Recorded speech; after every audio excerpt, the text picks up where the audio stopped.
Doesn't it just feel so good to be back? I cannot tell you how badly I have been wanting to say this very phrase, but welcome to Calling All Heroes. This is Major 1, the first tournament, just the start of the 2024-2025 season, and there is nobody I would rather be rating this new season in with my lovely co-cast today, Tiny Shiny. Hello. Oh, CB, as you said, glorious to be back as ever. This is only the start of the Calling All Heroes 2024-25 circuit, thankfully run by Radiant here. Beginning off with Major 1, we've moved through our Swiss stage just about 2 weeks ago, and now 8 teams remain, looking ahead into the long season of competition we have. Yeah, we got quite the season ahead of us. I mean, like we both said already, Major 1, we have 6 tournaments just like last year coming all throughout as all of these teams try to get as many circuit points as they can, culminating in that LCQ and then the champs. That's where the big money is. That's where everybody wants to go. That is a long road away from here, but the journey of 1,000 miles starts with one step, and this is a big one right here. The majors are always going to be worth just a little bit more in terms of circuit points and prizing. So yeah, this is where you want to come out, especially for the first one. You want to make a good first impression and show everybody just how much of a threat you're going to be throughout the entirety of this season. And some of the teams that we have today look very, very threatening. Absolutely. We talk about all the time how first impressions matter a ton, whether it's in real life or here in the Calling All Heroes circuit. And even looking back on last season, we had a couple teams who held those dominance, and we're kind of looking forward to seeing how that ends up shaking up as the season progresses. Major 1, of course, we talked a little bit about the difference in some of these prizing and circuit points, but why don't we give you some context to what all of that actually ends up meaning? So these players will, of course, be competing for some good old-fashioned cash money that you're going to see associated with all of their placements. But on the right side, those are going to be our circuit points. Circuit points are handed out to each individual player, and by the time we are reaching for our LCQ and championships coming up in January and February of next year, it's going to be the top 8 teams that will be qualifying over into those championships culminating throughout all 6 of our major and minor events. And speaking of the LCQ, I know you and I had a lot of fun watching the LCQ and casting the action. It was a crazy tournament, but for the players, that's not exactly where you want to be. You never want to be on the outside looking in, trying to be the, qualifying in the last possible chance, as such as the name, to try and get into that championship tournament. You want to be safe, you want to be secure, and again, you want to take that first step, get a head start, get as many circuit points as you can throughout each of the major tournaments. The minor tournaments are also going to be a great way to mix up the deficit there, or make up some of the deficit. But again, as much fun as LCQ is, I promise you, as a player, you don't want to be there. As a viewer, absolutely, because that's, the tension, it's palpable. It makes for some very entertaining Overwatch, but yeah, as a player, you try to want to avoid that little pitfall there. Absolutely. And there's a couple things that players, teams can do to control the way that their series goes, one of which, of course, is going to be map picks. So we have a rather familiar pool for many of the players who have participated in our events previously, as well as it has remained consistent since our Swiss stage just those 2 weeks ago, as we brought up a little bit earlier. So, of course, that set map will be start to go, but it doesn't really filter in as much as when we look into kind of that path to get here. We had a good amount of teams. I believe we had well over 20 that were participating in our stage 1 playoffs there, so they were able to go on through. The top 8 teams are now here in Major 1 playoffs, all of which have secured a good handful of circuit points as well as a portion of the cash prize, and looking to play through this double elimination bracket to gain more and more of that as it goes on.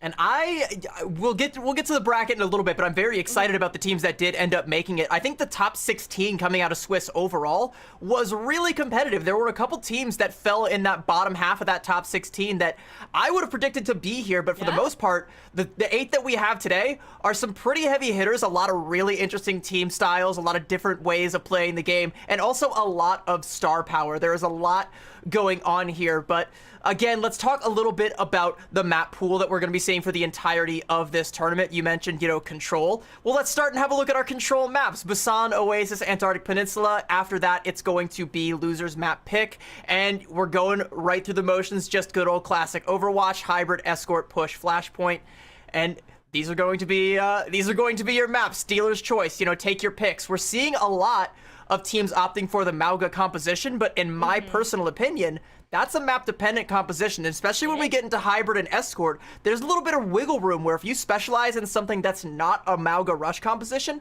you can pick something that might play very well into your advantage. So definitely pay close attention to those two columns right there.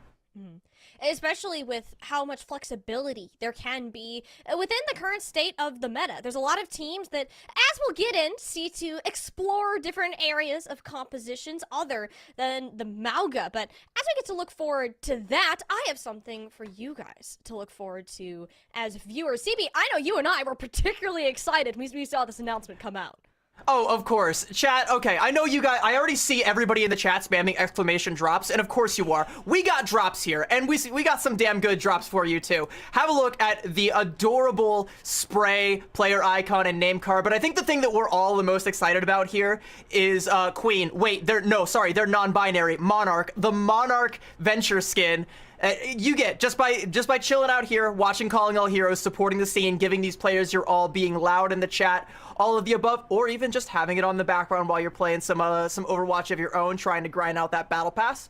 Only a couple more weeks left, but make sure you're copping that Venture skin. And I want to, by the way, I want to nerd out about the name Monarch because I already made the reference to the meme, but it works on so many levels. It's their non-binary Monarch because, Venture is royalty around these parts. It's a royal purple, so it works also. I've also heard someone say, it reminds them of a Monarch butterfly. It works on, 17 different levels. The devs cooked with this one. I don't know what else to say. Anytime there's going to be a Venture skin now, it's always cooking. I mean, the content that we're getting from the Overwatch community these days has been incredible, and make sure you guys are staying tuned so you can have access to all of these wonderful pieces in-game. I know I will definitely be doing my best to get my hands on that Venture Monarch skin. But, CB, all things aside, we know what the players are playing for. We know what you guys, our viewers, are looking out for. But what are we actually going to end up watching today on our stream? We have our bracket that has been set, lined up from our Twitch stage, our top 8 teams. We have some familiar faces that we've seen playing in past tournaments. Shout out Timeless Ethereal, but also some brand new ones qualifying for the first time in Alyas. Yeah, and Oasis is going to be the first team that we have up on the docket today going up against YFP Pixies, a team with a lot of star power that I think a lot of people have pegged as a potential favorite to go all the way, find themselves in that grand finals, and maybe potentially be one of the teams to dethrone Timeless Ethereal. The other team that I think a lot of people are looking at in that regard is going to be Valentine, way up there at the top of the bracket. They had I don't recall if they dropped any maps, but they did go perfect in terms of match score in Swiss, so they are our first seeded team. I'm kind of expecting Valentine to go all the way. They're my pick here.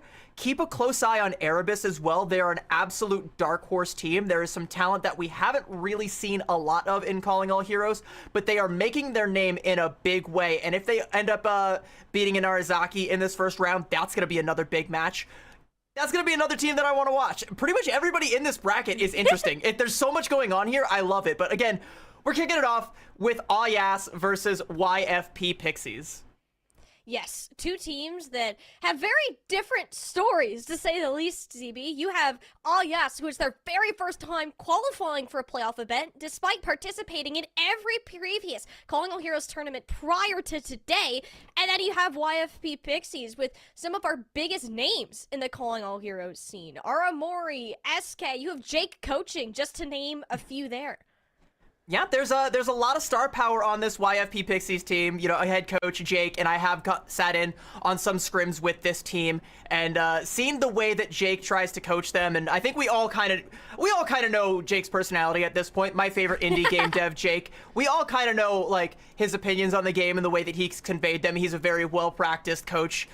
coach, caster, analyst. He's done it all in the Overwatch scene, now coaching a very scary looking Calling All Heroes team. We've got the lovers backline, Aramori and SK. Chat, you've all seen that TikTok, right? With the honest, like, Ana saying I love you and the Briggs being I got you after she blocks the Diva Bomb. Yeah, that's those two. They're here to show you all what the power of love can really do for this team. And I also want to shout out Hitori, who has been a standout tank player for Super Shy in the EMEA scene, now coming to NA and playing in Calling All Heroes for her first time. I'm looking forward to seeing her do big things in this scene.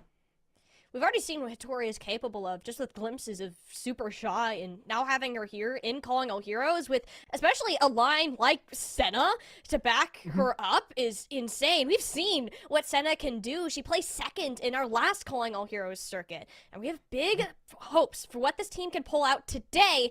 But if there's one team that is high in spirits and is going to show some spirits of their sister team, it's this one right here. Oasis, first time qualifying, and my goodness, EB, they have a lot to go. Yeah, so EU Overwatch and Contenders fans will probably be familiar with the name Aw Yeah, and if I could describe that team, I would describe them as pure, distilled, concentrated EU Overwatch in the best of possible ways. And if you don't know what I mean by that, you soon will see, because the spirit of that team lives on and breathes through Aw Yes, their sister team here in Calling All Heroes. They have, as you mentioned, participated in every single Calling All Heroes tournament thus far, but this is their first playoff appearance, and they're feeling really, really confident about it. They've made a lot of improvements. They brought in this new tank player, Crash Out Devil, a very adept Wrecking Ball player. You're gonna kick things off today with Wrecking Ball play, almost assuredly. And another well-known player in the scene, Sabotabi, who is very adept at the Tracer. Be on the lookout for her to perpetually be in position to follow up on a lot of the disruption that this Wrecking Ball comp is going to provide. Again, centered around Crash Out Devil. It's gonna be fun to watch no matter what. I can't promise that it's going to, you know, straight up win the whole thing. I can't promise this team is gonna go all the way, but they are definitely going to have a very fun road trip getting there. And it's also worth mentioning that this team almost beat YFP in Swiss. When these two teams played, it was 2-1, and by Aw Yas's own admission, they kind of just played sort of badly on the last map. They identified their mistakes, they identified their weaknesses, and they have been workshopping them to try and come back and beat YFP. They have prepared for this matchup, hence their confidence, and they are ready to take it to our first battleground of the day. It's going to be Antarctic Peninsula. Antarctic Peninsula, a common pick nowadays, especially when it's been to these different map pools, and I believe this was YFP Pixie's choice, knowing that Hitori has a tendency to play more of these divey characters. We've seen a lot of her on the Winston being one of her more comfort picks, but can expand well beyond that, and especially anytime you have Jake in the backlines, you know he always has something cooking that you're really never gonna know what it is until it's actually flopped down, laid down on the battlefield. I would actually argue that we're probably not going to see a whole lot of dive out of YFP in this go-around, because to me, Antarctic, out of all of the control maps, this one the most to me says rush. To me, this says that they want to commit to that Mauga composition, which I think Jake might have identified as a potential weakness for the Wrecking Ball composition that should be inevitable coming out from Aw Yas. I think this kind of hinders their ability to play that in this first matchup here. So, you know, I wouldn't get too excited about Aw Yas in this first one, but once it goes to their map pick, remember, we're gonna go to Hybrid, we're gonna go to Escort, we're gonna go to Push, we're gonna start to see things open up a little bit more and things start to broaden a little bit more. But, I mean, we can also throw all of that out the window if YFP just come out and fail to capitalize on this map pick here, and Yas just roll right over them. I love the play on words, and I caught myself there. I was gonna say run, but yeah, it's like, it's a Wrecking Ball. What else am I gonna say? Like, you can't miss the golden opportunity like that. You just can't. So, and that's the thing too, is what part of this map put could be as well trying to keep Crash Out Devil off of this Wrecking Ball. Aw Yas do have a reputation for bringing these insanely chaotic compositions into the mix. Perhaps this is also one of the thoughts that went through YFP Pixie's heads when they were attempting to pick a map, especially on certain parts of this area where it's going to be closer quarters. It's harder for a Wrecking Ball to get in and out of a lot of these situations. Wrecking Ball might not work out as well, and I'm curious to see how much adaptation Aw Yas are going to be willing to make, given the maps that they're throwing their way today. we're talking a lot about how it might not work, but wouldn't it just make it that much cooler if it did? I know, right? I know, like, I've already forgotten the map pool, I'm sorry, but I know, like, Busan and, like, Lijiang Tower are some control maps where you can definitely get away with playing the Wrecking Ball, Oasis as well. Like, it's not ideal because most of these control maps are going to be very rush favored, but they are still a lot more open. But Antarctic Peninsula just doesn't really have that, especially on both labs and sub-level. It's gonna be really, really difficult to find any sort of flank angles, any sort of high ground you can leverage, any sort of real disruption. But I do know if anybody can do it, it's Crash Out Devil. And again, always be on the lookout for wherever Sabotabi is, because if a pile driver comes out from that Wrecking Ball, who did get buffed, by the way, somewhat recently, and to my knowledge hasn't been touched since on some of the more recent patches. So Wrecking Ball is still a little bit more on the come up, especially if you're a specialist in it.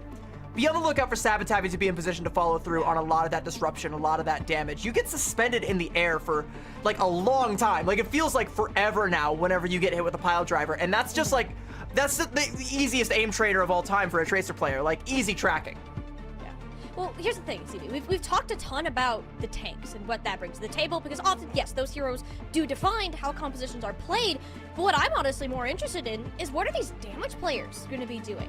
When we've just had our OWCS major last week, as a matter of fact, we saw a plethora of DPS coming out. We saw Tracer, Genji, Venture, even Pharah at some of the highest levels. There's so much on the board for these teams to play off their own comfort picks, and that's where I want them to start exploring. Senna in particular is well known for her prowess on the specific hit scan, whether it's Cassidy, Sojourn, and even the Tracer at times. Like, she's gonna be a serious asset once these teams start getting rolling, quite literally. All Yas in particular, you talked about Sabotabi, but how is that gonna match up against somebody like Senna? Well, it's time to finally find out. We were going a little bit long on the flyover graphic, just trying to make sure you guys get the Monarch Venture skin. We're doing this for you. We want to make sure that you guys get the drops. But I'm glad you actually bring up the DPS roles, because we did see, like you said, a lot of that Genji and Venture composition. And in some of the scrims that I was sitting in with YFP, I think Jake believes that that composition is kind of the world-beating composition right now, if you can play it to perfection. I don't know that YFP have particularly mastered that, and I also don't necessarily know if even if they have, if it would work out against a Wrecking Ball composition. We can already see, yeah, we're gonna see the Wrecking Ball coming out from Yas just as expected. YFP Pixies, I don't know if this is gonna stick. I don't know if the Pharah is actually going to come through, but I do know it is another thing that they have been practicing, and I would be interested to see how this ends up playing out. And it will be Peace instead of Senna for this round. Likely because Peace is really strong on this particular hero. Hittori being on the Sigma, more of an anchor to play with Par. And I'd really like this strategy, considering all Yas are consistently on this fast-paced composition where Crash Out Devil rolls in, Affy, Sabotabi, chase after, but like, look how much trouble Crash Out Devil is in. They're gonna barely escape with her life. Macy has been doing a great job healing the team, but there's just no match for anybody against Peace's rockets from above. Like, look at the damage. I mean, Yas nearly got out alive there and lived to fight another day, but losing Macy means that, yeah, you're not going to want to stick around all that much longer. A little bit of cleanup there on the Crash Out Devil. I mean, she did a great job living, getting in, causing a little bit of disruption, baiting out some cooldowns, but yeah, it's all just kind of falling apart for Yas right now. First fight down the drain. Now it's going to be all the harder for them to get in. YFP Pixies are going to be able to take more positioning, get this Pharah placed somewhere where she's going to have overhead cover. All Yas have to be looking over their heads when they come through these small, narrow chokes. It's just going to make it so much easier for them to deal in more of this damage. I mean, look at this though. Affy switches to the Echo. Peace has it scouted out, forces the flight right into Par's sight lines. Wonderful teamwork from the YFP Pixies DPS lineup. You'll notice how well they're shutting out Crash Out Devil as well, CB. Look how much damage she's taking on every single approach. And I'm a little bit worried, by the way, about this Brigitte pick on the side of Yas. I'm not sure what this is actually going to accomplish, because look at YFP Pixie's comp. The closest thing to a flanker they have is SK on the Lucio. You're not really going to be getting a whole lot of value out of the whip shots. You're not going to be building a whole lot of that Inspire. Everybody from Yas is playing all over the place, so it's not like you're actually going to heal a whole lot with that Inspire. And Crash Out Devil definitely could have used a fair bit of healing there. She literally can't move. It's like she's trying to roll at a square ball. This is not it for all Yas right now. Their hamster is not accomplishing nearly as much. And YFP Pixies, CB, they have 5 ults to work with. And all Yas have 0 zilch nada. I think at some point Sabotabi let a pulse bomb rip, but it was pretty inconsequential, unfortunately. And I don't know if she's gonna have time to build up to another one unless this fight goes really, really long. But all Yas needs some tools to make it go long. And right now, the minefield, I think, is just about all they're gonna have.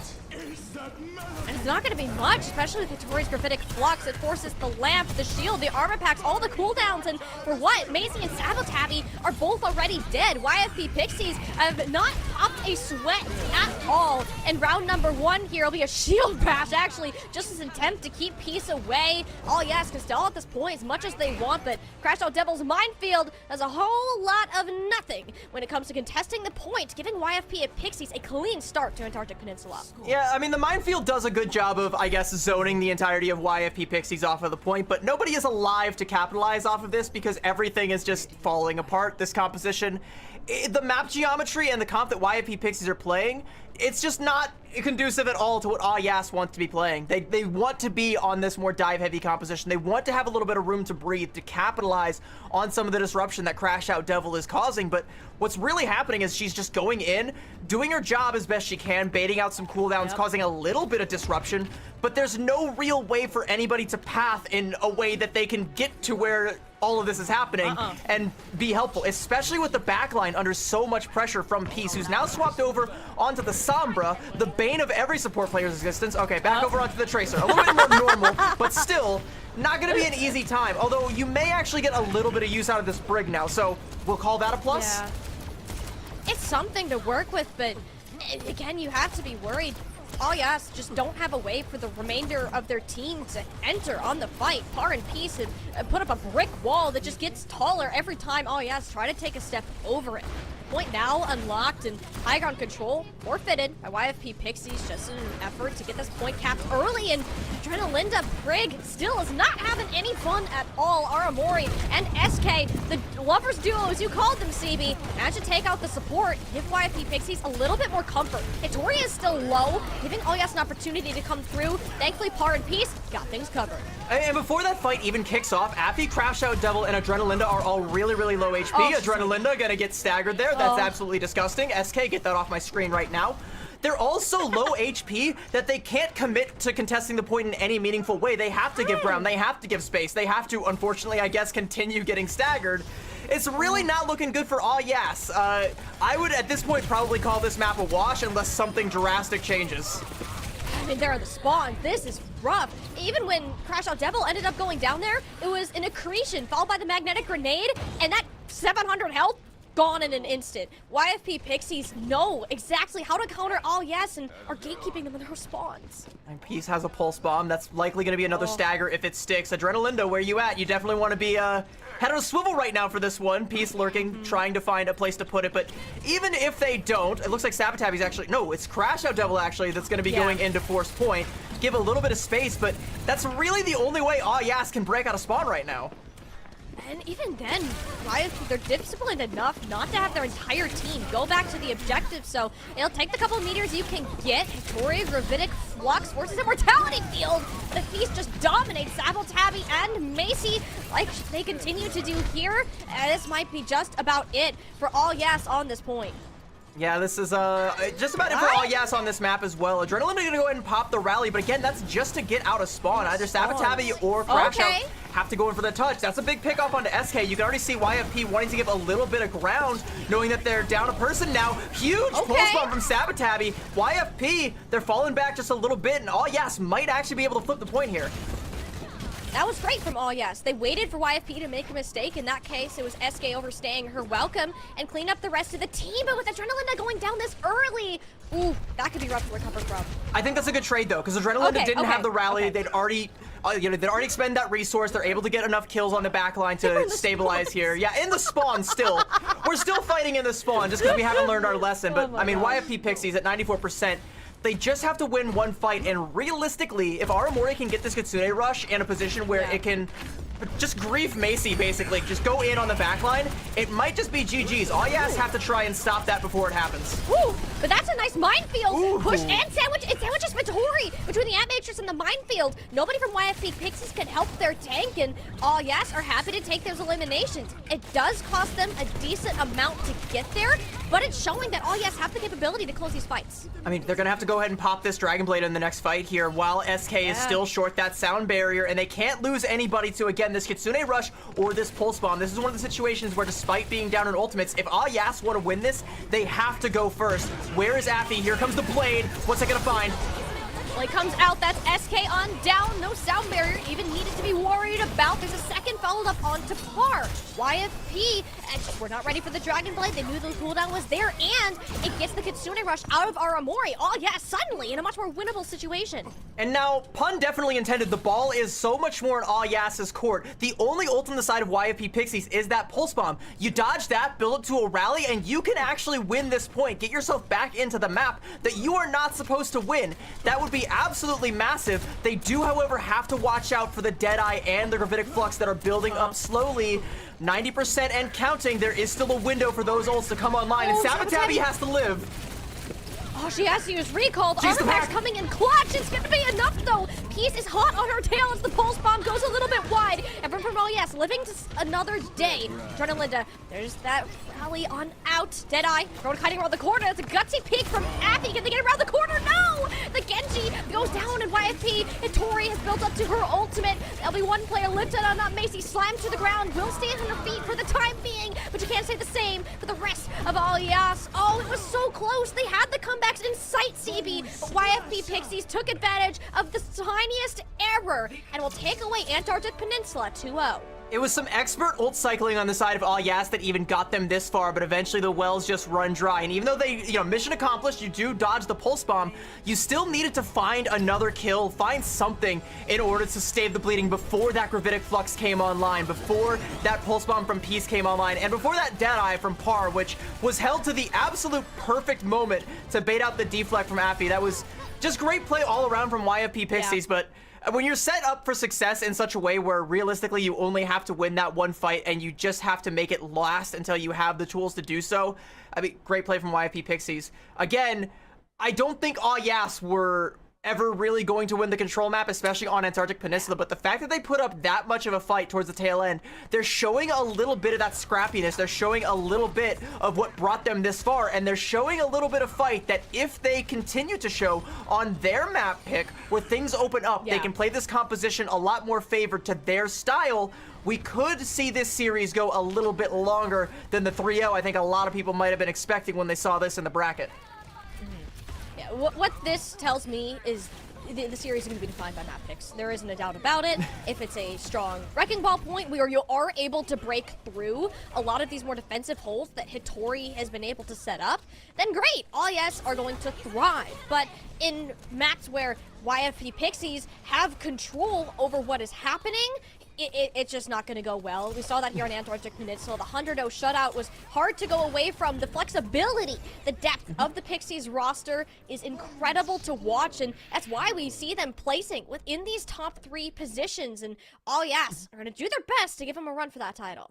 Well, we'll have to see what their map pick ends up being and where they're going to be running onto, but I'm also a little bit curious about this Sigma composition from YFP Pixies because I haven't seen them strimming a whole lot of the Sigma composition. I remember talking with Jake, and he seemed very like a very stalwart supporter of the Mauga composition. Not like morally, because I think we're all morally against the Mauga composition, but like in terms of it being the strongest thing, the thing to play, I think Sigma just kind of gets run over by Mauga, and I think Mauga is a strong pick into the Wrecking Ball. I'm curious where the Sigma comes into play. It works on Antarctic. Is it what they're going to continue to use? I think on some of these maps, maybe if you play a Sigma poke style composition and you continue to poke and prod at the enemy backline, you don't let the Tracer get close, you don't let everybody just close in. If you can keep the threats at bay, you might still be able to maintain control over the map. So that might be a glimpse of what they want to do going forward. We'll have to see. It could realistically go either way. I'm just happy that I don't have to see that big buff Samoan man on my screen for at least one series if this is the road we're going down. Yeah. I don't see a reason for Hitori necessarily to swap if it's simply working. Her playstyle on Sigma is so balanced and team-oriented that there's very few moments where the Sigma's just gonna get run over because she's like, I'm gonna kill. That's not it. She's a very team-based tank that focuses on protecting and enabling her DPS, as we saw a lot with Par, how Aramori and SK always is a safe place to return to. Speaking of safe places to return to, I know, right? The comfort pick of every single map, King's Row, is going to be the selection. CB, this is quite interesting to me. I don't see Wrecking Ball working on a good portion of this map. I do, actually, and I think this Really? might actually be a smart pick compared to some of the other options, like thinking of Midtown, where the Sigma composition might be a little bit more favored if you just play on top of big Earls and maintain control up there. I think this might force a swap over to the Mauga composition. Again, I'll be glad if it doesn't. Yeah. But I think there's a strong possibility that they want to try and force YFP off of this Sigma composition. I'm not saying it can't work, because on King's Row, I still believe that even in the current sandbox, if you are good enough at any composition, you can make it work on King's Row of any sort of map. But I don't know, it's interesting. I think, yeah, like looking at a lot of the hybrid options we had, I think this might have been the best pick. It's hard to say because, you know, we don't cast a whole lot of Wrecking Ball versus Sigma in this day and age. That's not like a situation we find ourselves in all that often. These are uncharted waters. We don't have a map for this, but I think it might be the smartest pick. You're not wrong. I don't think there's many hybrid maps in this pool that would necessarily favor Oasis to begin with. It's just difficult for me to envision Crash Out Devil getting value out of this Wrecking Ball, particularly on the Streets phase and the third point of Foundry in this map. With how good Hitori has been with these accretions, throw in some magnetic grenades, she just straight up explodes into a pile of scrap metal. If you're not able to get away from a team like this, I think YFP Pixies have this under lock. Whether it is on the Mauga or the Sigma or whatever the heck they have cooking in the back lines, it still feels like a YFP decent pick that they'll be able to adjust and work through. Well, yes, definitely have something cooking in the front lines. We have a sub coming out. Affy is out, and do you want to say it or shall I? I was gonna, wait, what? I got distracted by Live Weaver. Oh, I mean, don't get distracted. I'm distracted by a certain username on the yes side. Yes, our good friend the Dong is coming out to play. Oh, boy. We're gonna have some fun with this one. The Dong on the Torbjorn here, and this is something interesting because, like, I've talked with the Yas players. This Torb variation of the Wrecking Ball comp is actually what they wanted to play. I think we're gonna wait. No, surely not. Yeah. We're gonna get a Torb 1v1 Yes! for first point. It is Par versus the Dong, and when the rock hits, it's time. All right. Let's go. Let's see who takes it. Both the hammers out. They can use their overcharge as Par with it's going down as well. Dong has the lead in the earlier overdrive, and it will be all Yas taking the duel and an honorary retreat from YFP Pixies. Hitori trying to live. Sabotabi says, nah, go back and help your Torb. The Dong reigns supreme. What a way to announce your arrival in front of the grand stage, in front of all of Calling All Heroes for your first playoff appearance. The Dong wins the Torb 1v1, hammers only, and all Yas capture first point. YFP, I mean, if we're gonna take the rest of this map seriously, do have to be at least a little bit careful of not getting snowballed all the way out. Unless they plan on doing this for the whole map, but it looks like Hitori actually wants to play the game, and the Dong wants none of it. Now we're actually playing. This is where it starts to get serious. But you have to call on Heroes for all of the wonderful things that they can bring out. And now with Peace being on this Farah, Par over to the Cassidy, the Dog isn't going to have nearly as much joy in the Torpid as would Pearsley. He's just playing with their food, and Macy punished them for it. Okay, YFP Pixies, they got a little cocky here. With how far away that these spawns are, CB, this is going to come back to hurt them. I don't think they're going to be sweating it all that much, actually, because they do have Aramori still there to heal up Hitori, and with all the last vestiges of Yas finally falling, specifically Crash Out Devil, they should still be able to hold this while SK swaps over to the Lucio, going to help everybody else get back faster. Suddenly, YFP Pixies have control over this choke, and they don't necessarily have to relinquish it, unless Hitori just gets knocked back 50 feet by an errant Wrecking Ball. It'll be a sleep dart onto the Wrecking Ball, which no real problem tanking through that type of damage. Breaking through this choke, though, we're going to see the same issues. How is the rest of the team going to move? Unless you have 700 health of a little hamster, I don't know what's going to happen. Sabotabi can poke in and out. The Dog can chuck their Cheetos on through, or just get a nice stick onto SK. These are the kind of combos we need to see, but Peace is running chaos into the backline. YFP Pixie still very much in it. The Nano Push was thrown in as well. And Peace, they're still going. Already has 3 to their name. Looking for the Tracer. Healing present, and there's not too much concern for YFP Pixies maintaining this chokehold. I mean, Aramori's health bar is Wow. low, but it doesn't look like anybody can capitalize off that. The pulse bomb from Sabotavi was absolutely massive, but in this particular choke, it was that rocket barrage from Peace that I was worried about. I knew it was going to go huge. It's so hard for anybody besides Crash Out or Sabotavi to get through that choke without dying. The Dawn going to lose the turret. Gravitic Flux. The good Flux in the air, or with the Deadeye, just zoning people back, and it somehow catches Macy. YFP, they'll take that any day of the week, and we're starting to see how impressive this Pharah Cassidy combo is at this particular point in King's Row. Oh yes, they are going to have some ults to try and break through this, but YFP Pixies, again, still maintaining control over the spawn. I was going to say over the choke, but they have marched forward. They're now holding Adrenalina in the old spawn. Yeah, the first point attacker spawn. And I mean, SK and Peace should be able to get out of here alive, unless Sabotavi has anything to say about it, but I think she's about to be, she's about to be shut up quite quickly. Everybody falls back to the cart, and we're right back to just holding this choke point. YFP Pixies have built up their support ults, and another barrage, and again, maybe we see a repeat where Sabotavi goes absolutely huge with the pulse bomb, but I don't see another real way to break through this. It's gonna be hard. If you're gonna get this pulse bomb, it has to be onto a good target. Pharah is certainly something, but this Nano Barrage is all devastating once before! And they're gonna do it again. Fortunately, it takes a little bit too much damage between the lava and the self-damage of the rockets. Oh yes, can manage to hold this together. It's really only Hitori that's on the cart and finally breaking through this choke after over 3 minutes of being stuck. Yeah, I mean, the barrage from Peace was just a little bit too big. I think that typically you don't want to be caught in your own rocket barrage. That's a little bit unfortunate. Even more so is while that was all happening off screen, the dynamic duo of Crash Out and Sabotavi went crazy in the backline, got all the kills that All Yas needed, and now we've broken through the choke. Now we just have to try and snowball things through this streets phase. It's going to get more tricky as more ults come online for YFP, and All Yas have under 2 minutes to try and get the rest of the way with a rally, and not a minefield quite yet. There is a possibility, but it's not going to be this fight. That's a nice little boop, sleep, rot, accretion moment to say goodbye to Crash Out Devil. And YFP Pixies, they're not going to have to use any of these ultimates here. And CP, you could argue they're some of the most impactful ones that we see in the entire lobby between Sound Barrier and Gravitic Flux. I would personally argue that right now in the current sandbox, Sound Barrier is just the most important ultimate in the game. I think if you have Sound Barrier and it's unmirrored, you just win the fight. Like, yeah, I think that's a little bit more true when we're in something resembling a mirror or a Mauga composition, which again, I can't stress enough, we are so far removed from the average style of play. Like, this is where we're at here. We've got a rally, a lamp, Gravitic Flux, all coming out at once. Is that a mid-air bio-nade from Aramori? Did my eyes see that correctly? I mean, it's Aramori. We should expect this from her. YFP Pixies, again, they had all the win conditions in their favor. They're managing to trade it out decently well. The Pulse Bomb doesn't land as much. It forces Nano, so even if Pixies do end up winning this fight, that's all their resources absolutely gone. Fortunately, same situation.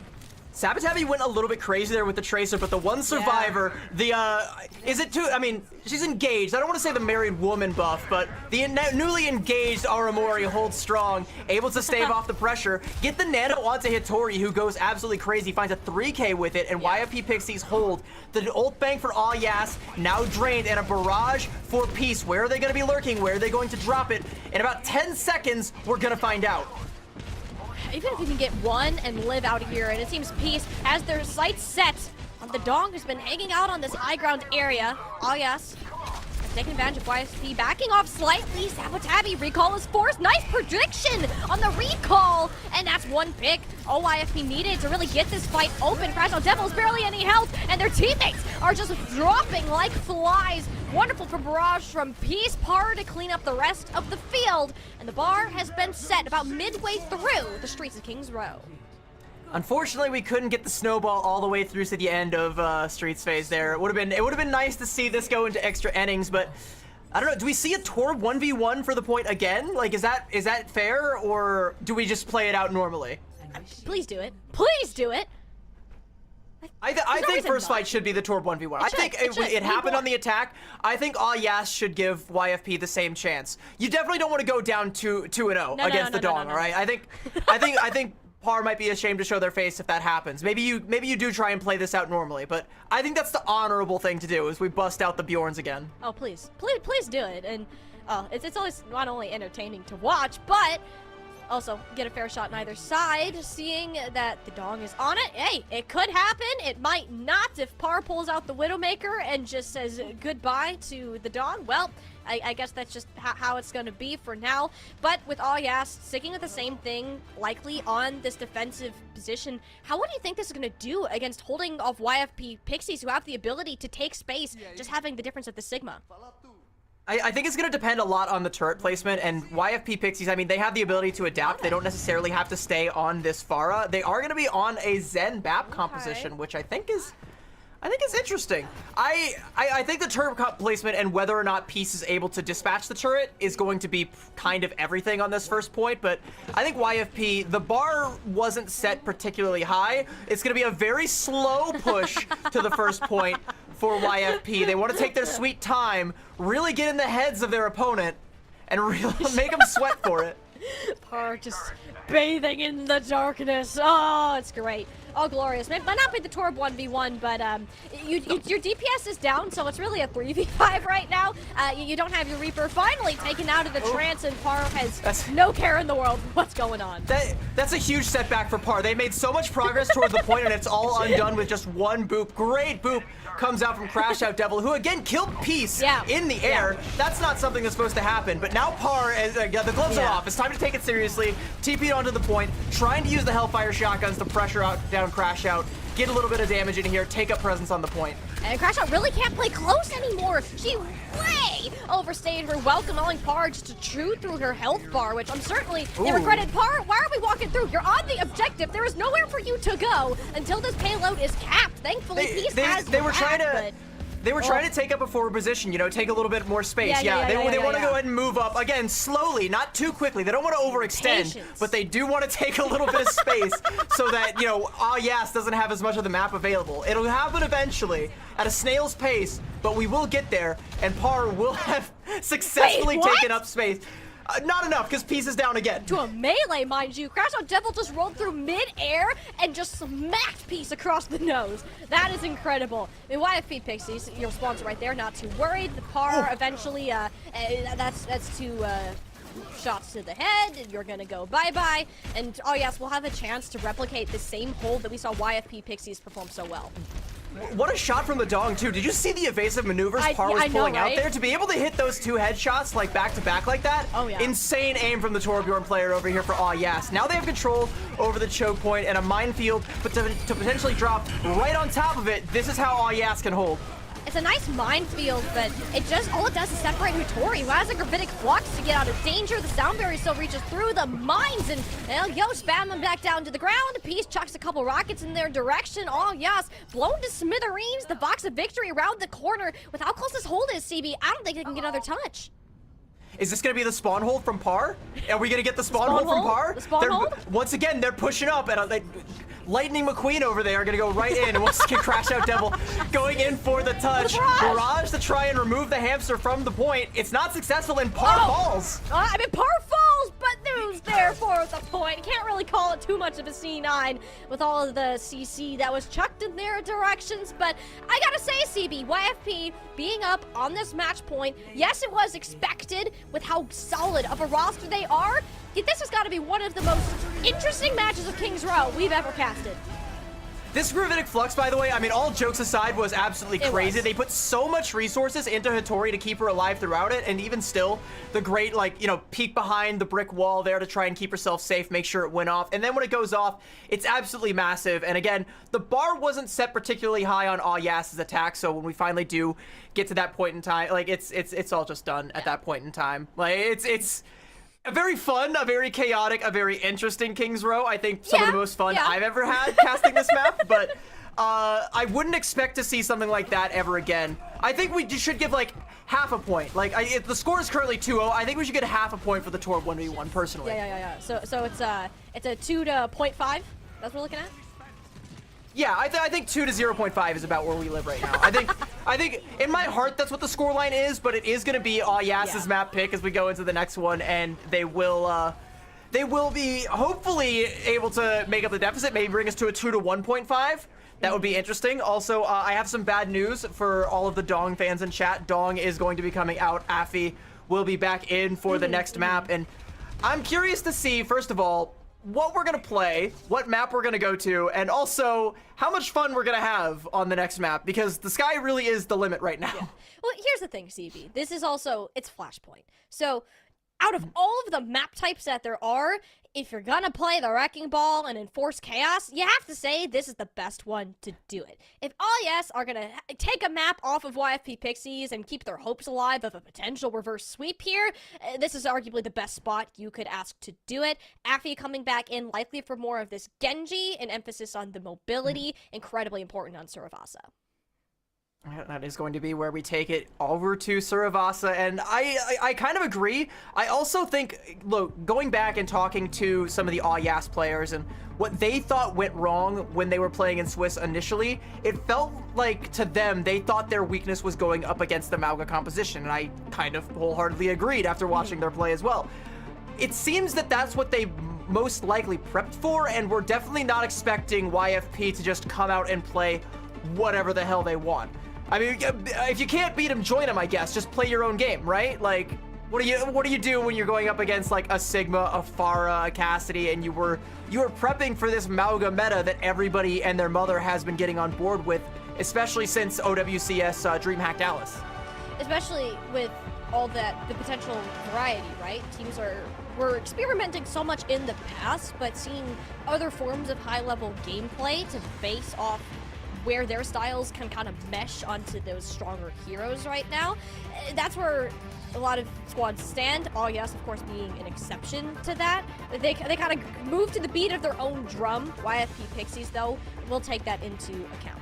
If they can avoid playing against this Mauga position, great! This is one of the best first-round matches that you could have possibly asked for, to move on to another semi-match against a very strong team, potentially ahead, but when you look at a map such as Surasa, if you wanted to play like that Mauga or even with the Sigma, if you really wanted to, I think it's totally plausible.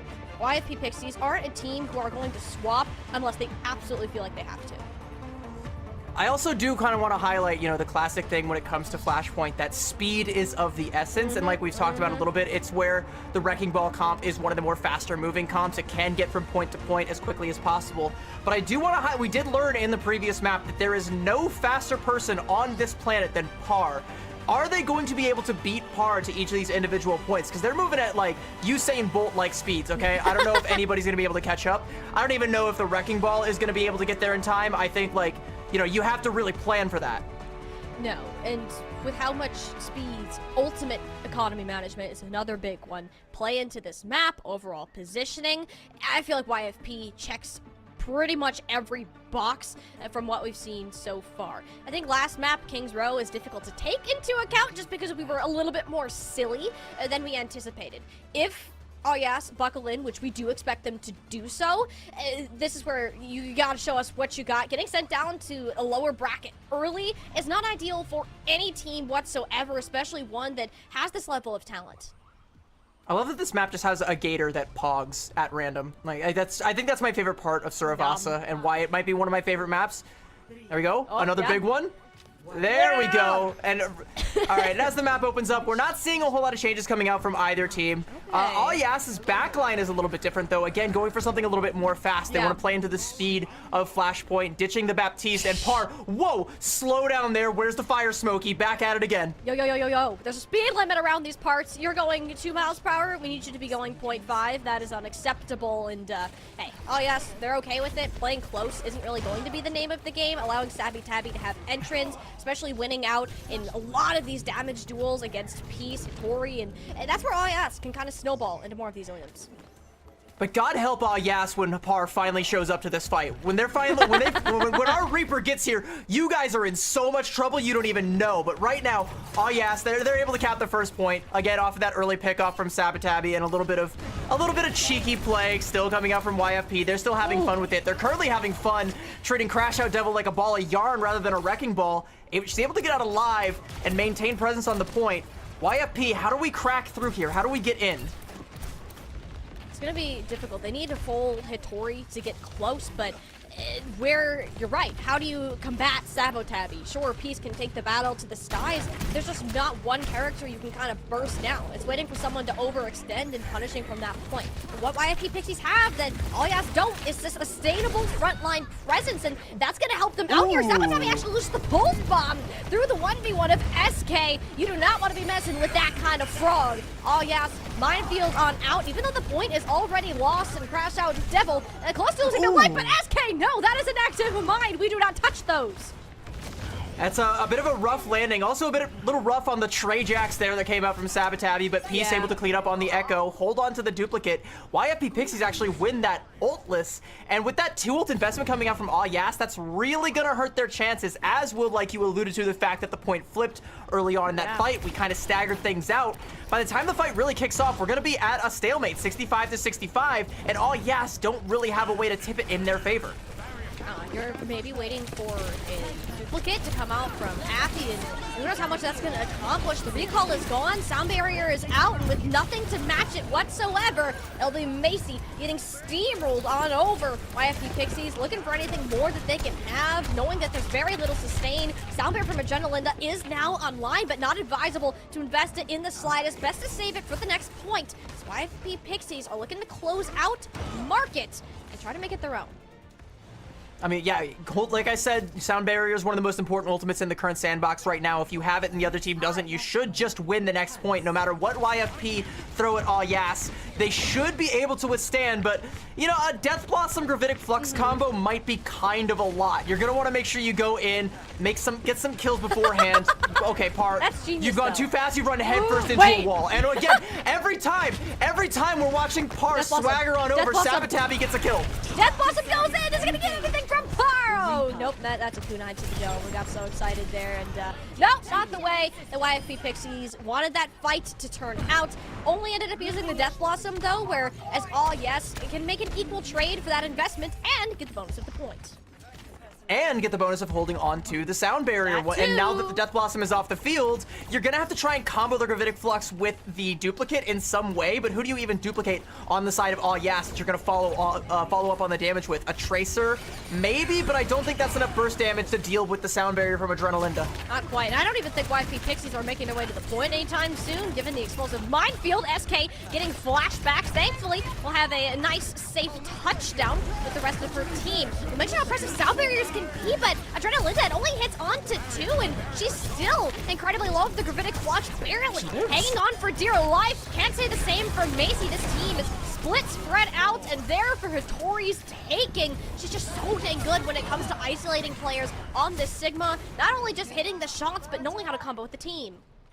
The Sound Barrier from Adrenalinda was a little bit too early. Hittori was actually able to path onto the point, force a lot of positioning from Oasis, force them all back. Adrenalinda had to pop it, otherwise, you know, they all would have died a lot quicker than they ended up actually falling, but that just opens the door for that big Gravitic Flux and the follow-through. Nobody can get topped up by the end of it, and now the shoe is on the other foot. Pixies are the ones who have the Sound Barrier. Oasis are the ones left wishing that they did. Especially, there's not anything particular that this needs to counter. Aramori has the answer for Macy's Kitsune Rush. Should they decide to pop it, we'll be up on the high ground. Aramori opting to take the approach of the objective here, and that's, the duplication gets little to nothing. Peace makes Affy explode as she just barely touches the ground, and YFP Pixie's already off to an incredible start here, assuming they can keep Aramori on her feet, which she's perfectly capable of doing so on herself, and taking 2 down throughout the process. It's scrappy for sure, but YFP Pixies still stand tall after the dust settles in Palace. Great little pick off there from Sabotabi at the end, though. That might slow YFP's progress towards the next point. Oasis also able to hold on to that minefield, start to build up a little bit more towards their Sound Barrier and force it out. You guys just having a moment here? You good? Par, Peace, you good? Your team needs you right now. Your tank really needs a little bit of damage and potentially a bit of healing. Hittori's able to get the mega health back and live. Pops the Flux! What? And gets Macy! And the entire team dies! Oh my word! We thought Hittori needed help. Par and Peace were having a nice walk in the park. We turned back to the chaos and Hittori's like, nah guys, I got it, don't worry. Call an ambulance, but not for me. Par and Peace actually built up to their ultimates. I guess, you know, having a little bit of a moment by themselves. I guess that helps, you know, really get the spirits up, get the ult economy in a nice, good place where we now have the Death Blossom and the duplicate, and we've got Sabotabi threatening to remove one of those from the field, but yeah, Par, lightning cat-like reflexes coming out from Par to be able to dodge it. That's another Death Blossom too. Didn't have great luck with it last time we saw the ultimate make an appearance. Perhaps we can have a bit of a change. The ultimate is difficult to get value out of with how evasive Oasis's comp is, so YFP Pixies are happy to just control this point for as long as they have to, not taking fights that are unnecessary. Over the Sound Berry this time, hitting onto all 5 players. Death Blossom into the backline. All right, that's a trade 1-for-1 out of Appy and SK. Sealing the fate of Crash Out Devil gives YFP Pixies a great chance of closing out this fight, this point. Oh yes, have one more contest on the table. And it's not going to be a good one. I think this might be done and dusted. I mean, look at the ult economy. YFP Pixies, they're going to have both support ultimates. This should be just locked up in a Ziploc bag 3-0 for YFP Pixies. Unless we get a big play, unless we get an Ajax, unless we get, you know, Aramori falling. But even still, we got to get a touch. It's not going to be Crash Out Devil. Sabotabi has to blink in. Go, Aramori going to go ahead and pop the Kitsune Rush. And now all Yas have to try and play into it. Minefield on the point. SK is the answer for it, but not before Peace's body hits the ground. Oh yes, still very much in this battle, but need to have more of a win condition. Once these health bars go down, SK is in a bit of trouble. The focus fire, but her movement is just so dang good, and you have no sustain to live through this gravitic flux. Hitori doing her best to take them out, but all right, I'll give all Yas credit. They made something out of what looked to be nothing. I don't know if I want to give Yas credit so much as I want to take it away from YFP Pixies. They used both support ultimates, the Death Blossom. They used everything, and they get nothing for it. Yas, just against all odds, because of that one pickoff from Peace to start off with. Again, Sabotabi, the hero for this team, and then everything that came out after it. Yas able to flip the point, and now they have the ults in their favor. Peace doesn't even know what they want to play right now. Hitori, though, knows that she wants to bust out the Roadhog. Junbin did it. Why can't we? If there's someone who's going to play the Roadhog today, it was going to be Hitori. We know her and how she likes to play this game. And it just makes Crash Out Devil's job a whole lot more difficult. You hack these players. Sabotabi didn't know what hit her until she's looking straight into the kill cam. Well, the Kitsune Rush from Macy, attempting to keep all yes off the point, but if you're Hitori's Roadhog, you could care less about what is on the objective right now. Taking away from the Roadhog and really just poking her with a 10-foot pole, trying to stay out of the range of these hooks. It's like, look how quickly it just deletes these players. He stopped Crash Out Devil's momentum. YFP Pixies have an answer for every single thing. What a hook from Hitori, sealing the fate of Sabotabi and Yas along with it. YFP Pixies winning their first match of the Colonial Heroes Major 1 playoffs 3-0. We went from an honorable Torb 1v1 on King's Row to the most dishonorable way to grief a wrecking ball I've ever seen. Look at this composition. Oh my gosh. Look at this absolute disrespect. A Sombra to hack the ball, a Roadhog to hook the ball, and also the Tracer twice. And also this play from Hitori. Look at this play from Hitori that shouldn't have happened but did. I don't even, yeah. Calling All Heroes is back, baby. Woo! This is where we're at. Oh, we expected nothing less. CB, we love Calling All Heroes for the fun colors, the new looks that it can give us in Overwatch, but also the opportunity it provides for these players. So even if it is a match that is taken seriously, I love to see that the players and participants can continue to have fun with it and enjoy themselves throughout the competition. I don't think we could have asked for a better match to kick things off. Oh, no. I mean, maybe we could have gone for like a map 5 banger, but I think, like I said, Yas very much in the spirit of their brother team. Yeah, very EU-centric, very crazy, chaotic Overwatch. And YFP, they just kind of play into it. This win a lot more one-sided than when they met in Swiss. Yeah. I think, you know, maybe Yas got a little bit overconfident. I think, again, YFP, they just realized, you know, back in Swiss, they were overthinking it. They were trying a little too hard to play to the meta. If they just play heroes they're good at and play better than the enemy team, you just win. Easy as that. Maybe sometimes you get a little too silly. Maybe you give Yas an inch and they try to take a mile, but then you switch to Roadhog and you just take it right back. And we do want to shout out Hitori. I think that she had an incredible debut within Calling All Heroes. We already had an idea of what she was capable of just from how great she's performed in Super Shy in the past, but having her here on YFP Pixies, as much as they like to be a little bit silly at times, when it comes to these teams that also are considered to be within that top 3, Hitori is going to be the tank player that gives the Pixies a chance.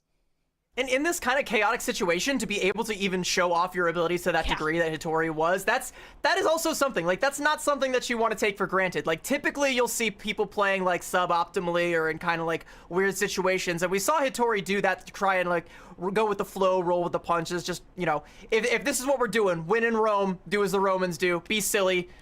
Even still, she looked good on the Sigma and on the Roadhog. Yeah. Again, I suspect later on into the tournament, this team is going to pivot to something a little bit more Mauga-centric. I think this Sigma composition was tailor-made to grief the style of play that Yas wanted to play, but I'm still glad we got to see it. Yas, I think, will still be a scary and chaotic team for the lower bracket, which is unfortunately where they will be headed as YFP moves on in our upper bracket and continues.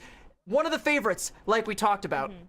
Yeah, one of the favorites indeed. And while they have finished up their match, we're still going to go ahead and catch up with the rest of our bracket. We have another game, actually 3 more, to come your way. Only a taste of Calling All Heroes has come through, and we're not even ready to come up with the next game yet, because we get to hear from a player on YFP Pixies, the interview, our favorite part of the show. So don't go anywhere. We'll be right back.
To bid our first match at the Calling All Heroes Major 1 goodbye just yet. Sabi, we had quite a show, to say the least. It was a match of all time, one with YFP Pixies, a team who we expect to perform highly, and they did so today. 3-0 win over Yes, knocking them down into that lower bracket, and it all started here, back on Antarctic Peninsula, where we saw YFP Pixies pull out on a look we weren't entirely expecting. It definitely was a match of all time. It definitely happened, and I think it's all going to be burned into our memories for a very, very long time. Hopefully not burned into YFPs, because they do have many more serious threats ahead. But, I mean, still, being able to dispatch of Yas, a team that nearly got the better of them in Swiss in this way, is definitely nothing to scoff at, despite very heated exchanges on the Torbjorn, very heated plays on the Reaper and the Pharah. You know, a lot going on in this game. I can't. There's only so much I can analyze about this match. It was fun. Yeah. I love, it was definitely Overwatch. I don't know what else to say, but Overwatch definitely happened. Overwatch episode. Hey, that's literally the best way that you can put it. We can try to analyze it in really big detail if we want, but main points that did stand out to us were especially Hitori. We were just tooting her horn not too long ago with her debut in Calling All Heroes being just about as impressive as we thought, and Par and Peace, their synergy proved to impress as well. And actually, CB, speaking of Par, that is who we are going to have join us on the desk for our interview today. Par, I definitely took the slower approach to a lot of our matches today. I love seeing the Reaper come on out. Talk me through, how does it feel playing in the first Calling All Heroes event of the 24-25 circuit? Yeah, it feels pretty good. I'm just chilling, just having a walk and stuff, taking a stroll around the map. Yeah, it seems like you definitely unlocked some previously unforeseen Reaper movement tech. Do you want to like give any tips for like how somebody can unlock those the sheer speed that you displayed in between the maps there? I'm just good at making space, like just have a stroll, have a laugh, be chill. It just creates all the space, and then your team wins. Your team just shoots them. It's all good. Just have a laugh. It seems to work out. It seems to work out for you pretty well. Going forward, though, I imagine you're probably gonna have to adapt your strategy a little bit more. Maybe not play the super speedy Reaper compositions. How do you like your chances going up against the rest of the field now that Yas has been dealt with? It's pretty free, honestly. I think we'll win 3-0 every map. All good. Okay. Every map, all game. Okay. Interesting. Okay. Is there a certain team that you're looking forward to playing against? Is there anybody who you think will give you even the slightest bit of a challenge? Yeah, probably Timeless or Valentine. We're versing Timeless Lex, so it'd be a hard match, but I think we can do it. I believe, I trust. And very short interview, because I mean, we didn't have a whole lot of questions, because the game just kind of happened. It was fun, it was silly, I think we all had a good time. But and before we send you off, do you have any shout outs you want to give, anything you want to say to your teammates or to anybody else? It's the first interview of Calling All Heroes. What do you got?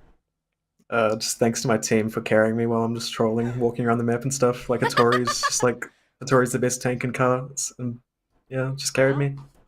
It's kind of crazy, but I mean, once you showed up too, like you were also a threat once you actually finally got to the fight. Like, then the tide all changed. Yeah, of course. Just waiting for your arrival, building. If I'm not walking to the point, like they just can't win. I just need to take the stroll. It's just unstoppable. Hey, you're fashionably late to the party. That is a very normal thing, as I have recently learned. So it worked out for you guys in the end, and we are looking forward to seeing your matches, especially against Timeless, as that does come up. Is there anything in particular that you can give us on the inside that you guys have been preparing? Are we expecting a little bit more of the Reaper from you, sticking more of this Cassidy? Yeah, definitely locking Reaper and just walking into them. Definitely. As you should, Par. How do you even stop it? How do you even stop such a foolproof strategy? Yeah, you have swagger. It's free. Oh boy, you gotta. Thank you so much for joining us, Par. Best of luck in your matches going forward, and yeah, thank you again for giving us a show, and congrats on the win. Cool, no worries. Thanks for having me. Just walk at him, CB. Just walk at them. If you want to win your ranked games, just walk at them. They won't know what to do. You guys know the definition of aura? Surely you all know. Like, if your enemy is just walking at you slowly, swaggering with some shotguns at their side, like, what are you gonna? You're gonna be too scared to do anything. What are you gonna do? 9 out of 10 people would fold in that situation. They'd turn tail and run. But not Par. Par knows. Par has been there. They have been the one on both sides of the gun.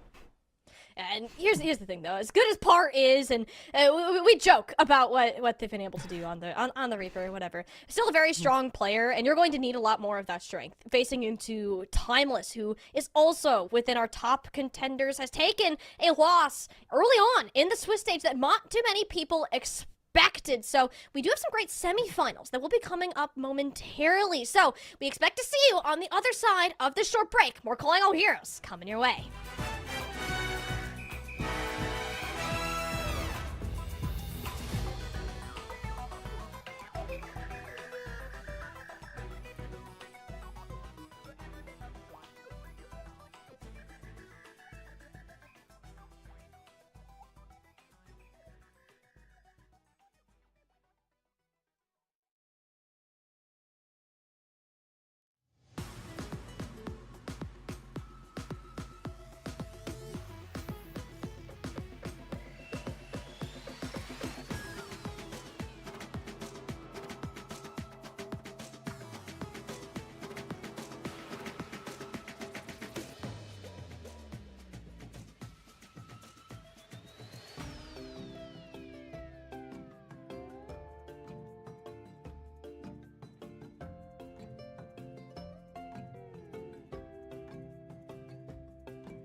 has been off with a bang, and it's only the very start. We still have 3 more matches to go today alone to see who will be making it to the grand finals at the end.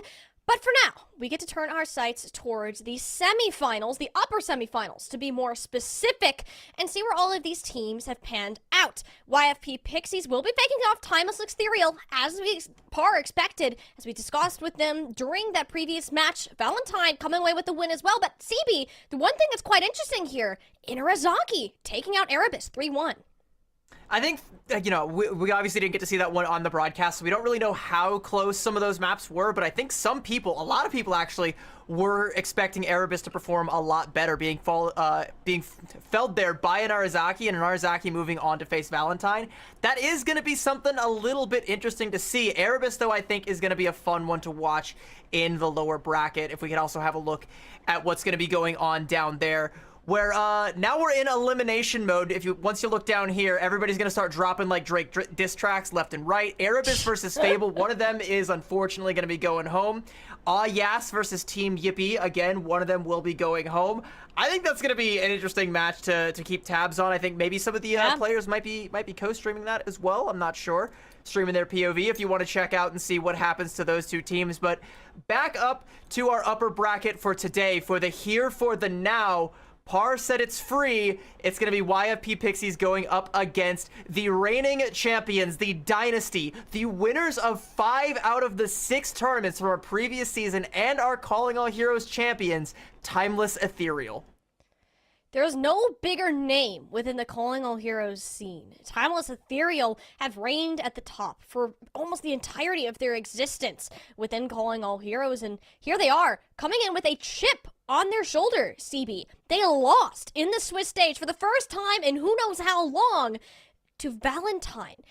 They got that second seed and now have to face off against the YFP Pixies in this upper semifinal. Par said it would be free, sure, but Timeless Ethereal have to be one of the heaviest hitters you're going to find in this tournament. I'm not too sure how free it's actually going to be. I kind of expect it might come at a pretty hefty cost, because we're talking about Timeless Ethereal, YAP Pixies, and also Valentine. I think that triad right there does make up our top 3 for this tournament, and we'll get to Valentine when we get to them. But right now, let's get right back to the roster that we just saw, YFP Pixies. We saw Hitori putting on an absolute showing, despite the very chaotic circumstances she was thrust in. Going up against a Wrecking Ball is never an easy thing for another tank to do, because it's not what you're used to, but she looked as comfortable as a fish in water, like just swimming in the river. Totally fine, not a sweat on her brow, and with a backline like Aramori and SK, why would you? Yeah, Hitori just looks so comfortable in this position and heavily vying for that title of one of the best tanks in Calling All Heroes, but matching up against Timeless Ethereal, who have stand behind the likes of Sniper on this tank. Not randomly known for the Roadhog, but a decent match in terms of Sigma and Junker Queen, and it's got to be one of those 2 head-to-heads that I'm really looking out for in the series. Something I want to note about this particular roster with Timeless Ethereal, they have Snozzler coming in to play the DPS. This roster is the one that they won Minor 3 last year in flawlessly, not dropping a single map in Swiss, nor in the playoffs, going all the way and winning the whole thing. Just because we've changed things, we're not seeing, X10, we're not seeing Wisp, some of their previous players who have either, taken a back seat for now or found their home on new teams. We have Snozzler back in the fold. Doesn't mean that you should underestimate this team. Just because they lost a match in Swiss to Valentine, once again, doesn't mean you should underestimate this team. They are the monarchy for a reason. They are the dynasty, and maybe the landscape of Calling All Heroes has changed, but they still sit atop the throne until someone kicks them off of it, and it's going to likely be, if anybody, either Valentine or our opponents today, YFP. This is going to be a match to watch for sure. This is the game that we've been anticipating, and I would not be shocked if we saw a rematch between these 2 teams at some later point in the bracket. That is how good they are, and where we can kind of break these 8 teams into tier lists. YFP, Timeless, Valentine, vying for those top spots in CB. I'm so excited that we get to see them as early on as these upper semis. And it's, I mean, all of our top teams being in the upper semis, like, it was inevitable, right? Like, we were going to see 2 of our top 3 teams clash unless, like, 2 of them just, like, completely fumbled the spaghetti. And even then, they might have gone in the lower bracket, which would have been even higher stakes, honestly. Like, that would have been fun, too. But, you know, both of these 2 teams still have a lifeline, so whichever one of these teams loses today won't be going home just yet, and I imagine won't be going home for quite some time. They're going to be making some deep bracket runs, but right now, we're going to get a gauge of how things are going to shake out. We're going to get potentially one of our best looks at the overall landscape of this bracket, and these 2 teams are our litmus test, and they are going to start testing one another on Oasis for our first map. Oasis being the choice here allows for a lot of variance in composition. CB, we might very well get our first taste of the Samoan man in Mauga on this match. We've seen it very heavily played within OWCS, and I wouldn't be entirely shocked given the coaching behind these 2 teams if that's where the initial start ends up going. There is an option for a bit of a change up on City Center if you really wanted it to be there, but if it's going to be a Mauga v Mauga mirror, it's unlikely either team is going to break. And again, I feel like the Mauga composition is very map dependent, so we will start to see a lot of variance once it comes to map choices, but a lot of the top teams right now, especially looking back to the OWCS Major in Dallas, a lot of the top teams are defaulting to the Mauga composition on whatever maps they can get away with it, especially on Control, especially on some of the more close quarters, hybrid sort of maps. Once things open up and we start to get a little bit more of that Sigma that we saw YFP apparently look a lot more practiced than we previously thought on, that might be something that plays a little bit more into their hand, or maybe not, because I know for a fact that Sniper is a Sigma extraordinaire, one of the better Sigmas that we have, and we have a lot of really strong Sigma players in Calling All Heroes. Like, that's one of the, like, weirdly enough, Sigma specifically is stacked across the board in our entire Calling All Heroes circuit, and it's kind of a shame that, you know, we've fallen back over to, like, you know, the Mauga for the most part, and we're not seeing anybody really break free from the pack just yet, but maybe we will as we get 2 of our top tanks going up against each other, 2 of our top teams going up against each other. I'm ready. Oh, I'm ready, you're ready, and chat, I hope you are ready as well, because this is about to be a banger of a match, expecting far from a 3-0 that these teams can fight each other toe-to-toe. It's going to be nowhere as easy as YFP Pixies have made us believe that it is, but you know what? You gotta start out confident, you have to start out thinking that you can beat your opponents, otherwise you've already lost the battle. Oasis, very prone to a lot more of our brawly comps, specifically here on University, as we're getting a preview of now. But it's up to the teams, the players, the coaches to decide how this map will unfold. And something that I think is really, really interesting is, again, if we see the Mauga composition, again, we're in full speculation territory as to whether or not he's even going to make an appearance in this matchup. I think it's likely, but you never know. Maybe there's something else in the back pocket that these teams have pulled out at the midnight hour. If we do see that, though, will we see the elusive Genji Venture variant of it? Because that's a very difficult comp to play, and we did see some of the top teams, but mostly the Korean teams, favoring that. Typically EU and NA, where most of the field here is from, tail a little bit behind Korea by a couple of weeks. Maybe at the top of Calling All Heroes, some teams have caught up, or maybe they haven't yet and they still want to play into what they're the most comfortable with. But I think in terms of rosters, both teams are equipped to try it if they feel confident in it. I think Bun is one of the best. No, scratch that. Bun is the best flex DPS that we have in Calling All Heroes, full stop. Her Mei is incredible. We're probably not going to see that. Her Genji is one of the best. She is the complete package. And Snozzler is not half bad on the flex DPS herself.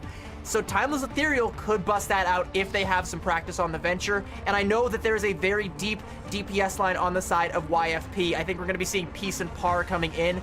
Peace, another phenomenal flex DPS player. They also have Senna and H-Key on their roster, so they can make changes and potentially pull that out if they see fit. But I do also know that they like the Mauga Pharah composition. Especially, we saw a little bit of Pieces Farah back on Antarctic Peninsula of our previous series, so we know that they can pull it out and play this positioning so well and get value out of that flying hero. It's just a matter of time and whether that makes a reappearance or not. I am a little shocked that we haven't seen any Venture yet today, and honestly, CB, I need some rock-munching goofball presence in my life. I need to hear Valeria's voice again. We got to meet Ventures VA Valeria at DreamHack, and they were an absolute delight. Quick little anecdote, by the way. I was at a party after the first night of DreamHack, and SK and Valeria both showed up, and we were some of the last people there after everybody had like started clearing out. Valeria and SK just went to the kitchen and started like cleaning up. It wasn't their house, it wasn't their hotel. They just started like doing the dishes and throwing all the trash away. They are like the sweetest people in the world. Aww. And I adore them for that. That's the kind of person that like you need in your life. The kind of people that will clean up other people's messes at a party after everybody has gone home. Like that's just sweet. That's so sweet. And I think one of the cool parts about Calling All Heroes as a whole in general too is the amount of closeness that all these players have with each other. Even if they're not on the same teams, having the pleasure of interacting with them or finding them in massive groups at DreamHack or in just other places in general has been incredible. The level of friendship and competition that they can find the balance between it always touches my heart, and it makes me smile to see all these players having fun as well as taking on the serious competition. It's gonna make me smile when we get into the game and we see these two teams pop off. I think we're still waiting on a couple of players to ready up and be ready to go. I know I'm ready to go, and we talked at length about what compositions we think we're going to see, but let me go ahead and put you on the spot now. Which team, like, what do you think the scoreline is going to be? If you had to pred right now, who's gonna win this whole series, and what do you think the scoreline is gonna be? Dang, you're really putting me on the spot here. Here's the thing. I like facts. I like numbers. I gotta go with Old Faithful. If you're a team that has won basically every single event that you have participated in, it feels wrong to not bank on those same sort of numbers. The roster has barely changed. You have some of the best talents that you're going to find mechanically, a team that has played together for a very long time, and it's very difficult to find a weakness in this roster that can be exploited. As much as I love YFP Pixies and their players, CB, they just don't have that same time playing together, and I feel like that's what's going to give Timeless Ethereal an edge in a 3-1 match.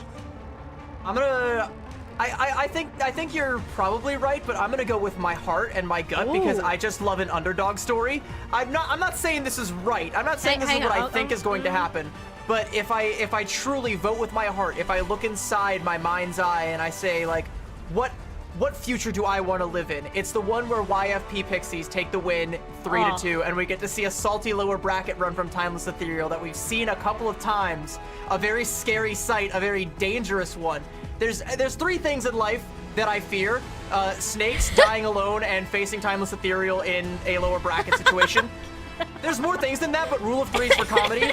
I think that's one of the scariest things, and I think that would be very interesting for our first tournament if we got to have that. And, you know, YFP Pixies are one of the only teams, aside from Valentine, that could manifest that. And in doing so would be just a fun story, you know, a fun little underdog story. A potential new monarchy arising, a new dynasty beginning at the expense of the old. And here's the thing. If YFP Pixies were to take Timeless Ethereal down, Hitori is going to play a role in that. This is the first time that we're seeing her. It's an unknown variable that Timeless Ethereal really haven't faced off against as much. I believe when these two teams, they avoided each other completely when it came to the Swiss stage. So this will be the first time that they'll be seeing each other in an actual competitive format. This Sniper, Hitori, Sigma battle, whatever the heck it may be, that's what I want to see most in. This first map is going to have a lot of tell of how this series is going to pan out. And with the nature of Oasis being as chaotic, known for these long stallouts on points, really every single one, City Center in particular, it's going to be a scrap down to the wire. Well, again, yeah, still waiting on the lobby a little bit. We're doing a little bit of, you know, Timeless versus YFP. We're doing a little bit of YAP over here, a little bit of yapping. We're helping you guys with your drops. I see still the exclamation drops going on in the chat. You guys still want to, you know, make sure you're getting all that progress. We're here to help. We're on your side. We want to make sure that everybody is walking away from this weekend with that Monarch Venture skin that we all want so badly, and that adorable art that we all got. Like that Wrecking Ball player icon is absolutely gorgeous. We got to see Wrecking Ball in the previous matchup, and now we can go into game, put him as our profile picture, and it's adorable. The artists always cook for these drops. I love it. They do. Overwatch by far has some of the best art that you're going to find within gaming and esports. And it always makes me so happy that we can get this just from watching esports that I'm already gonna be watching. Oh, it's such a happy day when we can get drops. But I better see all of you rocking that Monarch Venture skin once you are able to claim those at the end of our tournament, our 2 days of events. We have 2 more matches after this today before we head into the finals, which will be going on tomorrow. So plenty of opportunities for you guys to get your fair share of Calling All Heroes action, and also snag some drops while you're at it. You know, players, they gotta take their time. They care about you too, giving you more drop time. But also, if you wanted to get some popcorn for this match, popcorn actually sounds really good if I wouldn't choke on it while talking. That's what I'd be doing for this. Well, luckily our chat doesn't have to cast. That's what we're here for. They can go ahead and munch on some popcorn. Hopefully they've already got some. I think we're almost ready here. I mean, we're dealing with royalty here, right? Like I said, Timeless Ethereal, they're a dynasty, they're a monarchy. They are sitting atop the throne until someone takes it from them. We know Par likes to approach slowly, so they're going to be moving on very slowly to try and come at that throne. And, you know, royalty, you can't rush them. They're going to take their time. So Timeless Ethereal, everybody's taking extra time in their trailers, making sure their makeup's all right, making sure they're all good, making sure they've got all only green M&Ms in their bowl, being a little bit of a diva, but they've all earned it. You know how it goes. I think we should be ready here shortly. Yeah. Hey, you know, hey, it's good. It's good time to stall. Yap. CB, even though we just saw each other last week, it feels like it's been a lifetime. So this is great that we can catch up and talk about more Calling All Heroes, and wish that it never ever ends. We should do this every single week. I wish we could have Calling All Heroes every single wish. I wish we could have Calling All Heroes LAN events. I wish we could do every week. Give me the weekly Calling All Heroes, but it's time. It's time. Let's go. Yeah. No more yapping, no more stalling. It is time to get into the action. We have talked about the elusive Mauga compositions, if either team is going to bust them out. We've talked a lot about the rosters. We've talked a lot about which different points on Oasis might we be starting on. Where are we going to be kicking things off? It's going to be Gardens, it would appear. As for compositions, what are we going to be opting for? Now we finally get to find out. We wanted to build up the anticipation. Exactly. Now, you guys can also be experts on Calling All Heroes Overwatch competition. It's not just us anymore. You guys have the same exact knowledge and should know exactly what to expect, or at least a portion of it. It's always a jinx to say things before the spawn doors open and these players rush on out. But we were half right. Yeah. We are half right. Sniper is going to be coming out on this Mauga. I don't think that's going to change. YFP Pixies, though, still hovering over this Sigma composition. Okay. I don't think they're going to make any swaps aside from the Cassidy for Par, but all things considered, they're playing basically exactly what we saw them play against Yas. We'll have to see if this works out. I mean, Sniper's going to get an early high ground advantage here. Peace is going to be putting Sniper under a lot of pressure, trying to put out some damage, threaten this high ground position. But if they're not able to dislodge Timeless Ethereal, like, how do YFP Pixies take it? Well, you got Peace. Just chuck a concussive blast at the back of Sniper, and that high ground is yours for the taking. But we talked about last match about the importance of having point presence. Now, Hittori isn't the one who's going to be able to play close to Sniper. So these objectives are much more difficult to contest, especially if the Mauga can get up into her face. So playing this high ground for YFP Pixies is the best way to go, and wait for Par to get an elimination. As we were talking about it, the DPS duo of YFP Pixies come alive and give them the first cap.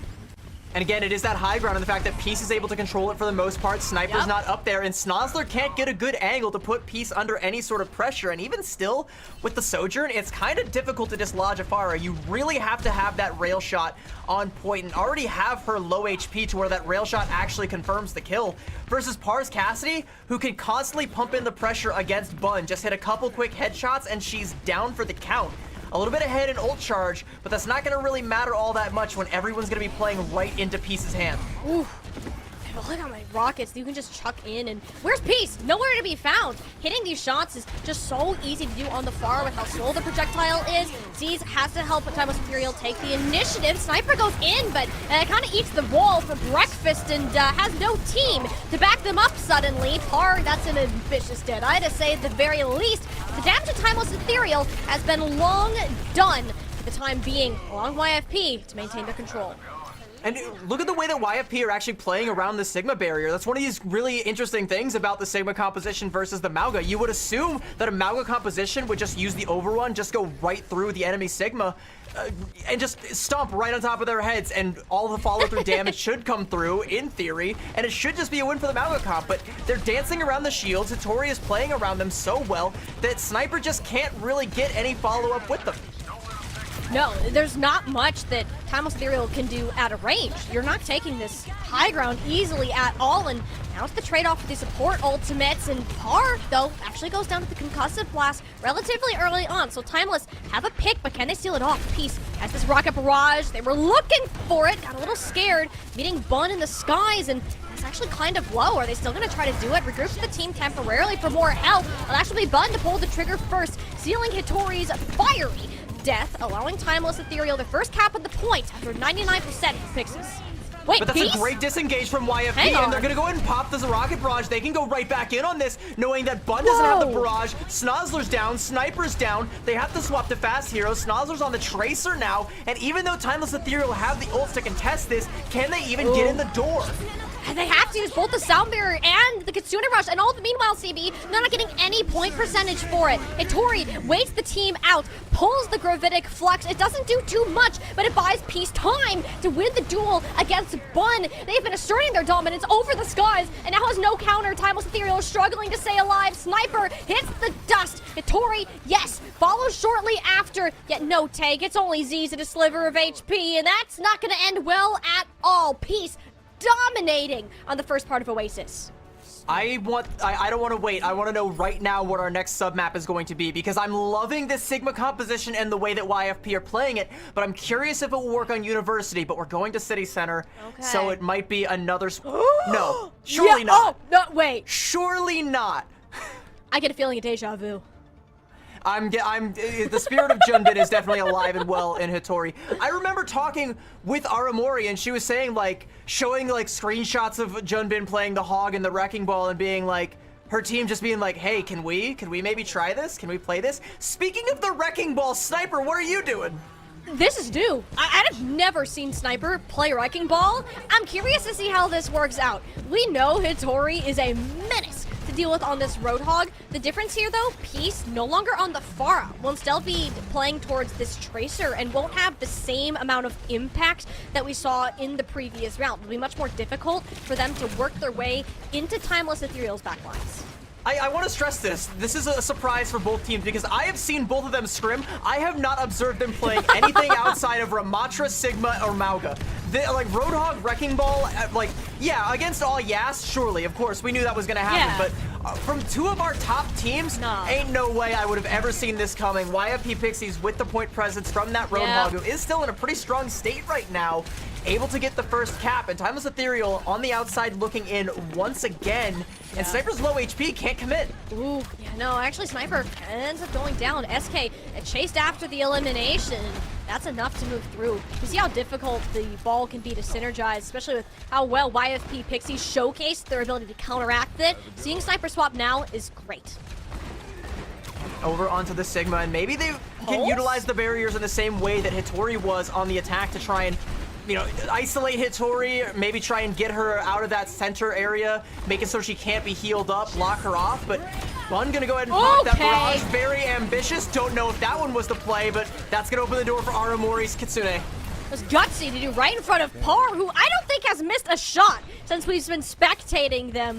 I mean, look at the amount of damage they've been putting in. There's another headshot on the secured hook. Timeless Ethereal now completely swapping up. It's free. It's free. Snozzer gonna go and swap over to the Widow just to try and, you know, threaten to hit a headshot to make YFP think twice, make them poke their heads back a little bit. But they're still gonna have to try and make their way through this choke that you got Hattori lurking with the hooks. You've got Par with the Deadeye. Peace is gonna be lurking as well, swapped over onto the Tracer, giving a little bit of space to let Timeless Ethereal in. But what do they really have to push this through and get the flip?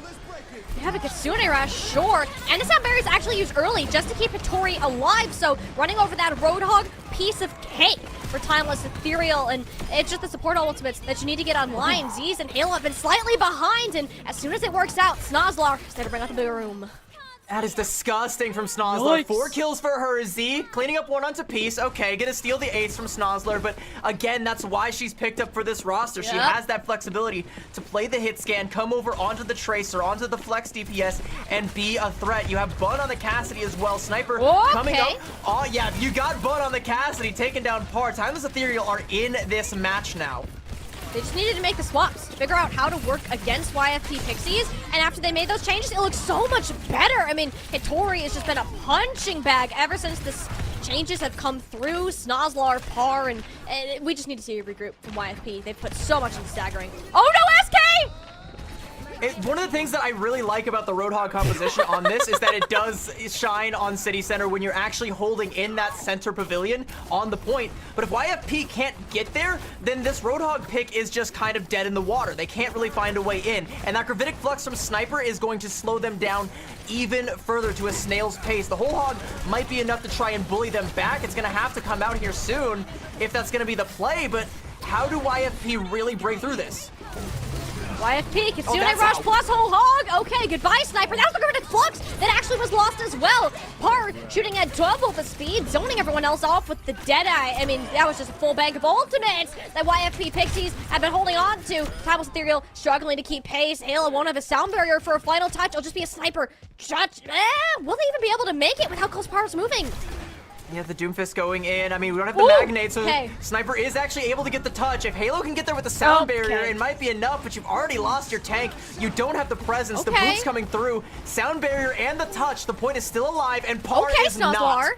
That's awesome. Snozzler used the sound barrier to buy her way into the objective. Now it's a pulse bomb. Sees following it up, winning out the 1v1. It's a scrap down to the wire. Only one Tracer has an ultimate in hand. It's going to be a stick onto the tank, taking about half of Victoria's remaining health pool. Sniper's back for round number 2, thrusting themselves into the arena. YFP, though, it's their turn to shine. SK giving them a victory song. At least she hopes to help power this team through and put a conclusion to this overtime. The health, though, goes away, and it's SK who ends up getting sent 6 feet under. Par on the Sombra of all themes. We're seeing Mystery Heroes played out in this final round of Oasis. It's so scrappy, and it's gonna be close. With the Dory swinging around to the theme of the Wrecking Ball, it's enough to make it even. Peace, Armor, everyone for YFP is back. Timeless Ethereal sent down, and it will be the early lead secured by the underdog team.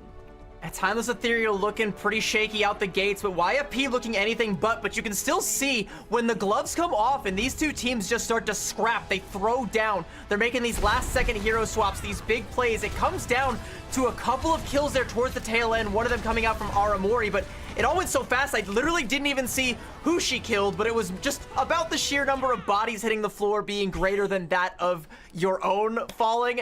It was so close. You lose a Tori there on the Wrecking Ball. You wait out the sound barrier.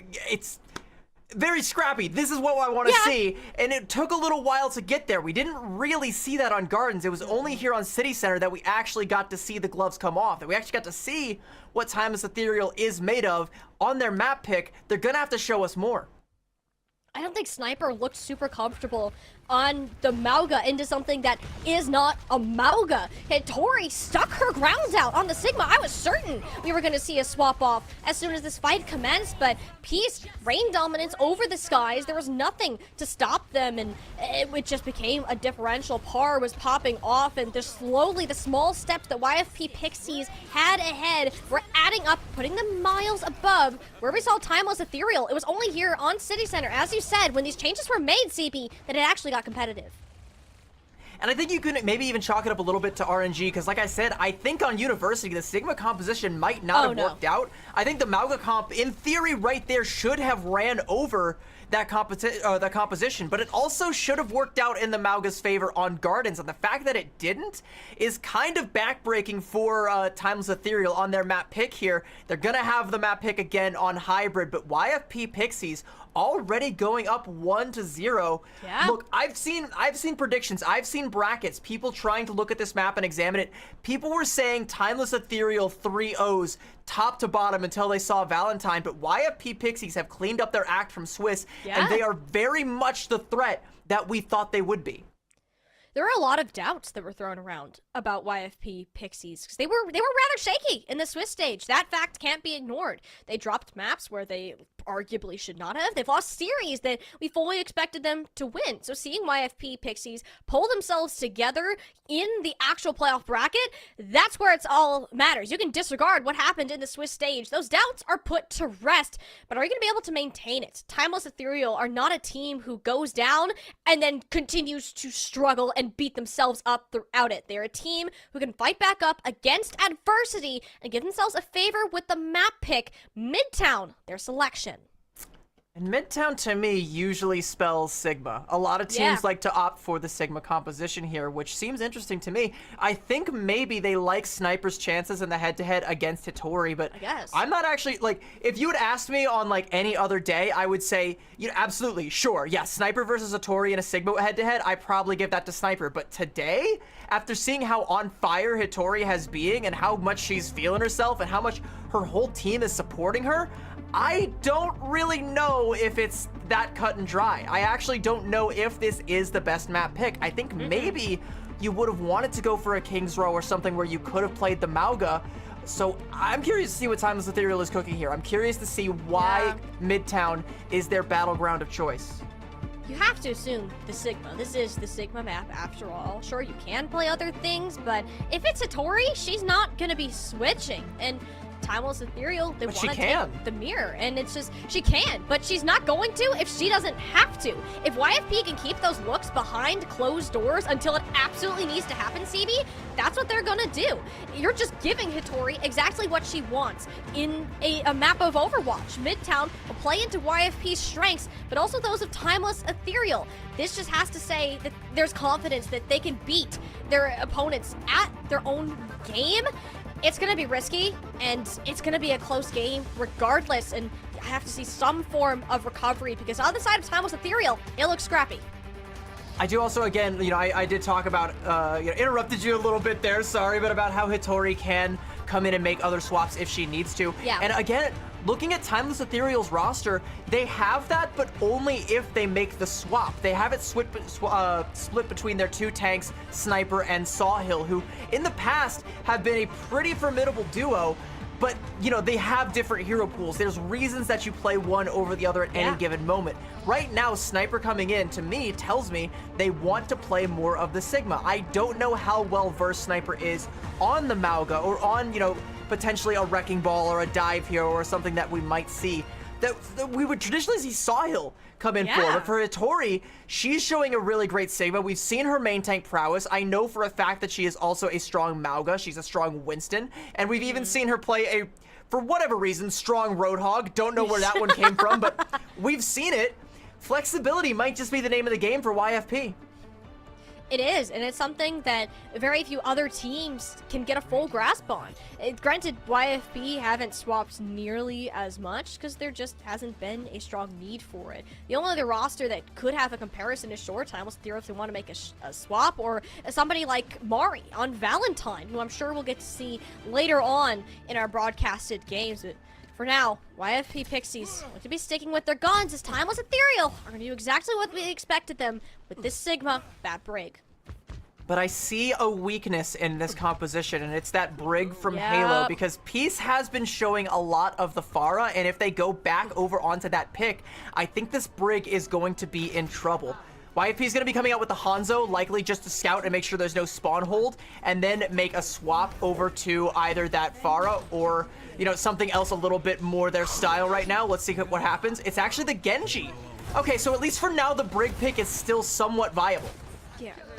For the time being, I mean, Peace is a Genji that is going to make a lot of impact, and even just the pressure that Sniper's under, that's over half of their health. Immortality field is forced. CB, different character, exact same results. Yeah, but with that Immortality field forced, Peace has a way to go in if they're going to be able to try and go for it, but a lot of the shots coming through from Par to keep Peace at bay, but Sniper is in so much trouble. Hitori's fallen, though. Yeah, that's big. Even if Sniper ended up going down, it wouldn't have been the end of the world. YFP Pixies, without their stable pillar in the front lines, just got to fall back. My question here, though, is do YFP make a swap? Because Peace put out a lot of damage on that Genji, but I'm not sure how long they want to commit to this. 3 minutes left. They burned only 1 minute. They got a couple more cracks at this. Hitori actually hasn't gotten a whole lot done on the Sigma, by the way. Look at the ult charge in comparison to Sniper. Sniper's already starting to close in on that Gravitic Flux. Should have it by the end of this fight. Hitori not even on the same tectonic plate as a Gravitic Flux right now. Yeah, we know how good Sniper is when it comes to this Sigma. Showing it so far, the pulse buff didn't get a whole lot of anywhere, but that's okay for Timeless Ethereal. Basically, just a longer cooldown. Par went face to face with Snozzler, but ended up getting hit in the back with some of these orbs. Sniper helping out their team. That's just another one coming in, and look at that. Sniper building up to that Gravitic Flux at almost twice the rate that we're seeing of that of Hitori. There's not even a reason to pull it out here, taking your sweet time at disposing of YFP. The good news, I think, for Hitori is because that fight took so long, and I mean, it was already won for Timeless Ethereal about, like, a minute or so ago. Sniper's not gonna let that Gravitic Flux rip, and you do have a window of time where you can try to close that gap and match the ult bank up, because looking aside from those Gravitic Fluxes, it's pretty competitive. SK, please stay alive, though. We definitely need you to be working up to that sound barrier, baby girl. Don't go falling just yet. What is this boop? Whoa! Sniper's in trouble. That's an incredible boop, though. It forces the Kitsune rush. SK, sound barrier to cover for the day. But Deadeye, though, they're locked up in place. Nowhere to hide from the sightlines of Bun. Great combination. Timeless Ethereal, 2 ults down, 1 fight win. And I talked at the end of the first fight about how much damage Peace was putting out and how close they were getting to that Dragon Blade. That has slowed down to a snail's pace, only just now coming up on that ultimate, and Timeless Ethereal are gonna have the tools to deal with it. Hitori's still lagging behind on that Gravitic Flux, but once she gets it though, it might be the door open for YFP. The deflection though, Peace able to stay away from the magnetic grenade, stunned up throughout the rally. That's just the life of a Genji player until your head is ripped off. Excellent shot, courtesy of Bun. Timeless Ethereal had all the support ultimates, all the sustain that they could possibly want, leaving YFP's last chances up to Hitori's Gravitic Flux. Yeah, but Timeless Ethereal, they broke the bank on that one. You know, that Dragon Blade forced out so much utility, so many resources, so many ultimates that now they don't have one, and Hitori finally has that Gravitic Flux that she's been needing all match long. Now that she has it, and Timeless Ethereal are only gonna have the lamp to try and deal with it, this is do or die time for YFP. They have to go big with this ult, they have to make space, and they have to get in. Also, Aramori on that Kitsune Rush coming up a little bit after is going to be massive if YFP live that long. Sniper is outpacing Hitori when it comes to the value of the Sigma. Hitori just got another Gravitic Flux. It'll be Sniper to pull the trigger first, and it's Par sent to an early grave. Hitori has to find some form of impact, but Bun has basically full health. Both of the supports keeping her on her feet. Timeless Ethereal are just pushed up. YFP Pixies nowhere near where Hitori is right now, knowing that it's going to be overtime. Timeless Ethereal dominating right now with Sniper on their best hero. It's on to Peace to see if anything else can be done. Yet it's the sound of the Deadeye to close out this attacking round. YFP Pixie struggled to break through, and CB, they're not going to manage to do it at all. Timeless just slammed the door in their faces with a full hold. As soon as we saw the map, I talked about the Sigma head-to-head, Sniper versus Hitori, and how my gut instinct tells me I should go with Sniper, but today, with how hot Hitori has been, to lean more towards her. Today, I've learned to trust my first instinct, because Sniper absolutely gapped Hitori on this point. Like you said, completely outpacing and even lapping Hitori in terms of damage dealt, in terms of Gravitic Fluxes built up. And by the time Hitori had hers, it just wasn't big enough. There just weren't enough bodies getting caught in it. It only caught the one, the Cassidy, who had the combat roll, the damage mitigation, and even you had Z there on the Baptiste to help keep Bun alive. She lives to tell the tale. Nothing comes of it, and throughout all of that as well, you're losing players on the way in. You're, taking duels with SK. You're losing Par on the way in, getting completely outclassed by the DPS line from Timeless Ethereal. They are feeling themselves, and they only need 33% to get themselves a map win here.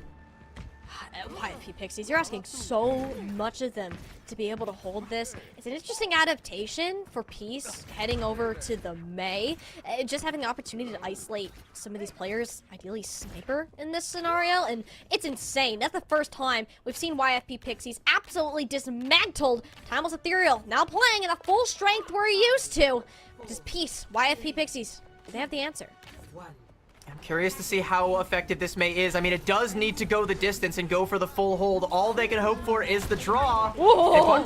I mean, if Bun finds a headshot, we might just get a dub for Timeless Ethereal, and she's actually committed to it. She's even going to take an aggressive angle here, go for a grapple shot. Nobody's showing their heads. They weren't born yesterday. They know better than to poke their heads out when Bun's got the grapple shot.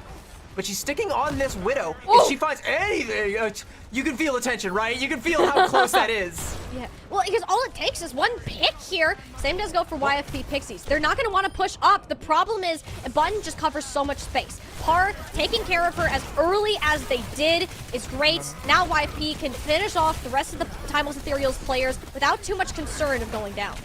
I mean, they got the one pick that they needed for YFP to stave off the pressure, and that was onto Bun, but Bun is on the attack. She can swap over onto the Cassidy, and suddenly we no longer have the vulnerability of the Widow. It might have slowed Timeless Ethereal's tempo just a little bit, but not nearly as much as it would slow down Timeless Ethereal. Peace falls right here. Oh, Peace had the ice block as well, just never got a chance to pull the trigger. YFP Pixies, they're gonna struggle. YFP Katori is getting beaten up into a corner. That lamp won't save you from the pulse bomb. Timeless Ethereal, they got their one pick. All it takes is a third of this objective to push them on through. Dueling at Matrixes and more players behind it. Opens this objective wide open just to slam it back down. A CB, we knew what Timeless Ethereal are capable of, and they have fired back to the highest degree to tie up YFP Pixies at one apiece. This is the dominance. This is the absolute unbridled dominance that we have associated with Timeless Ethereal. We get to see a glimmer of it on this map, but we still got a ways to go. They tie it up 1-1 on Midtown, but that Sigma head-to-head was absolutely not close. And we also got to give it up to the DPS line because, again, that pickoff onto Peace, who had the ice block and could have lived a little bit longer, that was critical. That was the critical point of failure. You lose anyone on your side, you no longer have the staying power. Timeless Ethereal, with their faster comp and with their attacker spawns, can just swarm you, just completely bully you back. And despite the ults coming out from YFP, they had no purchase in that last fight. They had no staying power because they only had 33% to give. No, there's not much that you can do. The May was a good touch. It gave them a chance, but Peace just ended up in La La Land, and Timeless Ethereal happy to take advantage of the opportunity that was essentially handed to them on a silver platter. The stark difference, though, between these two maps blows me away if it wasn't Timeless Ethereal. Look at Peace's ult charge at the tail end there in that 80% realm along with SK's sound barrier. If Peace did not die, they would have been able to build up to that blizzard. They could have used that to tempo into the sound barrier. They could have either won fights or bled out more time, but they just didn't have it. That's one domino that falls and knocks over everything for YFP. That kill is absolutely everything, and that's Snozzler opening everything up for Timeless Ethereal, winning on their map pick, and again, that Sigma head-to-head is gonna be something to take a look at as we go into YFP's map pick on Push. Is it gonna be Push? I believe it's Flashpoint, actually. That is our third map, unless it is Push. Wait, no, it is, because it changes after the rounds. I'm remembering this now. Haha.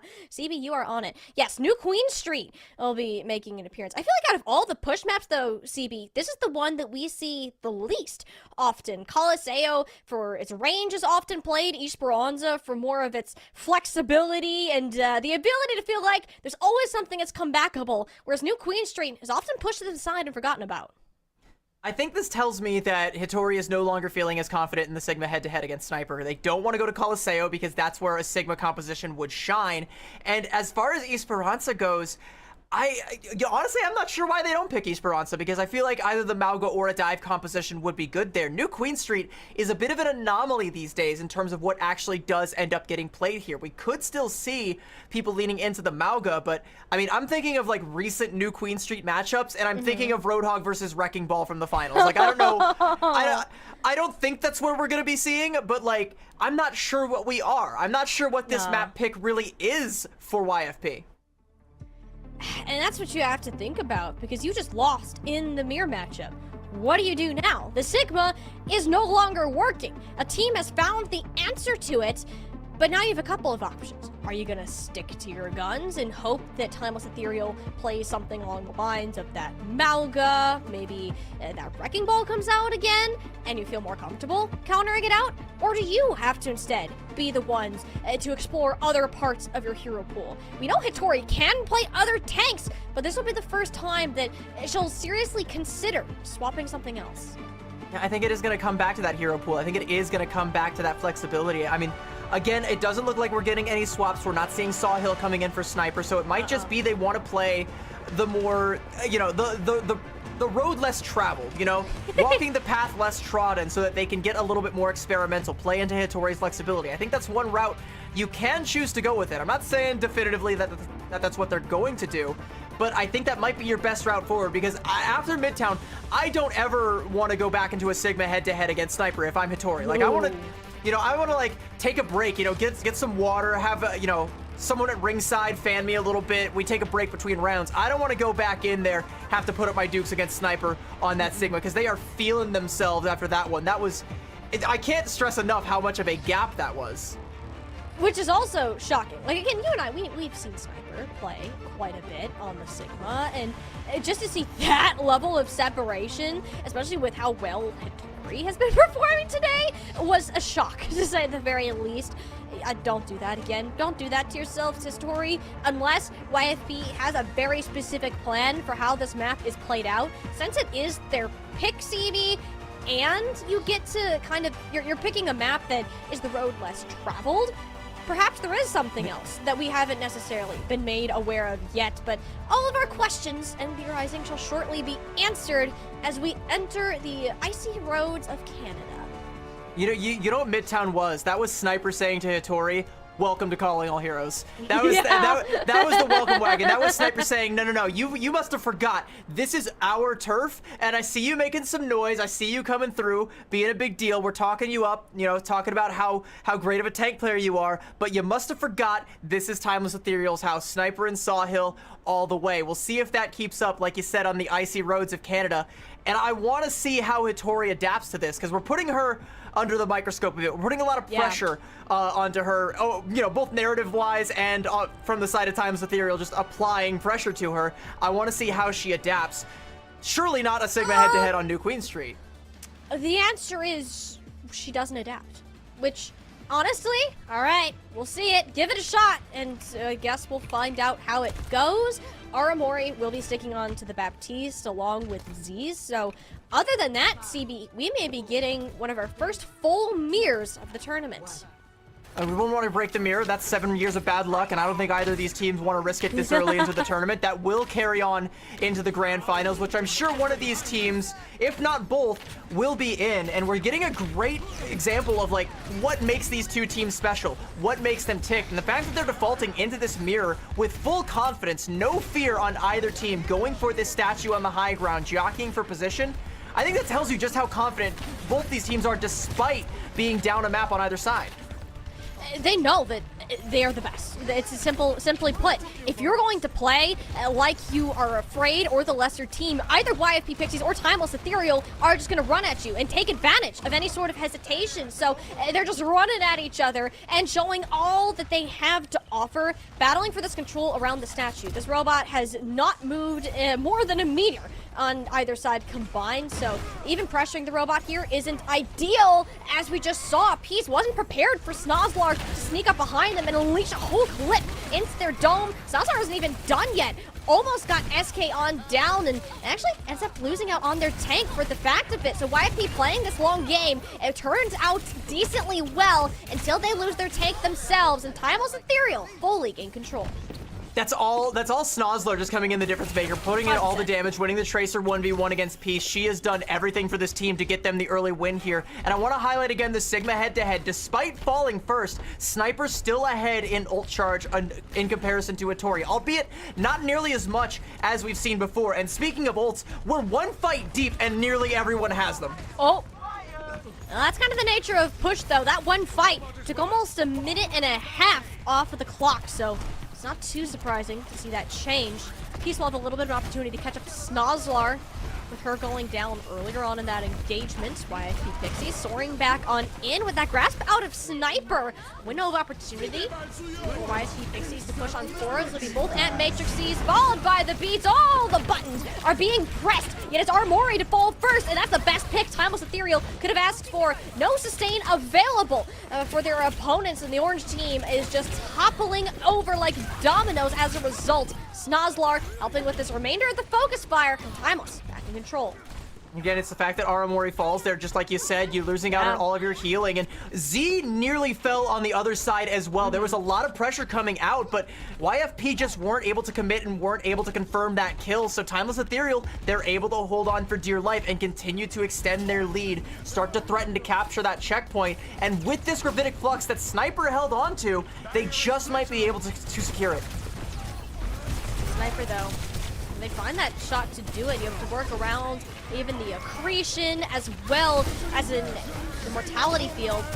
The accretion is on out. Tori is in trouble. She actually gets burned down before she even touches the ground again. Excellent focus fire from Timeless Ethereal. That's going to grant them that first checkpoint, CB. And that's one of the great things about Gravitic Flux. If you don't have the sound barrier on the other side, and you're relying on Aramori's lamp, which just went out, if you're relying on the lamp to try and save your tank, that doesn't save you until you hit the ground. And if you're already dead by the time you hit there, that lamp ain't lighting up jack. Nope. Yeah, no, it's a rather rough situation to be in, especially with how quickly Timeless Ethereal have just marched their way through Queen Street, and especially capping that early on in the match. CB, if Timeless Ethereal wins another fight or two here, you seriously have to question if YFP can even make a comeback. And again, I think it might be that SIG head-to-head, and we're talking a lot about Sniper versus Hitori, and it's a lot more than just that. I think composition-wise, it looks like Timeless Ethereal are a lot more comfortable with it, which again, I haven't seen them scrimming a whole lot of this. It's been a lot of the Mauga that I've seen, at least to my eyes. You know, they might have been doing some sneaky stuff behind my back, and that's okay. You can't show the casters all your strats. I can't know everything, of course, but like, it makes sense, right? Like, you have everybody on comfort picks. I'm still looking at the VOD over here that's on the delays. I see like the Sigma Sniper comfort pick for them for sure. Yeah. Snozlar on the Tracer. We've already seen just how dominant she can be. Even going head to head against Peace, who is a great flex DPS player, can definitely hold their own. Snozlar looks to be getting the better of it, and you've got Bun on hit scan, which is not something we're used to seeing her on, but it still fits, right? Like, she's still popping off on this Cassidy, and YFP, they've made the swap over onto the Sojourn for par, but what are they realistically going to get out of this pick if they can't control the tempo? No, I mean, at least Peace can get somewhere, and Sojourn already not proving to be an amazing trade-off. YFP are fighting blow for blow. The longer it goes on, the more it favors the Timeless Ethereal team, and even then, Pieces just has no support from the rest, and like the timing that they choose to go in is so off from the rest of YFP Pixies that the Tracer just can't get value. Snozlar is running over YFP Pixies. I mean, YFP Pixies are going to have a lot of ults in this next fight, but Halo's got the sound barrier to match SK, so even if YFP win this fight, they're going to have to invest a lot in order to overcome those insurmountable odds, and that could all be put to bed if Bun gets a good Deadeye. Traditionally, not the easiest ultimate to use, but these days is actually quite effective. Not if you get a rock to the face, though. That was a jinx if I've ever seen one. Bun, sure, ate a rock to the face, but Hale's there to escort Timeless Ethereal out of danger and out of effective range of the amplification matrix. Mori just had to use it to make Timeless Ethereal hit the brakes. 2 grab Z's somehow. They ended up staying within the sightlines of that ultimate. I could go back to blight them later on. Sniper at least forces the trade at the sound barrier, trying to keep themselves alive for as long as possible, and it might be worth it. Snozlar, Sniper coming up with one apiece, and this Tegma's just in the middle of YFP Pixies' team. CB, they should not have won that. They did it without Z. They didn't have healing. They only had Halo, who didn't even have the sound barrier. Sniper somehow lives, forces the sound barrier out of YFP, and still confirms kills. And now YFP, sure, they have DPS ults, but I mean, the bot is knocking on their door. They're gonna have to let them both rip to get anything, and it might not even be enough to win the map if you can't put Timeless Ethereal in the dirt. Paris to come up with something here. All this Overclock is doing is forcing Sniper back, chunking in a couple shots. Peace playing safely on this high ground. They're so scared of what these teams have to offer. Even that Pulse Bomb gets nowhere. Sniper has the full support of both Z's and Halos, who has another amplification matrix, mind you. Paris sitting at a sliver of HP. YFP Pixies are far from stabilized right now. All it takes is one wrong move, and Timeless Ethereal are going to stomp them into the ground. That's 2 from Z's. Bun escorting the robot to victory, as we are not even going to see a comeback, CB. We are going to get a full completion of New Queen Street. Timeless Ethereal aren't about to let their championship title slip away. 2-1. And with 4 minutes still in the time bank, Timeless Ethereal with that full cap, they look angry. They look like they have wiped all the egg off their face from that first map, and even the kind of shaky performance that they had in Swiss. This is the dominance that we expect out of this team. These are 2 of our top teams, and right now it does not look close. We know YFP have it in them. We've seen it against Yas in the previous series. We've seen it on Oasis in our first map. They need to find it, and that was not the map pick to try and do it on. I don't think they look nearly as good as Timeless Ethereal do in this Sigma mirror composition. No. I think it's time to bust out Hattori's flexibility. I think it's time to bust out the Mauga and try your luck on that. I know it didn't work on Oasis. Fine, you gotta shake that off, because this is not it. This is just not working. It feels like YFP suddenly are getting gapped at just about every single role.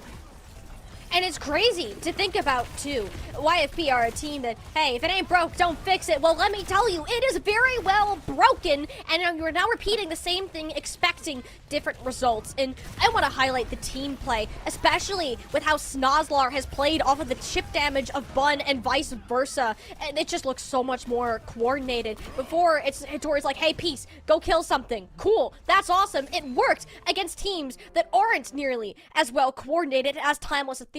Now that you're against the current champion, the reigning champion of Calling All Heroes, that same stuff ain't gonna fly. And you might be looking at potentially the next champion, again, of Calling All Heroes, at least for this tournament, if Timeless Ethereal continue at this pace. They can dispatch YFP Pixies this easily, despite dropping that map. I mean, it feels like they don't even care about Oasis. It feels like they don't even care that happened. It doesn't matter to them. Once they got their map pick and started to get rolling, they haven't slowed down since. And they haven't been... I can't stress this, winning fights that they have no business winning, because they've already lost their main healer. And you can't even slow them down. You can't get any good kills. You can't slow Sniper down. They just live and live and live forever with only Lucio passive heals and, you know, the new healing passive that's universal if that kicks in. But just not being able to take down this tank, not being able to confirm on anything, convert even the biggest possible of picks you could have found into a fight win, or even an opportunity to slow the fight to your own pace. I mean, YFP, the wheels have fallen off. The wheels have fallen off the bus for YFP. YFP have fallen off their high horse and got trampled and backed over again. Now they find themselves looking at a potential lower bracket run that they don't want to make easily at all. With how close this series started, they don't want it to end here. CB, we have still more matches to go within our YFP Timeless Ethereal matchup. Don't go anywhere. We're going to resume right after this break.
On one side, we have a bus that can't slow down and another that has slowed down to a crawl as the wheels seem to have fallen off. YFP Pixies came out of the gates hot on Oasis, but have since stalled out and have been run over in the last 2 maps by Timeless Ethereal. And again, our monarchy, our dynasty, our champions from the previous season, did we really expect anything else?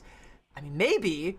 I mean, YFP certainly did, and they definitely thought they did after Oasis, but on their map pick, on Flashpoint, they have to bring it back. Oh, absolutely. This is the last chance for YFP to show that they can pull it together.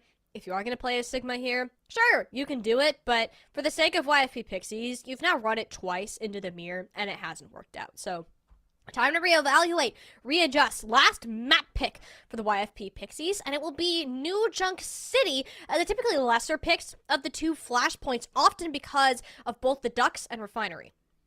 And what's kind of interesting to me, and I think it's a little bit, it kind of hurts a little bit when you are the team that gets the map pick on Flashpoint, because you only have the 2 options, right? You have New Junk City or you have Surasa. Take your pick. They kind of feel very, very similar. There's not a whole lot of pocket strats you can pull out on one versus the other. Like, it's loser's map pick, and you're picking on Flashpoint. You can't be like, well, I really want to play Dive, so I'm going to pick this map. Like, it just doesn't work that way, all right? There is a lot of high ground and a lot of verticality on some of the individual points of New Junk City that we will start to see, especially in that first point. And, you know, again, some of the other ones that you mentioned, like Ducks, Refinery, I think even Junkyard has a fair bit of it, but I think that's only going to play more into the Sigma style of play, if not the Mauga. Again, we haven't seen a whole lot of the Mauga mirror, you know, praise the deities above, that we have not seen a Mauga mirror. I'd much rather see a Sigma mirror, but if I'm a YFP fan, I don't ever want to see a Sigma mirror again. No, you don't. Even if it's so much more engaging to watch, as a fellow Space Grandpa enthusiast, this is great. But if you want YFP to do well, if you want Hattori to succeed as a tank player, the Sigma's not it. You have to find something else, because seeing that there are no substitutes, Sniper will be staying in, and there's no reason for them to swap away from the Sigma. Whether we saw a little bit of Winston from Hattori at the tail end of that, is that super applicable to New Junk City?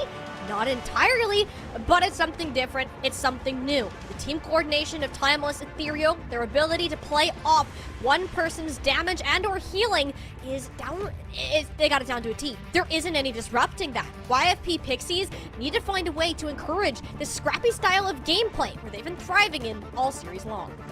Honestly, I say bring out the Winston. It might not work. It probably won't work. It's not really favored on this map. But honestly, the wheels have fallen off. Let's put them back together with some Gorilla Glue, huh? Like, why not? let's slap them back on there, get some Gorilla Glue. And again, you know, Hattori can play the dive compositions. If they force a mirror, you know, Sniper's not going to be as adept on that. Again, you know, map geometry-wise and map the way this all plays out, I don't think that's the best idea. But it's an idea. I'm just spitballing here, because if I'm YFP, I'm kind of running out of ideas at this point. And that's literally all you can do. You can theorize, you can guess all you want. And CB, as much as we say, okay, casters, it's not ideal if you do that, but literally, this is what we think is going through the heads of YFP Pixies right now. CB, the moment has finally come. We are looking to get it. The dreaded I think if you're YFP, this is exactly what you wanted to see. You want to see this Mauga mirror, and I think this is a good map for it to work out. I mean, not that Surasa wouldn't have been. But we are, you see what I see also. I see it. Let me ask you something. Can you dig that? Oh, I can dig that. All right, Zuzzler, show me what you got. The first venture that we're gonna be seeing in Calling All Heroes, and my goodness. Is with the Genji. This is with Genji, by the way. This is the version that we saw the Korean teams playing. I mean, YFP Pixies, it's a great thing that they don't have a Baptiste right now, because that would be absolutely like a full course buffet for this DPS line if they did opt for that. But they do have the Kiriko. Okay. They don't have a Pharah anymore, though. I was about to say, Peace doesn't have to worry about much other than Z's, and Z's took care of the business faster than YFP Pixies expected. There's a second one going down for the Baptiste, truly playing into the damage the hero has to offer. Timeless Ethereal taking a page of what we've been seeing at the OWCS Majors. And like, despite not having the Baptiste, despite not having that glaring weakness in the team composition, they're playing the Kiriko. They should still be favored. They give up too much space. Timeless Ethereal just run them over, go in with all the follow-up damage. Snozzler does a lot of it over here on the Venture. We're finally getting to see Valeria. We're finally getting to see Venture in Calling All Heroes. I love to see it. We didn't get to see a whole lot of Pisa Sfara though in that last fight. Pisa pieced out a little bit too quickly. Needs to have more staying power, get more done on this Sfara in this next fight if they want to make up the deficit. YFP Pixies have relied on Peace to initiate these fights, and most of the time, if Peace can get a pick, it's as good as done. The problem is Peace is just under a lot of pressure. Z's already having an amplification matrix online is only going to double that, if you want to talk specific numbers. Getting Snozzler down, though, those Magnetic Grenades, if you're not careful as a Venture player, you're going to meet an early end, but in fact, it's Matori who gets mowed over. SK still willing to commit. The Sound Barrier Halo has one of their own, giving Timeless Ethereal the advantage the longer that this fight goes on, until she finally pulls the trigger, bowling down Peace with the Dragon Blade out from Bun, just to seal the deal here on this first point of Arena. Timeless Ethereal swapped up their comp, but they look just as good. I think the good news, though, is that you've bled the coffers nearly dry for Timeless Ethereal. They did have to invest both support ults to make that happen. You hold on to the Kitsune Rush for the next point. You still have a way to buy yourself into it. But what you gotta be really worried about is that Cage Fight Tectonic Shock combo. That is very, very scary. YFP have an equally scary combo that is almost online. They need to try and build for this Cage Fight Rocket Barrage combo to be just as deadly. But I think Timeless Ethereal might have the staying power to be able to withstand it. They should be, at the very least. Kitsune Rush, though. It's you think Sound Barrier is one of the best ultimates in the game? I say it's Kitsune Rush. The amount of impact it can have. Sniper didn't stand a chance the moment that ultimate came out. Snozzler, Bun doing what they can to trade out picks. Without Sniper in the mix, though, you're looking at a losing battle. And the fact that Sniper dies so early before that fight even kicks off is everything, because Snozzler had invested the Tectonic Shock. Now they no longer have that combo. Snozzler gonna swap over onto the Cassidy while the cleanup from Par and Peace comes out. YFP staked their claim onto Bomb Flats, and now Timeless Ethereal only have that Cage Fight, one that YFP can match, and now combo with that Rocket Barrage. That's another deadly combo I've seen a lot of these teams scrimming. What I was afraid we were going to see, it was inevitable. Now we might just see it come out. Looking for the positioning on it, though, is going to be challenging. He's having an Amp Matrix. You put that within a Cage Fight. It can be pretty deadly as well. Not that it's recommended. Bun swapping over to the Echo does make this a bit interesting. Peace didn't get the bolt in that they exactly wanted. The Barrage gets a whole lot of nothing. The timing was too long for Timeless Ethereal, and they were completely prepared for the Rocket Barrage from above. SK still committing out of the Sound Barrier. They think it's winnable, and I guess if Par is still on their feet, okay, I can see where that stands. YFP Pixies have already stalled this out to a one-fight territory. It's just a matter of trying to stay up on the map where Halo bids you but goodbye. I think that's a worthwhile investment if you're SK, though. It does get you up to 90%. The problem, though, is you don't really have a whole lot of anything to get yourself back in here. You might have to take 2 fights, and that's not always a guarantee on Flashpoint. You're looking at the DPS ults for Timeless Ethereal. They got the Deadeye. They can slow this all down to a crawl. They've got the Duplicate. They can do a lot of damage with that, try and find a way in, especially if we get double Mauga on one side. That's a lot of sustain. That's a lot of staying power. That's a lot to have to break through without an ultimate. You're banking on this Kitsune Rush, and Aramori still has a ways to go to get it. It'll be a little bit, but how much chip damage YFP Pixies are taking, it's actually not going to be that long at all. Aramori, Artie's going to have it online. Snozzler wants to prevent her from using it all together. The Zen grabs Peace, which works out for Snozzler, turns her sights into the backlines. What a flank from her, and she still manages to get Par out of it. The only problem with this now is you overextended. Your tank is dead. Sure, you have a new one, but Bun isn't nearly as bulky as Sniper with an Echo Duplicate. Cage Fight on out. Tori just went and dipped out of that situation. Timeless Ethereal, though, being in control at this point, but Halo falls before the Sound Barrier can hit the ground. That was their best shot at closing this out, and with it going down the drain, CB, YFP Pixies are happily gonna take this flip back over and hope that Timeless Ethereal don't get a full regroup before the point caps.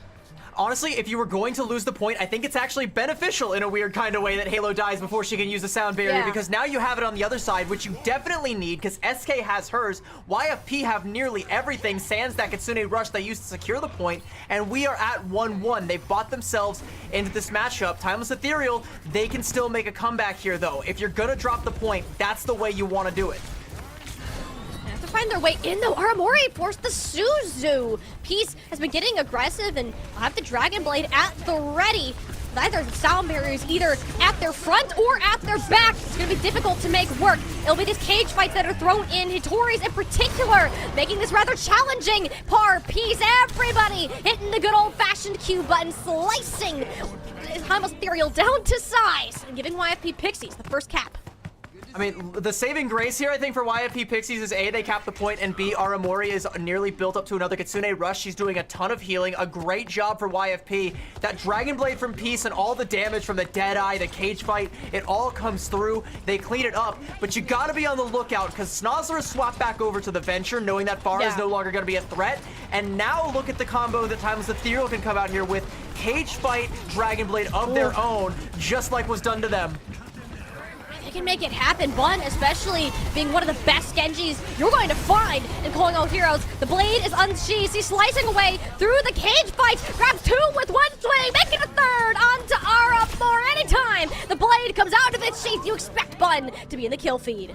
And just like I said, the best flex DPS we have in Calling All Heroes. Her Mei is phenomenal, her Genji is just as, and we can see it right there. Granted, yeah, it helps a little bit when everybody's locked down in a cage and it's not so much shooting fish in a barrel, but slicing them up with a katana. It works out. Now you're gonna have this tectonic shot coming up from Snozzler. You've got the window from Z to try and section off YFP, slow down their approach, and they do need to make this approach quick. Otherwise, the progress is gonna be matched by Timeless Ethereal here shortly. It's gonna be close though. YFP Pixies, if they were to win another fight and it was rather drawn out, you could argue it'll only be one battle win that's needed to complete the objective. Snozzler though gets canceled out! Magnetic Grenade hit at the worst possible time for the Venture player. And Timeless Ethereal now fighting in a 4v5 situation at Matrix in hand, but both DPS have fallen. It has to be Z's to come up with something with how much pressure. They're under though. It's not looking like it's gonna be all too much. Sniper all alone without a team to back them up. YFP Pixies have the point. One more potential contest. That one magnetic grenade just won them the whole point. There shouldn't be an opportunity for Timeless Ethereal to come back, especially with their Lucio falling. You can even see they're trying to swap to fast heroes, but to me it feels like they're mostly going to be trying to posture for this next point because I don't see anybody near this one. Snozzler actually going to be coming in to get the touch, but falls again. She can't build up to the tectonic shock. This is once again a lost fight for Timeless Ethereal unless they pull a rabbit out of a hat here. And there's no point to Timeless Ethereal. Don't commit. YFP Pixies have used several of their larger ultimates. Just take the ultimate advantage and move on to the next point. You still have one more opportunity to make a comeback. That might have been a forced mistake, though. They may have gone in knowing that that was going to be the case and forcing some of the ults out of YFP, because now SK doesn't have the sound barrier. You have one of your own, and you're going to be coming up to that big combo, the cage fight, the tectonic shock. You also got the Dragon Blade in tow to match up with pieces. It just might be winnable here for Timeless Ethereal, but YFP are going to be the first ones on the point, the first ones to say, come to us, square up, we want you. Refinery, one of those points in New Junk City that is very difficult to play against just with how narrow these choke points are on entry. Snozzler is already forced out. The team better be able to get back to get her up soon. And at least you have the health. The sound barrier is now in place, finding a whole lot of shield health until it goes down. And that's 4 for the Genji player. Peace popping off, and the Pixies have the fight win. But pretty crucially here, Bun held on to her Dragon Blade, so she can match that now knowing that SK does not have her sound barrier up on the field. You are going to be playing into a Kitsune Rush, but now Sniper has that cage fight. That's going to be an easy fight win if they can get this one off. Aramori has to try and use this Kitsune Rush to shut the door in their face and win this fight outright. If Timeless Ethereal do not win this one, they will only get one more crack at it, so this one has to be a one fight for them. Sadara Mori needs to shut the door. I think she needs to keep it closed before it can be opened. It might be a little bit too late. Just allow these ultimates to come through. Bun, Sniper taking to the depths of the refinery area. And have 2 going their way. YFP Pixies have enough ultimate control and discipline to hold on to their tools and take it for another battle. It's a little bit slow. A stagger there onto Hitori, an extra 10% in the bank for Timeless Ethereal. That adds up on Flashpoint, and that might actually make the ult banks, or sorry, the capture percentages competitive by the time this next fight plays out. But it is still looking very favorable for YFP. I talk about in this mirror meta how important a sound barrier is. Well, SK got the memo. She's got one in her back pocket, and Aramori still has the Kitsune Rush. If there's ever a way to win a fight, double support ultimates, it might as well be a guarantee. Walking into this amplification matrix from Z's, you need Par to buy this space, and it is such a smart ultimate to do so, especially with SK just inting on top of Z's head. YFP now have the objective in their control. If Timeless Ethereal, they gotta reset fully, but I don't even think that they have time to do so. If they continue to get staggered, CB, this is gonna be a problem. Hitori has fallen. YFP Pixie's banking on the support ults. Halo's still alive, and she has a beat. If there is a touch, which it does look like Sniper should be able to, they do have a shot. Beat only hits Sniper and Bun, and the overhealth for Sniper is already gone. Can they live? Not through this blade, they can't. Not at all. Peace. Unsheathes the blade once again, moving at lightning speed. YFP Pixies, we counted them down. We almost counted them out. But CB, oh, we are far from over. They are moving to a map 5 against Timeless Ethereal. The reigning champions have seemed to met their match. It's a 5K from Peace to close it out, too. Wow. What a bang. What a statement to make to bring us to a map 5. I said 3-2. I said that we were going all the way. I was right on the scoreline. Maybe I'll be right on the underdog story coming to fruition, but you wouldn't know that they were underdogs if you saw that performance. In the Malga mirror, YFP Pixies look so much better, so much more practiced than they do in the Sigma mirror. I think they want to stick with this, and they want to make it work if they can. The question, though, is with Timeless Ethereal picking the last map, will they be able to? CB, Escort, that's our last map. A lot of those Sigma focused. This is gonna be tough. If YFP Pixies want to go ahead and pull through, you're asking a lot, but what we just saw here in Flashpoint, it's a new burst of life, burst of wind that is put in this team's sails, and Peace is the captain of the ship. Look at how much they were able to accomplish on the Genji. Hitori on this Malga looks wonderful. Sniper has always been iffy when it's come to this Malga, and if you're able to allow a little bit more of this initiation time, YFP Pixies starting these fights, punishing Snozlar on different plays, YFP Pixies genuinely have a chance to pull off the complete upset. I also do kind of want to highlight this. Peace is a newer player in the Calling All Heroes scene. They've been around the scene for a while, but this is the first time that they've been Calling All Heroes verified, gotten on a team, gotten in the mix. Peace has showed up and declared war on every other flex DPS, Bun included, and looked competitive, if not better than her, on the Genji on this map. If they're able to keep up that pace, it just might be YFP making it happen. The name Peace almost seems hypocritical with how much chaos this player can cause and how much of a pain in Timeless Ethereal's side. But CB, I didn't even want to talk about map selections because I almost knew we would be heading to circuits. Yep.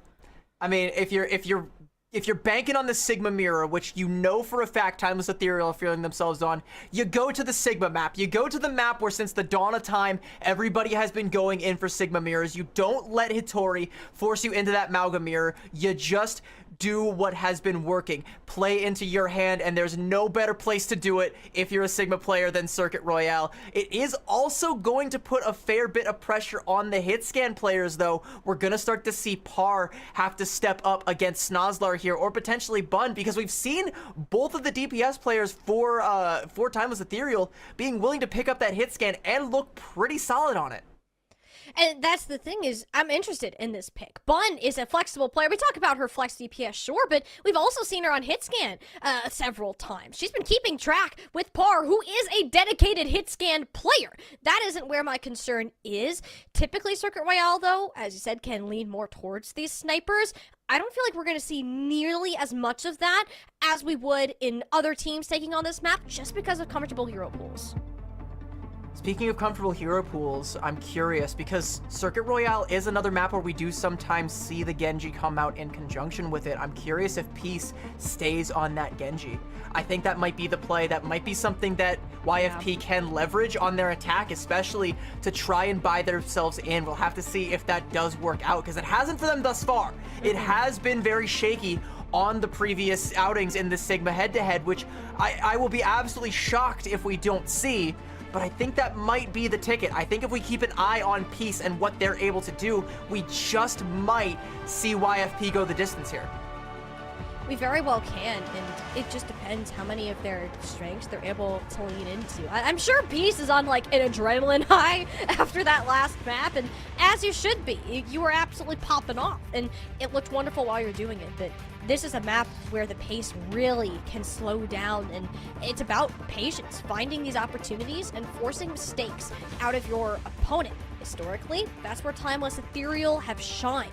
If YFP Pixies want to win this, I think it needs to be off of pure initiative power, allowing Peace to deal these large bursts of damage to work their way into the backlines of Timeless Ethereal and truly send them for a loop. Well, we have said it. I know I've said it a good couple of times.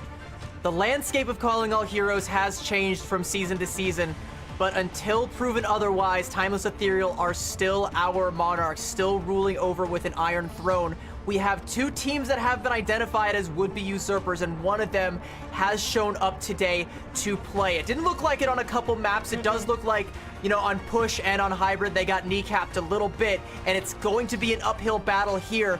But what a statement it would be if Timeless Ethereal in Swiss lost to Valentine and then in playoffs in the upper bracket lost to YFP. If you are the champions, what does that do to your mental? Does that piss you off? Does that anger you? Does that make you want to go back in twice as hard? Or does that shake your confidence to the core? How confident are they feeling right now going into this last matchup? Yeah, this has got to be the most maps that we've seen Timeless Ethereal drop.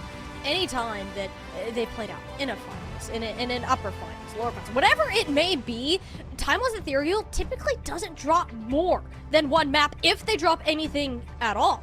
This is newer, unexplored territory for them, and we seriously need to be conscious of the effect that has on their mental game, which therefore impacts their performance in their actual play style. So if you're a team that's not as familiar with losing, can you manage to find that same strength, the same power that we saw on Midtown, on New Queen Street, getting full completes, full holds, not even a breath of YFP Pixies to be seen across the map? You lost that power so quickly, and you only have one more map to regain it. Otherwise, you're being sent down to that lower bracket much earlier than you anticipated.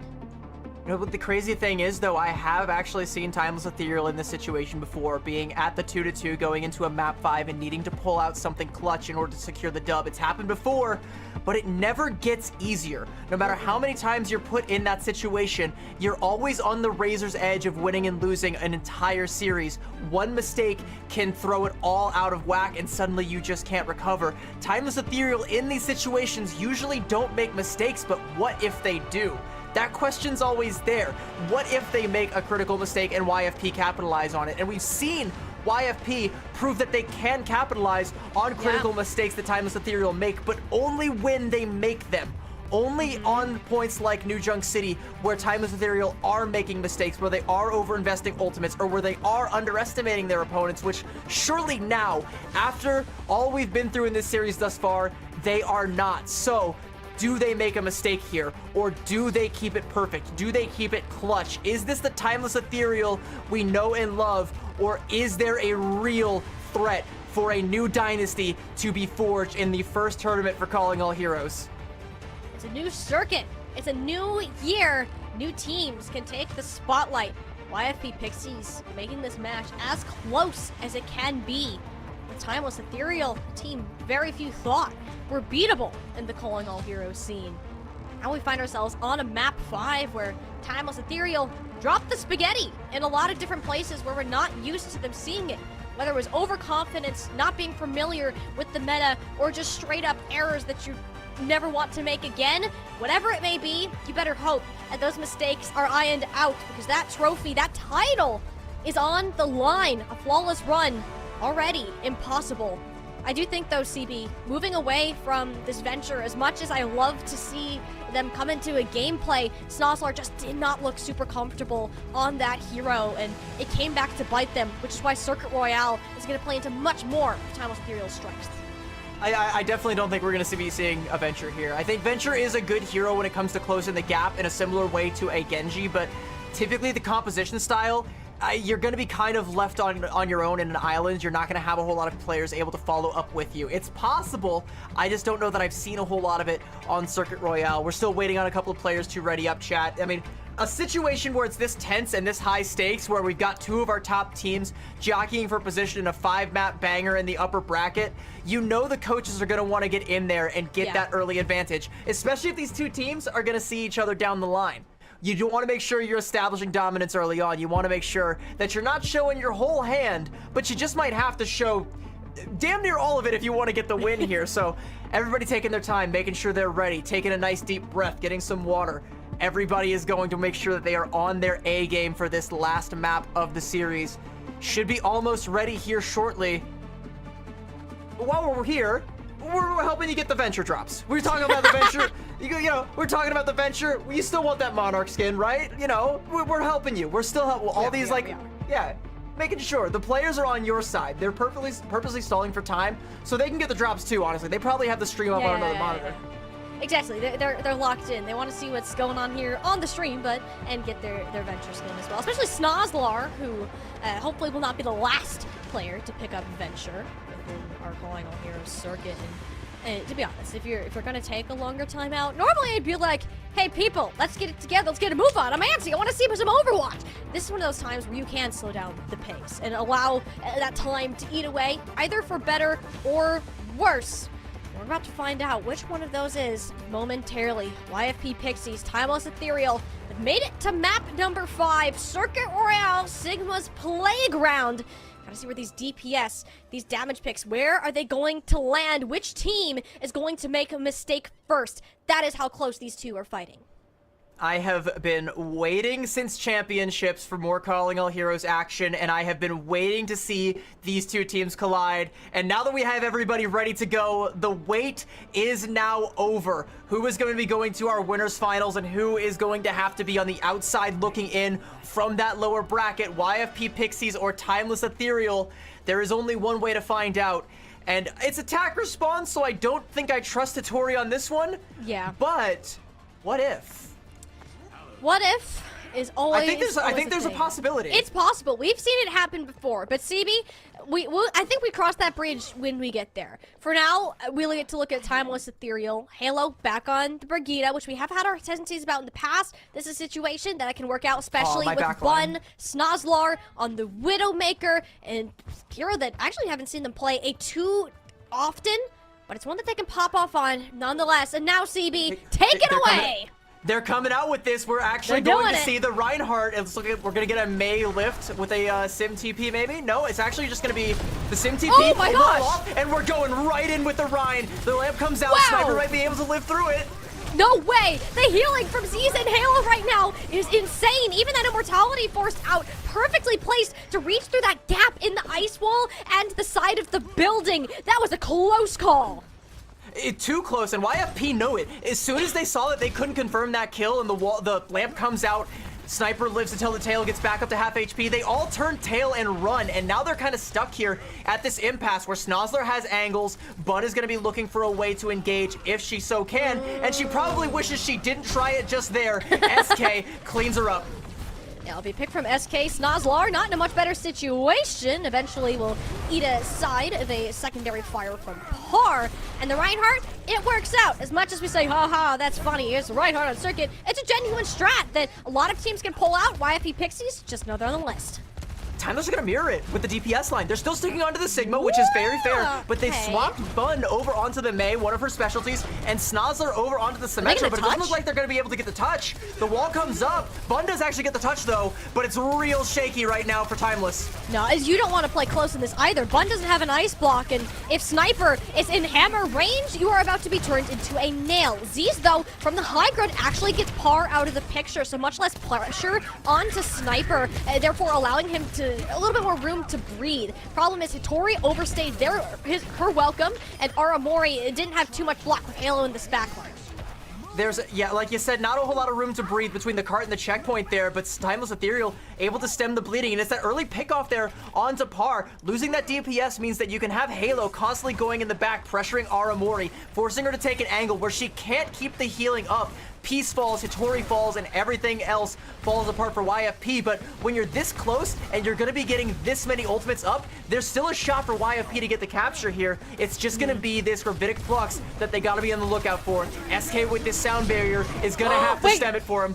Oh, I thought they TP'd out of it, but not quite yet. Both Immortality Field and Sound Barrier are there to keep everyone alive from the Gravitic Flux. It's not too much of an issue. Now, this Blizzard, on the other hand, that Hitori just pinned straight into a wall, that is much more worth being concerned about. Timeless Ethereal did not stand a chance against ultimate of that magnitude. Got too chilly, and this race car looking across the finish line of the first point. But the bodies are falling on the side of YFP means they're not going to be able to take as much of a forward position as they want to. They can't stagger this cart out. Typically, you would want to see your team teleport up onto the high ground and try and take a forward position so Timeless Ethereal can't gain it and can't hold this high ground advantage. But now that everybody's here on the cart, they just have to try and get as much progress as they possibly can. And they're going to have to be playing into this Blizzard from Bun as well, with only a sound barrier, or sorry, only an Earth Shatter on their side to try and maybe make something happen. It could be. It's very difficult to block an Earth Shatter, especially as Ramatra. So, unless Sniper has freakishly fast reflexes, you're looking at a Timeless Ethereal that's about to be sitting on their back, or we get to see nothing at all, as the action has been paused momentarily just as the Photon Barrier came on out. A rather unfortunate timing, but we're hoping to get that issue resolved shortly so we can see where this good old Earth Shatter ends up going. I said the wait is over and I lied. I've told a fib, chat. CB, how dare you lie to the people? I didn't know. I couldn't see the future. I didn't see the Reinhardt pick coming out from YFP, but hey, it is working out. Like I said, they did build up to a sizable ult bank and they were able to brute force the point home, but like I said, yeah, they have the window and the wall. Shout out to Lil Jon and the East Side boys, but they only really have the Earth Shatter to try and keep the pressure forward. A lot of those ults aren't really going to be used at any sort of offensive utility when they don't have the positioning to make it happen. And again, playing into that Blizzard that should be coming out from the side of Timeless Ethereal shortly is going to be real difficult. And when I say shortly, I mean instantaneously. Shortly, right now, same difference, same result that Timeless Ethereal were expecting. Yeah, you didn't use too much into that, so great value that Bun was able to grab. Now her being on her best hero. And yeah, she's on her best hero now, and YFP, this is the problem. Despite getting all that cart progress, Timeless Ethereal have the high ground advantage. They have the hit scan Snozzler. Par has to try and do something tricky or something creative with the Sim TP. It looks like they want to go underneath, which is great, but now you're going to be playing right into a kill box that Timeless Ethereal should have set up for this. Yeah, they weren't able to do it, and that Maywell from Bun is lackluster, to say the very least. Snozzler is in the backline, a 180 shatter, completely bamboozles Sniper. Halo has all the health to give to their tank, preventing any further deaths out of the pin. There'll be an actual cleanup of Timeless Ethereal, even when things started to look dicey. You said they weren't able to, but they did have a kill box. It was because Snozzler was behind them with that overclock, and everybody turned their heads. They couldn't capitalize on Hitori's Earth Shatter, and despite her trying to follow up on it with a pin through the TP, great way to try and stay alive, there's just not enough follow-up after the damage that was dealt from Snozzler, and they can't capitalize. Now they have a Blizzard of their own, and they should be able to make this one stick. Snozzler, has to get out with her life, nearly loses it. She'll be okay. Look at other day, especially when you use Z's can have this one heck of a performance. Snozzler and Bun, everybody is just enabling each other so incredibly well. With Team Overwatch such as this, coupling up these slows with the Vortex, with just some straight up damage from Snozzler, this is where Timeless Ethereal can succeed. Peace dies early in that fight with the Blizzard. Bun's gonna be able to match it now. In this next fight, you no longer have that advantage. You still have the sound barrier advantage, thankfully, but now you're gonna have to invest it because you know that Blizzard is going to be coming out from Bun. She is phenomenal on this hero, great with this ultimate ability. SK needs to be privy of where she is and whether or not she's gonna let this drop. By the way, Snozzler nearly has another overclock. Yeah. This is going to be the last real fight that we're going to see in terms of ultimates on this map. But Peace, the Blizzard, it went down, but she lost her life in the process. Sniper going through.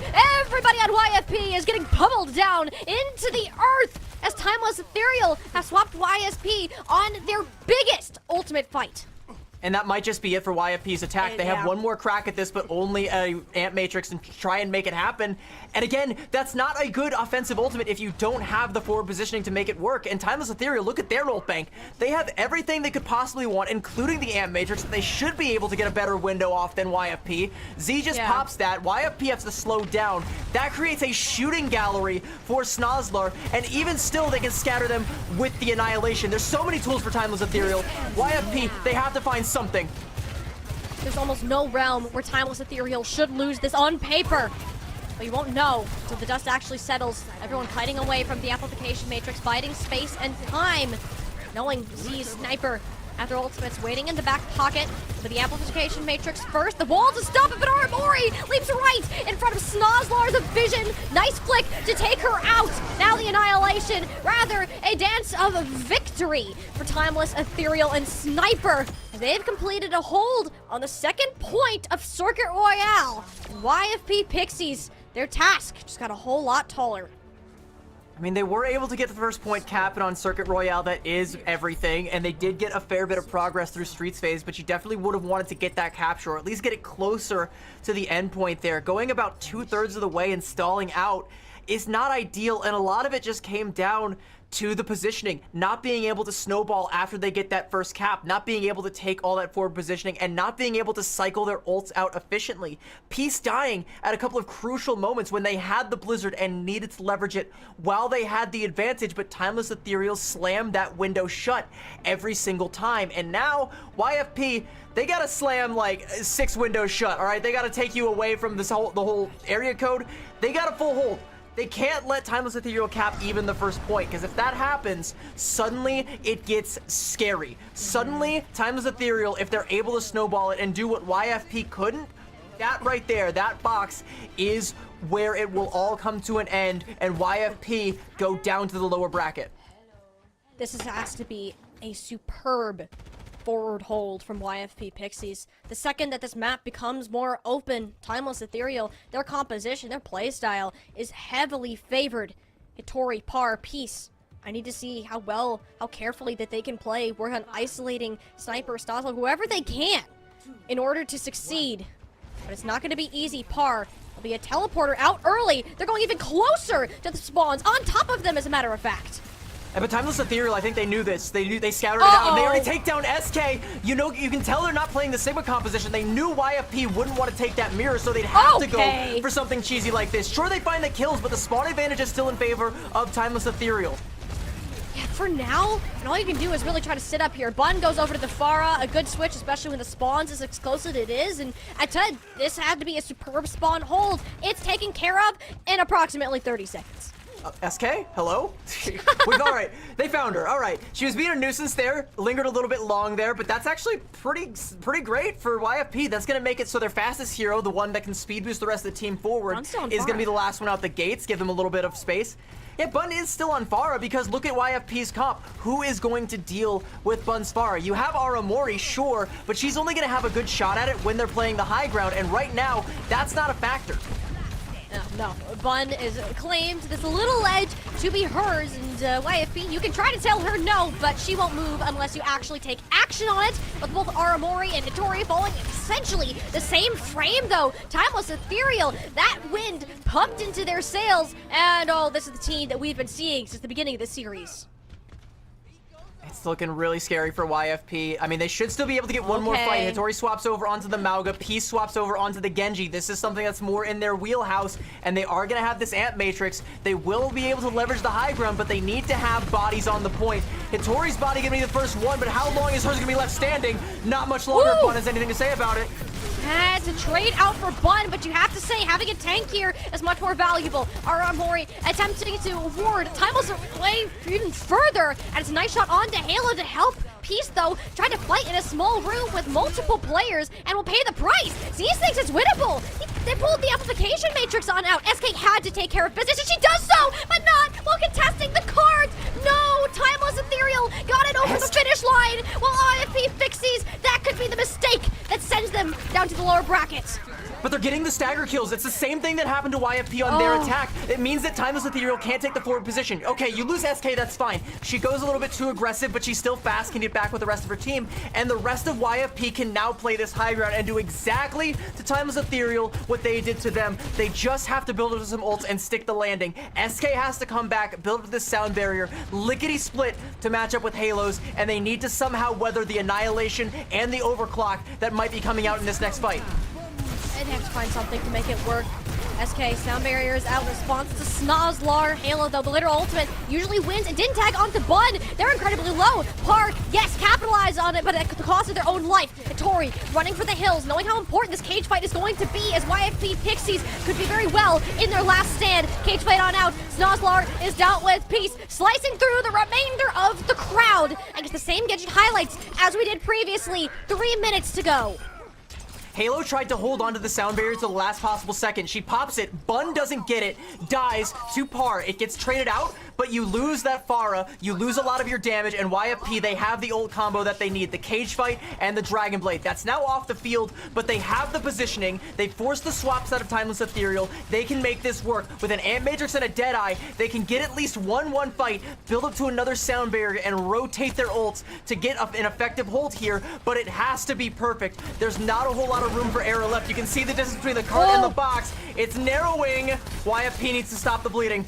And these sim turrets are only more of a nuisance right now. Timeless Ethereal wisely backing away. They have all the time in the world to wait out the amplification matrix, and Z's respond with their own at any point. Par wants to prevent it from happening, goes on in, trying to displace players, goes to the backline. There you go. Bun has fallen. Peace with even further follow-up damage. If they want to win this fight, though, they have to do without Hitori and Par. It's a 3v3 on the table. Sniper close to an ultimate, and with both Z's and Halo to keep them alive. This is difficult. If YFP Pixies want to make this happen, it may cost SK's sound barrier, but we know she's going to hold on to it as long as she possibly can. Hitori returning to the battle momentarily, but somebody has to get there. Sniper, Gravitic Flux, unleashed, goes wide. Actually, it doesn't end up hitting onto Hitori. Best case scenario for YFP Pixies is their chance to burn through the tank player. Sniper has to play much more passive than they would like to. That payload just mere meters away. Victory is in sight, yet it's Peace. Blade back up, but takes 2 shots from Snowslar. The boom from Halo seals their fate. Timeless Ethereal, sound barrier in play. YFP have nothing left in the tank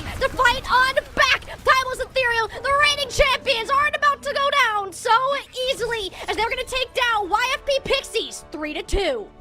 Halo is your hero in that fight. It was going to be her versus Peace to see who could build up to their ult first. The Dragon Blade versus the Beat. And when the Dragon Blade comes out, it's Halo that shuts down the Beat by herself and then, shuts down the Blade by herself and then pops the Beat, saves her whole team. And without that Blade, without the kills that were supposed to come out from it, YFP had nothing left. They didn't have enough room for error. They had nothing left in the tank, and Timeless Ethereal, they blew the whole tank up. They still had time to spare. They could have taken more fights if they needed to, but they didn't, because they are that damn good. Just as good as they were last season, and just as good as ever.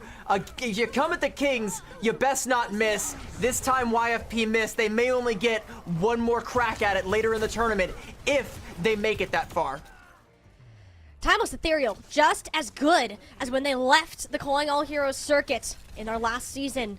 But now they're coming back with a new breed of opponents. Teams are catching up. That gap between Timeless Ethereal and everyone else, oh my goodness, CV, it is so much narrower. And this match showcased that perfectly. The amount of times Peace, Par, Hitori, everybody kept this to be a winnable match was impressive. YFP Pixies proved that they can roll with the best. When it came down to it at the end, they couldn't stand up to the final challenge, allowing Timeless Ethereal to keep their winning streak alive.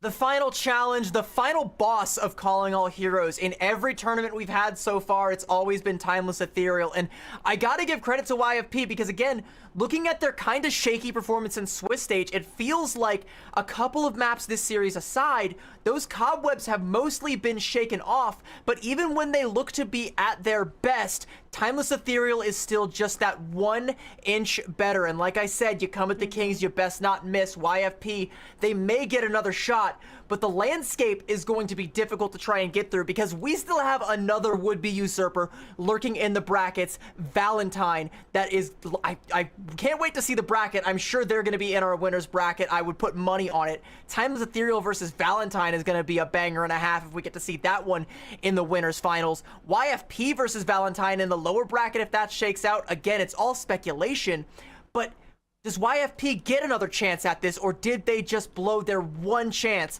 to topple a tyrant? This is the one chance that they had at the top, and as close as it was, CB, we want to think that this isn't the end of YFP. Even though they are going to be sent down to that lowers bracket, there's always a chance. I would not be shocked if we saw this rematch in the lower finals, in the grand finals even. That's how close it was. These teams can push each other to the distance, and even if we started with the preface, even par winning, easy win, easy wipe, far from that. And I love that YFP can face up to the challenge, and it shows that Timeless Ethereal aren't as invulnerable as they were once thought to be.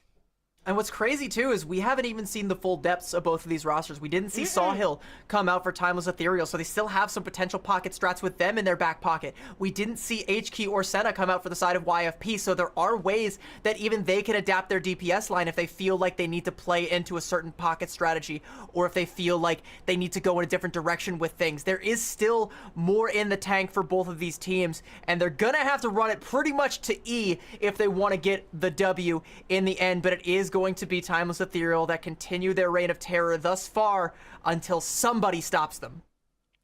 And we're going to have to find out where their reign shall head next, who they will come on in against. And CB, I have to say, it does look like that Valentine will be that next match for him. We got to be looking ahead to that. I'm certainly looking ahead to that, and I'm also looking forward to bringing in our other casters, because you and I had a lot of fun here today following YFP Pixies and their journeys, their highs and their lows. They're down but not quite out. Maybe there is a little bit more to their story and more stories to be told, and your narrators for that story will be Dustin and Moxie. We're going to be having them come in, but for today, at least for us, that is going to be it for us, chat. It'll be it for us, and make sure you stick around. We are heading down to the lower bracket to see which teams will be sent home today. And don't go anywhere soon. The Calling All Heroes Major 1 is just beginning.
Welcome back, everybody, to the Calling All Heroes Major 1. My name is Dogman, joined by Moxie. We're back again for another year of Calling All Heroes, Moxie, and another year of exciting storylines and different things happening. Obviously, you know, we had the reigning champions in Timeless Ethereal getting a very close win in that recent matchup. We both watched it off stream. Great job there by CB and Tiny Shiny earlier. Really fun matchup there. And obviously for us today, Moxie, we have two more exciting games to go today. I mean, I know you've talked a little bit off broadcast of being really excited for the Major 1 again starting in 2024. What are you most excited for today specifically? Is there anything today we could potentially see that you're really pumped up for?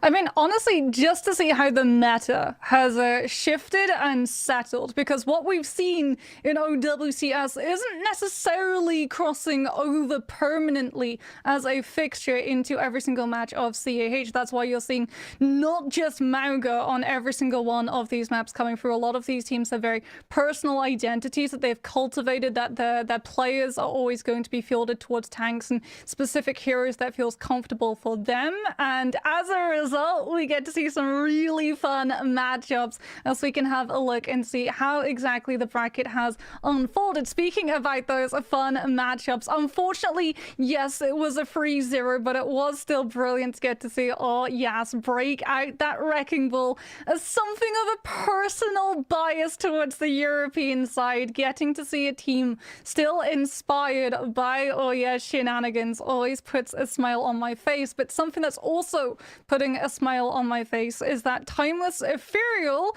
are meeting Challenge. They met Challenge in the Swiss rounds. They lost against Team Valentine, and like you said, it was a very close last match where they're able to just come out on top against YFP Pixies in that last match that we got to see on broadcast. And that to me says that we're seeing a lot of these teams evolve and improve and get to a position where they're going to actively be able to challenge the current undefeated champion, because that was the thing with CH every single major and minor last year. It was always Timeless Ethereal on top, and getting to see Challenge means that Timeless Ethereal are going to have to evolve themselves as well, and that is going to be a treat to see what that team turns into when they take the next step. Oh, yeah. I mean, who knows what they're going to level up to and how these teams, especially in the lower bracket, are going to potentially do moving on forwards into the tournament. And luckily today, we get to see some of them at this very moment, being Inarizaki and Team Yippee. Like you said earlier, I mean, off stream, very close matchup between both Yippee and the team that lost today. We have Inarizaki versus Team Yippee, Moxie. I mean, looking forward to this match specifically. You said the meta has been a large part in a lot of these teams potentially improving or, you know, struggling in this current meta. What's your take on this whole Maga, Sigma, and potentially Wrecking Ball at points meta? Yeah, so the Maga composition is definitely the strongest. I think one of the reasons we didn't get to see the Maga composition come through from the first match was because they understood they were running against a Wrecking Ball composition. And Wrecking Ball has actually been one of these tanks that a lot of these teams have pivoted to try to stall the Maga composition. We saw on OWCS actually, with Junbin coming through with the Wrecking Ball, using it as a soft engage and as a way of stopping the Maga composition from finding that insane setup engagement. Maga is a hard engage composition, and you want to be able to, when you commit to a fight, properly commit to that fight, because it's not just going to be the Maga going in, it's going to be the Genji and the Venture and the Lucio if you're running that lineup, or potentially just the Genji and the Lucio if you're moving away from the Venture. Speaking, however, about meta, I think we're not going to see a Maga mirror. I'm pretty sure that Team Yippee are going to be playing something which is very close to their hearts, and that is the Reinhardt. I've actually had the joy of getting to scrim Team Yippee earlier this week, and they were playing the Reinhardt for the first bit of it, so I'm hoping that we get to see him come out. And in the meanwhile, for Inarazaki's roster here, Moxie, I mean, for them specifically, I feel like we're getting a lot of new names, you know, a lot of people coming up that have been doing great behind the scenes. as well. But, you know, obviously we know Santana, we know some of these players on these teams, Misun as well, Persona. They have a very talented roster, Moxie, Itarazaki, and, you know, for them specifically, I know that this has been, I wouldn't say a struggle necessarily, but they did end up that 5th seed. Now they're trying to, you know, kind of punch up, right? Continue to press forward into this tournament. And as a unit, you know, overall, it seems like they've been doing that, right, Moxie? I mean, it seems like Itarazaki have kind of been punching well above their weight class, as it turns out. Yeah, very, very familiar names if you've been following the CAH circuit. Santana has always been one of those staple tanks, as well as Persona being one of those staple hit scan. One thing I want to point out is that they're not going to be starting with Benevolence. They are instead going to be starting with Miss Un, who is known for her Echo. Benevolence is their staple Tracer. So potentially we're already going to be seeing a little bit of a different wrinkle in the lineup coming through from that control. Right. That we'll see how that turns out. I mean, I know me and you talked about, you know, potentially Echo players coming in instead of Pharaoh, right? I mean, that has been a constant so far. And I know, Moxie, I'll let you take this over because obviously you have, I wouldn't say a bone to pick with Team Yippee, but I guess, you know, more so you know a lot about this roster, Team Yippee, coming into this lower bracket matchup. Yes, I have got to scrim this team, like I said earlier in this week. I got to see a lot of compositions that they like to run towards. Reinhardt is a very good composition that they like to play. They do pivot over to things like the Winston. They can also play the Maga composition. So I'm really excited to get to see which identity they're going to be starting off the gates. Terra is a very versatile tank who can play a lot of different heroes. Sunshine has always, for me, stood out on the Cassidy and the Sojourn, so I'm really hoping that we get to see that one come through, and especially if we're going to see Miss Un break out that Echo immediately off of the rip, we might get to see Reese's on the Farah as well. Yeah, that could be a very, very real thing. And, you know, with how dominant it seems like Farah has been to Moxie, it's very interesting to see how many different rosters have been, I mean, how many just different compositions have been played so far. It feels like we're getting a completely different composition every single map, specifically in those last ones and the one before. I know myself, me and you, we both talked about it. I was like bringing up, it's very interesting how diverse the meta has been. But you're like, okay, let's see the next game. And the next game is just even more wild, right? I mean, why are things kind of, are things in disarray like I believe they are? Or is it more so that it's just kind of map-based at the moment? Well, one thing is that not a lot of these teams really liked running the Mauga. We saw it in Swiss as well.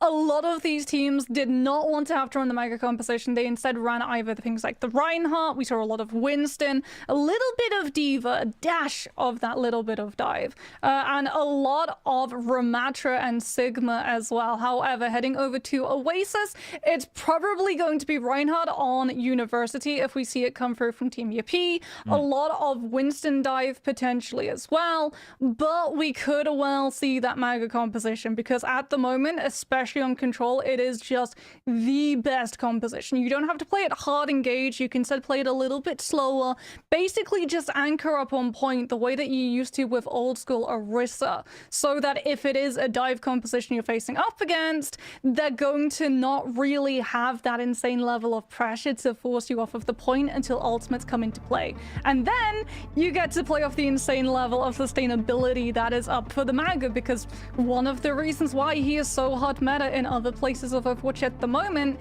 isn't just that he gets to live, it's the fact that he lets your entire team live. Very, very, I wouldn't say overpowered character, but I mean, that definitely would borderline be in that territory with how ridiculous, I mean, that is. It just, is that even less, that's less of a tank now, right? He's more of a hybrid tank support, right? It's just kind of... Yeah, Cardiac is crazy, absolutely crazy. 60% of all damage done gets turned into healing, 30% damage reduction for a full 5 seconds with only a 10.5 second cooldown, which is absolutely crazy. You can literally have people stack on top of their Mauga and not die to a pulse bomb because they have that damage reduction. That's brutal. That's brutal. Well, first map today, Moxie, we're going into Oasis. Obviously, you said it's very sub-map dependent, right? Whether it's University or Gardens. Changing up which composition either teams will play. So we have to see which team maybe has that RNG god in their favor, because it does matter, right? I mean, obviously, yes. for Control, it's first to 2, right? And there's a potential if you win, or if you have the first, 2 maps go towards favorable sub-maps for you. I mean, obviously that could dictate the whole dang thing, right? I mean, that is kind of a real factor, right? Yeah, I mean, a bigger factor as well is reading what your opposition is going to come up against, because this first fight is so incredibly crucial in terms of ultimate charge. Because like you said, it's not just about that point percentage, it's about making sure that you are situated in a position where you have the best possible high ground vantage point for your composition to keep your supports alive if it is going to be up against Maga, because you don't want a Maga to immediately overrun on top of one of your key players at the beginning of a fight in a retake situation. Yeah, I mean, it's always gonna be tough. Well, here you go, Mox. Looks like the first round we're going to is University. And I know you hedged your bets towards the Reinhardt being pulled out for Team UP, but let's see if they do it, right? Because obviously it's not a very common pick these days to actually lock that Rein, right? No, it definitely isn't. It's been seeing a lot more play coming through, but if there's anywhere that we see a Maga Mirror coming out, it is going to be here. We're going to see Terra and Santana both picking up the Maga. This is really interesting. Both of these teams are currently going with the Kiriko Lucio rather than the Baptiste. The Baptiste slows the Maga composition down. The Kiriko Lucio is a lot more aggressive. However, we have Mison on the Pharah, who's going to get more value from a distance, as opposed to Reese's, who's going to have to hard commit the engagement to actually get in position to use focusing beam. Yeah, I was curious why so much Kitty has been played. Meanwhile, Reese's already controlling that point with Team FP. Sunshine took a little bit of poke, but still going to slow it down while Reese's just gets that outside angle. Meanwhile, Interzark trying to rotate all the way around, look for that target that is separated. Point unlocks, but nobody wants to play the objective until the first kill is found. Team FP playing it slow at the moment, whereas Interzaki, they want to go first, and they just melt Santana, just melts Reese's on the outside. Amazing work from the tank player. The Maga of Team Interzaki able to go first. Kalo does trade back Persona, as Persona found Sunshine. That's not enough for Team B as they're forced to reset. Semi-reset, it looks like, at the moment, as Interzaki takes control of the point. Yeah, poke phase benefits the Pharah over the Echo. Look at the difference in ult charge. Miss Earn, after first fight, has already almost built up her barrage, as opposed to Reese's, who unfortunately was relegated to just having to break line of sight to not get stuck by the hinder from the Cassidy. And Team UP just didn't get to find the opening. Terror was forced into using the overrun to disengage rather than engage and give the Echo the opportunity. This should be an opportunity, however. The Echo dives onto the Pharah, and this Earn is gone. That still took a lot of resources, at least, both out of the Echo and that Cassidy to hit the shots. Interzaki still holding on to the point. Santana finds Terra too, so yeah, even though the opening pick sure went for Team B, finding one hasn't been enough necessarily. Now they try to walk in. Interzaki gets blasted by Sunshine with this Kitsune rush, but the high nuke, counter high nuke comes out now from Sunshine. Amazing work from Team B's DPS player. Sunshine find those 2 opening kills. However, now Interzaki comes back through with their own Kitsune rush. Now Sunshine has to back all the way up, and yep, deleted by Mison, as Interzaki still have control of this point. Team Yippee have not been able to find any sort of ground. Yeah, and they burned Deadeye as well. Sunshine using Deadeye earlier in that fight means it's not going to be available to insta-break Santana's cage. And Miss Earn may well just use that to get that extra padding, that shield, to be able to cover the Pharah barrage the way that we've seen Genji's use it to hit Blade. Went so far in cage, barrage now comes out, Kayla falls. Anybody else be found, though, in this cage? Yep, Terra will go down, and nearly 90% is built on the board. Potentially, stagger kill is not going to come through. This is looking awful for Team Yippee, who are getting staggered at this very moment. Yeah, Sound Bar is going to be up for Team Yippee. The question is Unlucky Main actually going to be able to use it, or is Santana going to cancel it with Overrun? No, Unlucky Main had to use it early to not have to worry about the Maga canceling it. Yeah, that was hilarious. Now, towards the point, though, everybody to Rizaki is... And they're, just need to target focus the correct heroes. However, not anybody's like dying necessarily. Just a lot of damage comes through. No kills for Inarizaki. Maybe the target focus not necessarily there. They have to give up the point, in fact, to Team Yippee. We're now just trying to finally take advantage of this. Now counter engage comes through from Santana, looking for the Lucio player. Unlucky Main will find them eventually. Nice re-engage comes through, but are they able to find the follow-ups now? Darrow just trying to disrupt. It seems like Team Yippee got a little bit off the beaten path at the moment with the Doomfist composition and Tracer on Sunshine, right? They're just trying to contest this point, make it tough for Inarizaki, but unfortunately, not any ultimates here for Team Yippee to delay any longer. Inarizaki will You're losing round number 1, University. Yeah, Team UP as well. They managed to hit that duplicate, but Reese's is not actually able to find her pick that she's wanting for. When you have an Echo and a Mauga composition is on the board, the ideal duplication is always the Mauga because you don't have to build an ultimate to control the space. You immediately get access to Cardiac and you get to sit in that and use it to zone the other team, as well as having that damage reduction and aggression to be able to chase into the space that Inuyasaki basically just went, okay, we'll let you have the point, but it's only going to be temporary, and then we're going to be pulling it right back from underneath your feet. And moving into this next point, I think we're still going to see the Mauga come through from Inuyasaki because it was just so dominant. Terra did not manage to find a single Mauga cage. Yeah, interesting. And no Sigma in sight like we've seen earlier too, Mox. Interestingly enough, Yippee still wants to mirror, except have Reese's towards that Echo, and Misson obviously happy running Farah into that. Yeah, Team Yippee need to take the engagement first. If they get pushed back into poke phase, they're going to lose this fight because the Echo is going to be so far behind in terms of damage. What?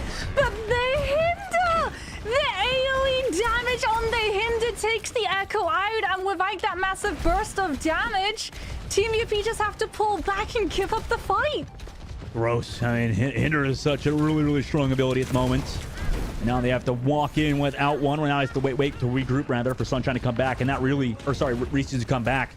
That's really tough for Team Yippee at the moment. Look at the spam damage from the Sparrow.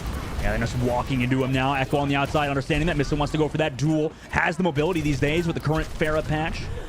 Health pack to keep that Echo alive, and Sunshine comes back through, so nice shots from Sunshine there. Star DPS player for Team Yippee. To find the opening kill is so necessary, but Terra, no! A little bit out of position. Tried to walk in, and now because of it, Santana gets a 3K. Oh, huge plays coming through from Santana. Waits for that Hinder to be taken away from Sunshine, and then gets to commit the overrun knowing that it's not going to be cancelled.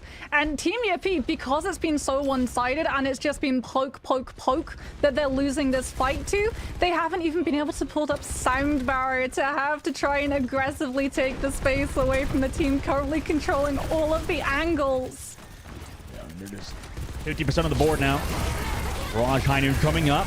Rush in. Misson goes down, so great opening kill. Now Santana just blasts back Team Yippee at the moment. However, they did find that the first death. Trying to go over the cage. Nice cage. Catches out 2, but now the High Noon on the inside angle, and it's Persona to find 2. Sunshine finds 1 only in the cage, but Sunshine finds another 1 on a Persona. Able to walk through. Santana now has to go back to the health pack. Nice dodge with a charge towards that health pack. Able to get away from the Echo with their life as well. And that should give them some time here as Sunshine, though, gets another one. She's been on fire for Team Yippee as they finally get the objective for once. Finally get the copy on the Mauga as well. That's the copy that Reese's was looking for. And the second that she's able to lock that one up, that's going to confirm the fight. However, Terra is off of the Mauga. We've gone on to the Sigma. There is a big danger that Inuyasaki just ignore the Sigma and go straight for that Cassidy. The boop potential from Unlucky. Does it connect on anybody? It did hit them, but nobody fell off the map necessarily.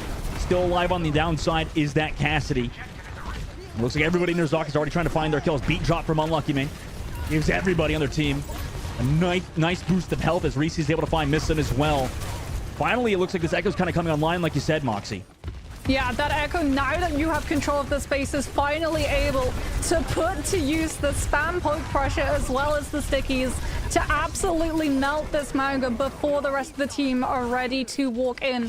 One of the crucial things as well is that Terra on the Sigma can just stop Santana from getting that heal, right? Just the way that Orisa was able to counter Mauga by using Fortify to deny headshots. Sigma can use the shift to deny that poke pressure and stop Santana from having that avenue of sustain. Nissa now goes onto the Genji. They want to go fast. They want to dive the backlines. Really fast engage. High Noon counter from Sunshine over the top. Deflect is forced. And oh my god, goodbye, Misson. Sent back towards the spawn room. Gravitic Flux on the inside from Terra. Everybody surely gets deleted from here on out. Team Yippee again. Another team fight win. 80% on the board as well. Looking for staggers on a Persona. And if they get 5%, that's big. 82% as that cast died. Now it's going to be a rough recontest for Inuyasaki. Dupe's going to be available for Team Yippee as well, so in this next fight there's going to be 2 tanks online for their team. Santana off of the Maga goes on to the Ramatra to be able to counter the Sigma and also have that extra level of sustain with Nemesis form and the block that it provides, as it's just going to be by trying to stall this fight long enough for Sound Barrier and Die to win it for the team. Copy's available here, but everybody can press back from Team Yippee. What do they want to do here? Now goes for the copy of the Ramatra. Maybe not as initially strong as a copy as you would onto the Mog, but Reese able to run forward. Beat drop, re-engage, come through. Missin's able to find one on the Sunshine 2. Copy now forced out, and Inarizaki able to get those 2 kills. The Echo copy out. Also have the swap of the point. 90% now. Yeah, very smart swap from Santana. Not just because the Maga was struggling into the Sigma, but also denies the duplicate ability from Reese's onto the most durable hero currently. As it is now going to be OT. We've got Deli for Persona to sit in this space. Just has to deal with the Doomfist to make sure we don't get punch cancelled out of our ultimate. And there should just be cleanup. Yeah, cleanup indeed. Inarizaki able to find everybody on Yippee as they try to recontest that point, and it seems like as soon as that flip came through, it was really tough for Yippee to come back. Also, that tempo re-engage was super smart from Inarizaki. You could tell this team is very well coached, very well put together.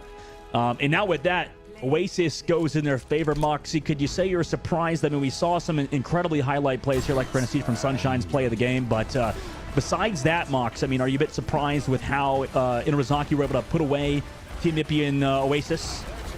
I mean, definitely from looking at how both of the teams played the Maga, you could tell that Inarizaki was a little bit more well rehearsed on it. What really impressed me was the fact that Yippee were able to pivot to the Sigma and actually make it work against the Maga, because it's not just a simple saying, well, Sigma should be able to counter the Maga. You do have to play the Sigma in the style of denying the Maga all of the control of the space, and Terra did a very good job of making sure that her team were adequately shielded so that the Maga was having to burn Cardiac a lot earlier than possible. As we can get to see all of the replays coming through, it is of course going to be Dead Eye, because when the Maga moves away, Overrun is not up to be able to cancel the ultimate, and you get to sit and relax with all of that space and all of that kill potential. Can you believe it, Dustin? It's 2024 and we're now saying that Deadeye is a useful ultimate for something other than zoning.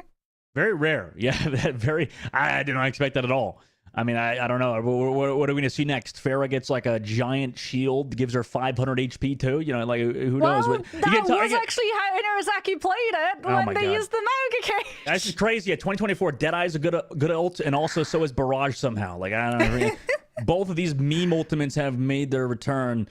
And speaking about making the return here, Moxie, do you think on a hybrid, is that going to potentially put back Inarizaki? Because we saw in previous matches today, you know, when we watched the likes of, was it Timeless and YFP earlier? YFP won that very first control map, but then after that, it kind of started to slip away from them, right? Onto hybrid, and when we saw Midtown, do you think something similar could happen to a team such as Inarizaki versus Yippee? I think the ball is in Yippee's court. They have to make sure that they're smart about which hybrid map to go to. I think after we saw that the Maga was definitely outpaced in the mirror, it's going to be a hard avoid on King's Row, and it's probably going to be a pivot onto somewhere like Midtown, where you can run the Sigma, you could potentially run the Dive as well coming through if they wanted to be able to put Terror onto either the Doomfist or the Winston. I could see that answer coming through from Yippee's coaching staff, and it is going to be Midtown. There you go. Moxie gets to seem smart again. You always do this to Moxie somehow. You galaxy brain your way to a prediction every freaking time. Well, I'm out here looking like a freaking dingus compared to you. Oh my God. But yeah, Midtown next map here, Mox. Obviously, you like this map a lot. Personally, I like to see a little bit more King's Row. Can you explain why maybe Midtown is a more popular map these days for a lot of these pro players?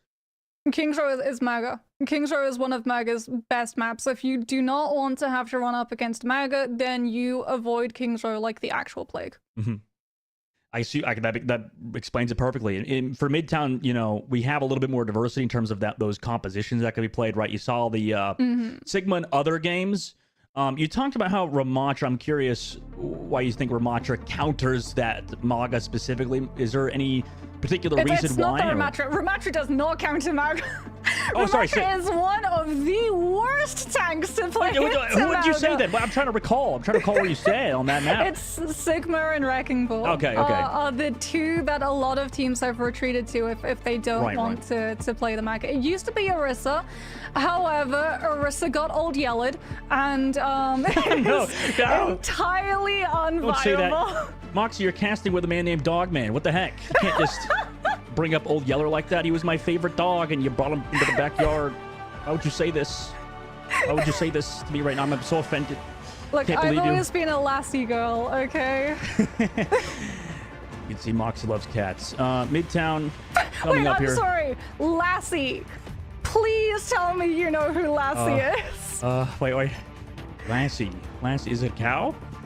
Oh my Lassie. goodness. Oh Timmy, we're falling down the well. Is this a British thing? What are you talking about right now? What are you talking about? What's she yapping about, chat? Lassie is a border collie. Probably the most famous dog in existence. Listen. Yeah, I didn't know that. That's pretty bad. That's pretty bad. Okay, well, I didn't know who Lassie is, but I do know what we're gonna see on this potential map here, Mox. Midtown. Let's redirect the topic so we don't have to. Yeah, it's Sigma. It's Sigma. It's gonna be Sigma. Potentially it's Bat Brig on the support line so the Brigida can help stuff the choke and just keep rolling into the fight and keep Inspire procced as often as possible. We could potentially see, not a lot of teams still run it, but it is pretty strong on point A. Zenyatta can be really good. A lot of the time, if you have two tanks going into a mirror, Zen can be that main breaking difference. And I have actually seen teams, when they're locked in a Mauga mirror, go for the Zen on the first point of a map just to be able to melt the other team on attack a little bit faster. But I would be unsurprised if we see something like the Baptiste Lucio on the defense, purely because of how mobile you have to be to anticipate all of the different angles of approach the attacking side can take. Well, check it out, Mox. Yip walked out of spawn. Have the Ana alongside a Lucio. Interestingly enough, along with an Ashe too, right? I mean, that's definitely interesting. I mean, the Ana definitely supports that Genji very well, as well with the Nanoblade capability. Maybe that's why Mox, like, as well as Baptiste being harder to help that Genji out. There's potential some change there for them, but no, Inarizaki, only thing they're changing up is missing on Genji. They're putting Inarizaki into a catch-22 on Suzu. Because you either have to use it for the Antinade or for the Dynamite. Oh, yeah, that's interesting. Let's see how, the likes of Inarizaki have to deal with that now. Shield towards the immediate dive onto the Ana. Oh my gosh, Sleep Dart though, perfectly placed. Unlucky Mate came back as well. Great counter dive to keep Kayla alive, who's doing a good job. Is going over the Great Cannon. What are you supposed to do as Ana player there? What are you supposed to freaking do? Kayla just got ran down. Please get the kills. I've done everything I can, Ana. That's what Kayla's saying to her team right now, as finally Yippee get those kills. And Inarizaki went so far to kill that Ana. That was crazy. Yeah, but that is the problem when you have a Sigma against a Mauga. Because the Mauga, if you're in overrun animation, does not get stopped by accretion, which is the main way that the Sigma slows the tempo down. That being said, Inarizaki have seen that they have to go incredibly deep with that Mauga to be able to catch the Ana, and that is something that the rest of the team cannot do to be able to follow up, because it means that the Lucio is taken away from rotating the Cassidy and leaves them too vulnerable to deal with the Ashe poke coming through. So it's a ram swap, and we go brawl. Yeah, Persona don't miss. 2 taps. Reese's out of the sky. And with that, they're able to just run everybody else out of here.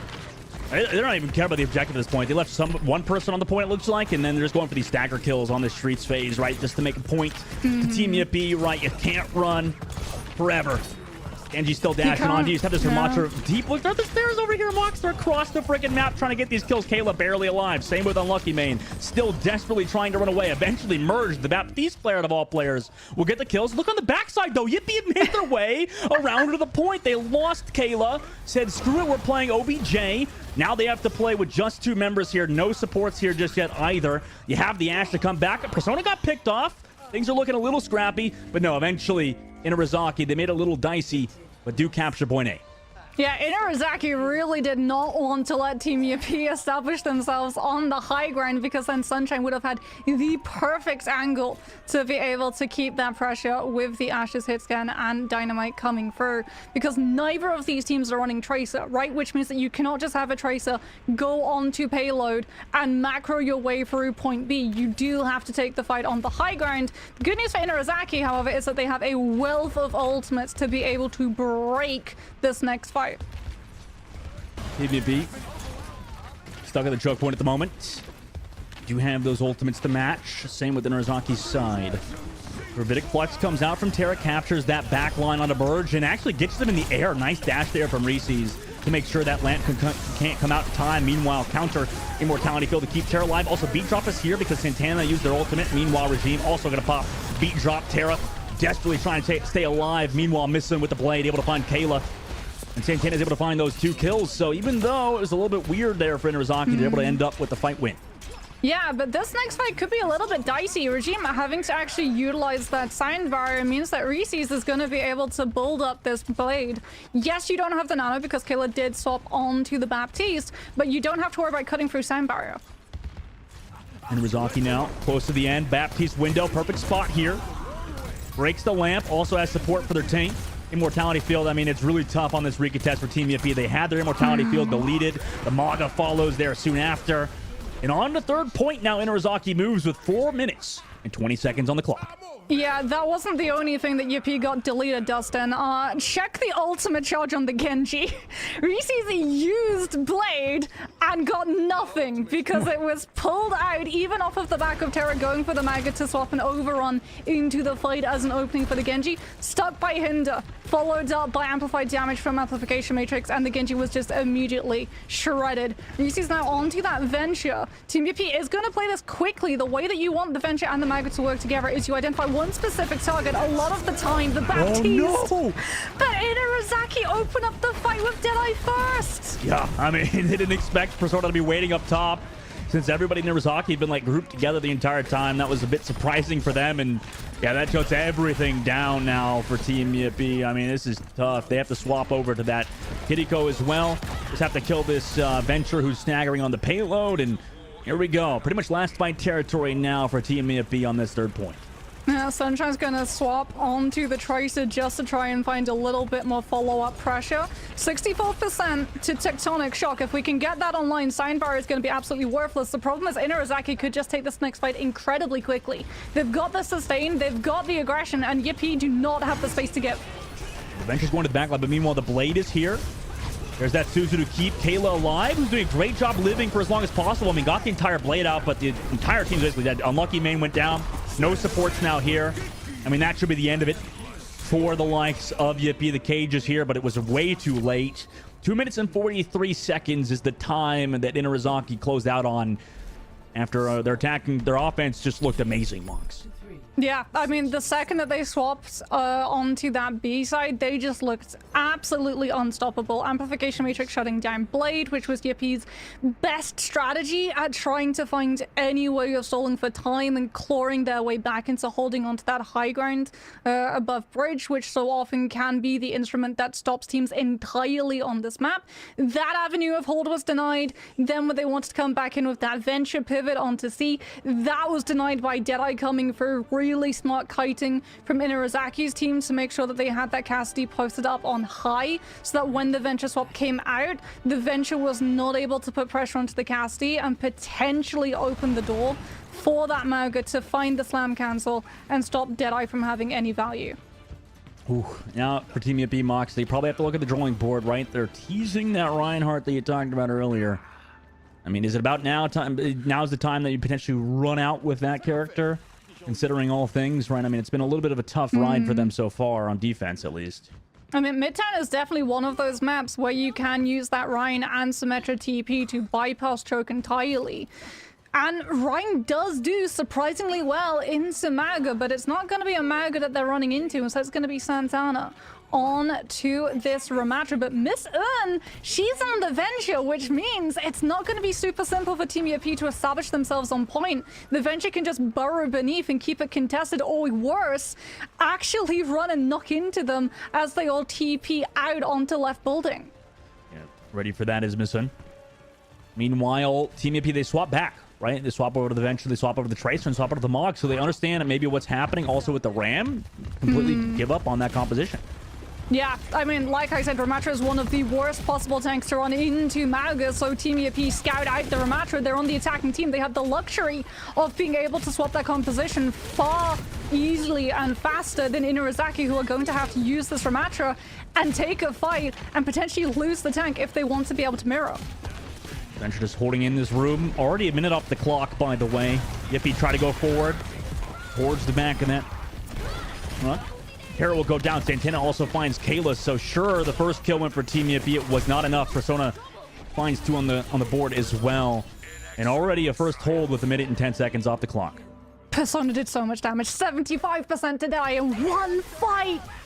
That's absolutely crazy. Regime's going to be able to find the ferry onto merge as well. And for Team UP, it's definitely looking like it might crumble on this map. They have to start going a lot more aggressively with this Venture and the Mega. Otherwise, they're just sitting and taking needless poke from the Ram as they wanted to rotate train carriage. But they're still going to get scouted out. Sunshine gets past at least, but it's still not on to point. There's a bit of a fake out there, it looked like. They come back all the way around into the room, so at least they're closer to the point. And also have a good inside angle to play with. However, they're still getting poked from the outside of Inurazaki, who have ultimates. I guess the only ultimate they have is a Deadeye, though, so as long as you're inside. Persona? Because Terra needs to be able to overrun onto this Cassidy. The problem is that they've all holed themselves up in left building, which, yeah, they're safe at the moment, but look at what Persona is positioning. Persona knows when Deadeye comes into play, Terra cannot use overrun to cancel it. This is taking so long for Team Yippee. Now they go for that dive. We got the lamp. Reese is able to find one. Persona goes down 2 with that high noon. Nice damage. Follow up on that kill. Mission's able to find Kayla, but it's not enough to stop that coordinated dive there. Sure, you know, Yippee took a long time to go for it. Eventually, they're able to get those kills. Mission's able to find 2 on the stagger. So Rikites potentially could come through with speed boost as well as they have ultimates here. That makes it a little bit interesting for Inurazaki. Oh, they're gonna try. They're definitely going to try. Reese's doesn't have Tectonic either. Oh, the double to immediately boop! rip the soundbar, but the double boop means that no one is able to tap. And even though we had ultimates in the bank, what we don't have is point presence. And Team UP pick up the point and move into B. Yeah, so well coordinated there from Reese's and Unlucky Main. Reese's obviously going for the first one, and then Unlucky Main to go with the second. Now Reese's wants to go for that dive. Force away Inurazaki. With that space, they're able to get around this corner with 3 minutes and 20 seconds off. But now that Baptiste ultimate from Merge over the top. There's a catch somebody out. Hopefully not for Team Yippie's side. Unlucky man able to live on the outside. Terra, meanwhile, Cage as well. A little bit of separation Inurazaki is at the moment. Persona's off the back. Persona wins against Sunshine, but Reese's wins against Persona. So it is traded. However, now that remote ult is here. Eventually, Reese's is trying to go for the ultimate, but it doesn't look like any value is going to be found, right? Too much damage on the front line. Too many people, unfortunately, for Reese's to find here with that ult. Yeah, it feels like maybe we're going to be swapping off of the Venture, but from the way that Yippie's positioning and poking, Reese's is going to be sticking on it a little bit longer. Unfortunately for Team Yippie, they are now walking no sound barrier into a setup Miss-Un who is going to have her Tectonic Shock. And that does so much damage. It 2-taps. The first week that Venture got released, we saw so many Lucio's Ajax because they tried to sound barrier to save it, but the damage just comes out so quickly that a lot of the time you just have to take the fight and lose fast. Meanwhile, Inurazaki go in with that, like you said. After worry, Persona with the follow-up on Reese's there. Nice damage comes through. Melees as well there. Has some assistance from Persona, able to find those kills. Now 2 minutes left on the clock, and all the snaggers are found for Inurazaki. Yeah, it's just a match made in heaven, or I guess if you're trying to walk into it. Absolute 7 circle of hell. Tectonic Shock into Ramatra Slope. There's absolutely nothing that you can do except eat all of the damage. Here's the dive pivot that I was expecting to see coming through from Team Yippie. It is going to be with a Kiriko rather than an Ana break, but they do have Kitsune Rush to try and brute force through choke. Walk in. Rush to go forwards. Everybody low for Inurazaki, but they got those Baptiste heals. Not able to pressure Merge, so too much value is found just through Baptiste existing. Now counter wall there for Merge, able to find Unlucky Main. The melee from Missin as well. Sunshine's able to find one with the pull, or one on the missing after finding that lamp with the pulse bomb, and also merge. So maybe that's enough. A lot of the sustain is gone now. Persona gets zapped to death by Terra, and Yippee worked themselves back into it after swapping to a dive composition. Can Terra build up Primal off of the cleave that we're getting from these staggers? Potentially, yes. Reese's is actually going to swap onto the Sombra, not just to help the dive, but I can only imagine to try and put a hack threat down on stopping this Deadeye. Because the pivot away from Maga means that the only way you're going to be able to stop this ultimate from full clearing your entire team off of the payload is a Sombra hack or a really good Winston bubble. 40 seconds left. Unlucky able to find Missun with that hack that you said earlier, Mark. So nice opening kill there. Persona. And then Rizaki try to walk forward. Look for some more kills. But only find Terra. Now they're able to find him. Before Primal Rage was built, Moxie, you said that was going to be a factor leading into this, and ended up being the biggest factor. 20 seconds left now. Yippee potentially could get staggered by Rizaki as they look forward for more kills. Where's Reese's? Oh no, they found Reese's. No, the Sombra got scouted. Oh, it's over. It's so over. Yeah. We get the virus onto the Tracer, but we're not going to be there to stop the Deadeye coming through from Persona. Inurazaki have full control of the space. Terra does have Primal, but not going to be able to use it. If you go for Primal, you can't bubble the Deadeye. That's tough. This is really tough for Team Yippee, who are down on ultimates. Alchemy goes so low, has beat drop. Counter beat drops back, so Terra doesn't have to use Primal just yet. But oh my god, Alchemy just gets deleted through that high noon. Terra's still here towards the cart. Pops Primal Rage. Not going to have the Lucio for this fight. So that's a lot of value lost. At least can get back quickly. Taylor coming back with the rush. That's an advantage that Team Yippee have at the moment. But they're not able to capitalize. Reese's will die in that ultimate. Terra gets deleted by the right click from Cassidy. And oh my gosh, Persona has been on an absolute freaking tear. Inurazaki go up 2 in the series. Yeah, you can tell as well when we look at Reese's POV. They all know what they need to do to be able to stop this team, and that is put pressure onto the Cassidy. Unfortunately, that just doesn't happen, because when the cast gets hacked, Suzu comes out almost immediately, so that the Sombra isn't doing increased damage, nor able to go in with that virus absolutely shredding through what little health Persona has left. And as a result, we just see time and time again pushback into spawn, having to take so much poke pressure coming through from that Cassidy. Deadeye just waiting like a guillotine hanging above the entire team's head as a threat that they know that they have to deal with.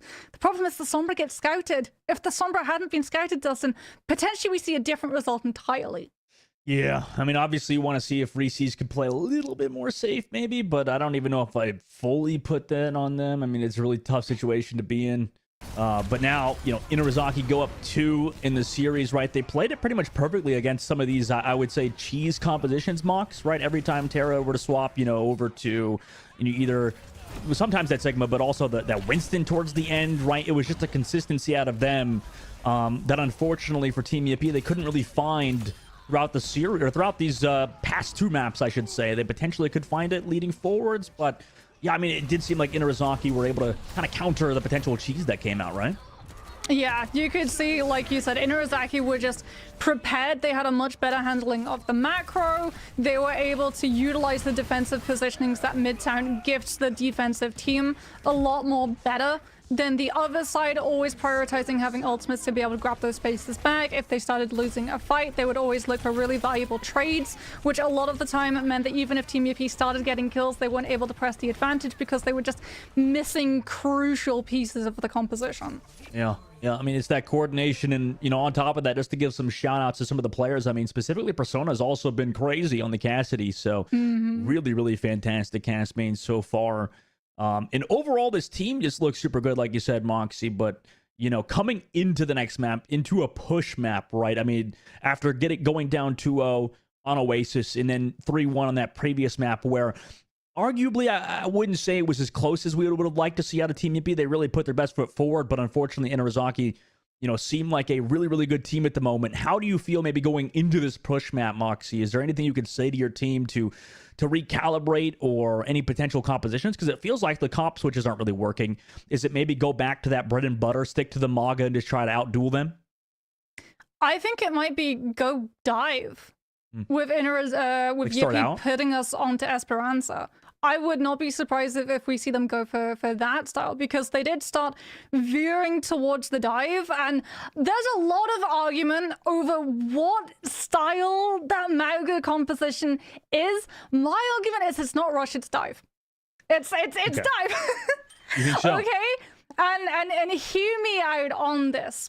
The way that you play the Mauga composition is the same way that you play a Winston dive. You identify one specific target, the Mauga uses Overrun to slam on that target just as Winston looks for the jump to isolate that target, and then you have follow-up either in the form of a Genji, a Tracer, a Lucio coming with you as well to give that Mauga a little bit of extra boost, but also having that spam damage to contribute to the target when they're stunned out. So that the second that the other team's backline's hand is forced and they have to use Immortality Field to save whoever gets slammed onto, that Immortality Field is immediately removed and the person residing within it is immediately killed. And that, for me, is dive. 3 players all piling in on one specific person because alone you do not have enough damage to immediately 100 to 0 in 2 seconds, but when you all join together, suddenly that person disappears in a puff of smoke that Houdini would be proud of.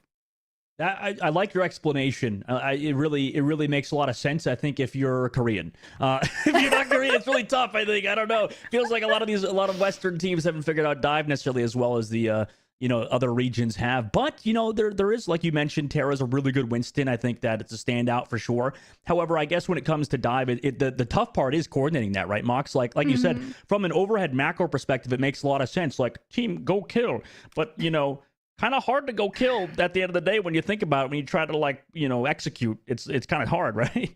Well, you saw it. They had a really good, effective dive onto the Cassidy on point A. It just took a heck of a long time to be able to set up, and that is what these teams are doing that are able to put them into the best possible position to counter the Mauga composition. If you're tuning in and you're getting annoyed because Mauga is just every single place in all of your games, whether it's quick play or ranked, the best thing that I can tell you, the best advice I can possibly give you, is pick a composition that is good. All of these heroes are incredibly good at just spamming damage into small spaces to stop the Mauga, to slowly chip away that health so that the Mauga doesn't feel confident to be able to take the hard engagement, and thus the rest of the team are stuck there quite literally twiddling their thumbs. They can't do anything until the Mauga commits. Yeah, I mean, it really matters. It is interesting too. Like, I like how you talked about on First Point Midtown, where like eventually they figured out that dive onto the Cassidy. But I mean, the computing power required for the whole team, like you said, that took a whole minute to figure it out. But here we go, Mox. The map we're going to is Esperanza, like you said. Maybe that's going to be the potential counter to Inarizaki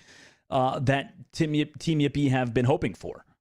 Yeah, you can run dive here. You can run dive very effectively, and dive is one of those compositions. Well, Winston dive, not Mauga dive. I can't believe I now have Not to Mauga actually dive. make the difference. Well, you do, You can run dive really effectively here because you can just get into that backline. Whether you want to run the break Ana, which I feel does lose a lot of effectiveness depending on whether it is going to be up against the Mauga composition. I think the safest bet is going to be the Kiriko Lucio, simply because whatever comp you're running up against, when you go for hard engages with a dive composition, if you're running the Ana, when you yourself go for the hard engage, the other team on the other side is going to be mirroring, doing the exact same thing, only everyone is going to be piling on top of your backline, and Winston's not going to be that appeal. See how Team Yippee deal with the other side of Team Inarizaki. Are looking really good at the moment, right? I mean, this team, really could be a top contender, and it is, right? I mean, they took a map off of Valentina earlier. They took out Erebus, who was, theoretically a higher seed than them. So, really the run for Inarizaki has been very successful so far, right? And it's a matter of, how easily can they take down Team Yippee potentially and move forward. And for Team Yippee's side, right, I think they've done pretty well for their team in itself. I know that they're trying to make a name for themselves overall. We know a lot of the standout players in Sunshine and Terra, but, for Kayla and Lucky Man, they've looked pretty good too.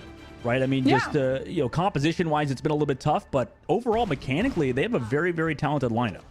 Yeah, I mean, Kayla hit a massive anti-net at the very beginning of Midtown and got asleep onto the Mauga, which is incredibly hard to time as an Ana because you have to wait for the window of overrun to end so that you can actually get the CC. That being said, it's not going to be Dive, it is going to be the Mauga Mirror coming through. However, Inurazaki are going to be playing the Genji version of this. So Santana's going to slam in, and then Miss Earn alongside Regime is going to look for that dash engagement, as opposed to Team Yippee, who are going to be relying on the Echo bursting the Mauga down and trying to force the cardiac high first. I mean, Persona don't miss. Persona don't miss. Sunshine just running away. Terrified of Persona with the Cassidy. Santana also finds Terra. Goodbye, Reese's. See you later. You're going to get turned back into freaking peanut butter.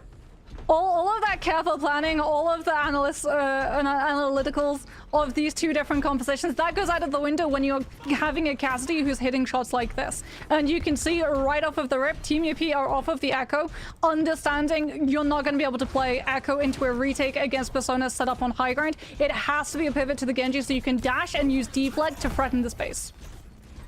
Persona's been on fire, 70% like you said. You always point out how Persona's built those ults so quickly. It's because they're just hitting a lot of shots at the moment, right? Over the top side, Persona's looking for those kills. Or at least damage output on the vac. Meanwhile, they're just able to get this cart space, right? 30 meters have been built so far. Sunshine able to build back towards that ult charge, though. So meanwhile, Sunshine's able to get some good value. Good damage onto Santana, it looks like. Also into the boop of Reese's onto the outside. Goes super low. Needs some support, but so does Miss on the front line, right? They're not even pushing Bastards except Missa. Missa went a little bit too far. Sunshine shuts them down. And Rizaki still wants the window. 4 versus 5. They just run towards Terra, delete them.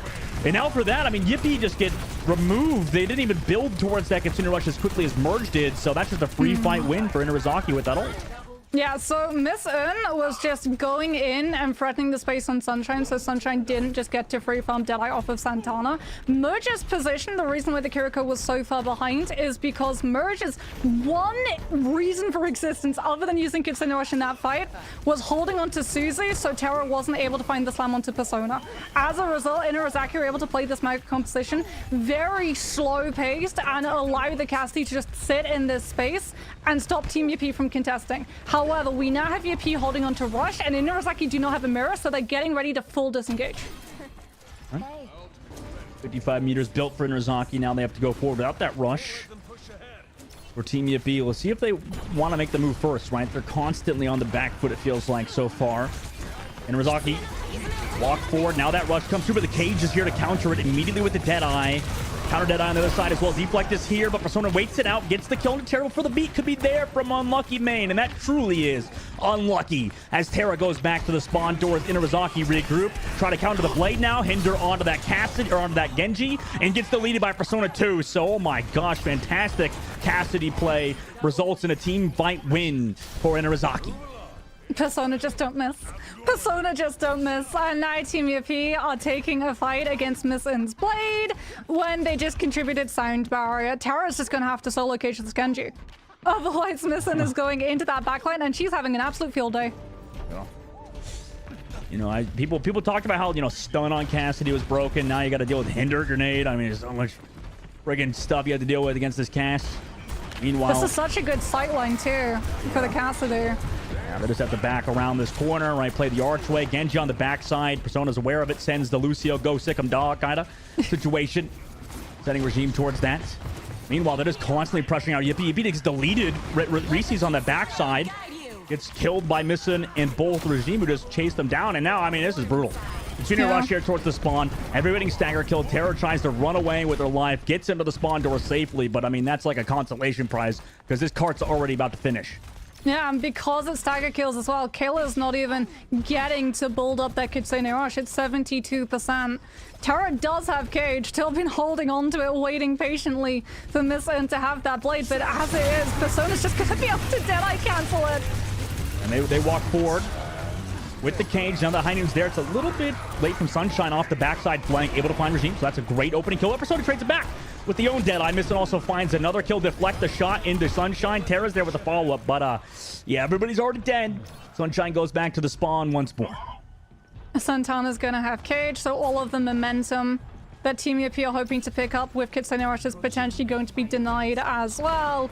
and Personas is going to be absolutely untouchable in terms of positioning. Inazaki don't even need to full commit until they have the full team. They don't want to give over needless ultimate charge to Team Yippee. Yeah, and that also gives them time to build up their rush too, so yeah, that's pretty smart for the side of Inazaki. And Yippee again playing on that back foot again. They don't even want to go first at all, right? They constantly send out Reese's to go on the flank, but nobody's there. With the follow-up now, maybe Yippee looking to go forward, but Hinder Grenade onto Unlucky Man, letting their Genji and the Lucio duel in the top left corner. I mean, it hasn't worked so far. We'll see if it works out now. Good senior rush in. Yeah, disengaged though. Yeah, that's perfect. Inazaki just overrun out Team Yippee. They've got space with Rush, but it's going to be denied entirely with Cage in the next fight. Inazaki walked through with their own Rush. Reese able to find Regime though. Great opening kill. Carry low gets traded. And you know, it's really hard to win without your main tank, obviously, or your tank player in general. Someone on the front line able to just pressure out everybody in this height with the rush, gets the follow-up kill. Genji onto him. The support is there from the other Genji. Oh my god, okay, Reese able to get the kill. Oh, can't get the health back. Dang it. And that cart's almost at the very end too, Mox. So with the ultimate advantage, Inazaki are looking to close out here. Yeah, it was Rush as well. They're holding on to Cage. They can use the combo with Blade. So even if Unlucky Man utilizes Sound Barrier, it's going to have to be taken in to account for Cage. Good Sound Barrier, but like you said, yeah, it's so hard to escape as the Lucio. However, Terra did trade back Santana in that cage. Perfect beat drop was there from Unlucky Man. Regime got thrown out. Blade from Reese's to help contest the payload. And finally, they'll get the fight win. After, I mean, maybe slight over ult usage, but it's at least counters what Inazaki were doing, right? Yeah, but look at how close Persona is to Deadeye. Whereas Team Yippee have not been able to stop Inazaki from getting those forward spawns. So the team and the Cassidy, by extension, are going to be in position to hold high ground and use Deadeye away from that cancel range of Terra's overrun. Flank out the back left, Sunshine. Maybe just showing. Wants Santana to charge on over to them. But in the meantime, just dealing with this neutral fight. Suzu utilized, though, for Team Yippee. Meanwhile, cart could be stolen here. Yeah, from Inazaki. They just yoink it. They don't even care. Team Yippee swaps sides with them. And now that cart's zooming away. Dozy though, positions are flipped. Sunshine does have a really good angle, but Deadeye has to wait for deflect to be used. Now we can use it. Okay. And just before Regime can use Amp to get everyone from Inazaki around the corner, we lose the Lucio. And as a result, Yippee steal the bot. Dustin, this isn't Overwatch. We're not playing a team-based shooter right now. We're organizing a heist. We are. We really are. I mean, that's hilarious. But Rush was used also there for Kayla, so that's rough going into this fight now, because now, obviously, Merge gets a free one off. No kills just yet, necessarily, but Terra's stuck in that right side angle. They know they can easily chase down Terra as well. The charge gets away temporarily, but Cage actually there from Terra, interestingly enough, but will fall with that Cage, and there's too many people on Irazaki's side here now. Without Terra in this fight, it's going to be really hard to win, and yeah, Yippee will get wiped once more. At least they'll buy themselves some time to recontest. Yeah, but unfortunately, it's not going to buy them the ultimates necessary to live into this next fight, Dustin. Yet again, we have Blade, Sound Barrier, and soon Cage from Santana. I would not be surprised in the slightest if we seen this in. Hold her Blade until Cage is ready, so that Unlucky Man just does not get to use Sound Barrier. Even if he only got that Blade Sound Barrier, like you said. Coming up in a sec. High Noon engaged from Persona this time, though. So at least you're getting that out of the way. Oh, they don't find Unlucky Man, too. That was the player every time, the Lucio player getting caught out by High Noons. True, now, but spaces now being cleared, and they're on main road. Blade now from Reese's early. Force out the beat. Cage as well is here with her own Blade. Missin just slamming through all of that health with the Blade. It's a free highlight reel for Missin. Persona's there as well with the 2K in that fight. For both DPS players, 50 seconds left now. Team Yippee used that rush in that previous fight. Run away, temporarily look for somebody on the flank, but yeah, I mean, they're just going to close out. Nothing can really be done here. Tracer to touch. Nope, not even there. Inazaki get a win in the lower bracket. Rio. Yeah, it's not a fun time to be a Lucio main at the moment, Dustin, unless you're getting your Lucio 1v1s, because as it is, it's this. I guarantee you it's going to be Blade Cage coming through as the play of the game. And the thing as well is that it's not even because the Lucio misplays the situation, because Mauger ultimate is actually a shield, just like Symbol. It acts as a shield, and Sound Barrier relies on having line of sight to apply to all of your allies, which means that the Lucio can't just hide away from the rest of the team, Sound Barrier around a corner, and save everybody if they're stuck inside the mag rolls. But no, you have to throw yourself directly into that ring and hope that Sound Barrier is going to be enough to keep everyone sustained. And until we saw Genji's getting matched up with Mauga, it would be. The problem is that Genji's now wait for the Sound Barrier to come through and just get all of the dash resets. And the second that they get that one first kill and all of that armor has been gone, everyone's locked inside that cage because all 5 players are playing inside that zone to guarantee they all get the Lucio ultimate. And as a result, it's just stepping stones. You go from player to player to player, and when the squishies fall, another squishy follows afterwards. Oh my god. Shout out our observing team and replay team capturing all of these cages, by the way. The Calling All Heroes replay and observing crew have been awesome so far. I mean, that was awesome. You're right, Moxie. Just like, it feels like it looks so cool. The Genji blade and the cage play, the rage cage, what you call it, blade cage, as you called it.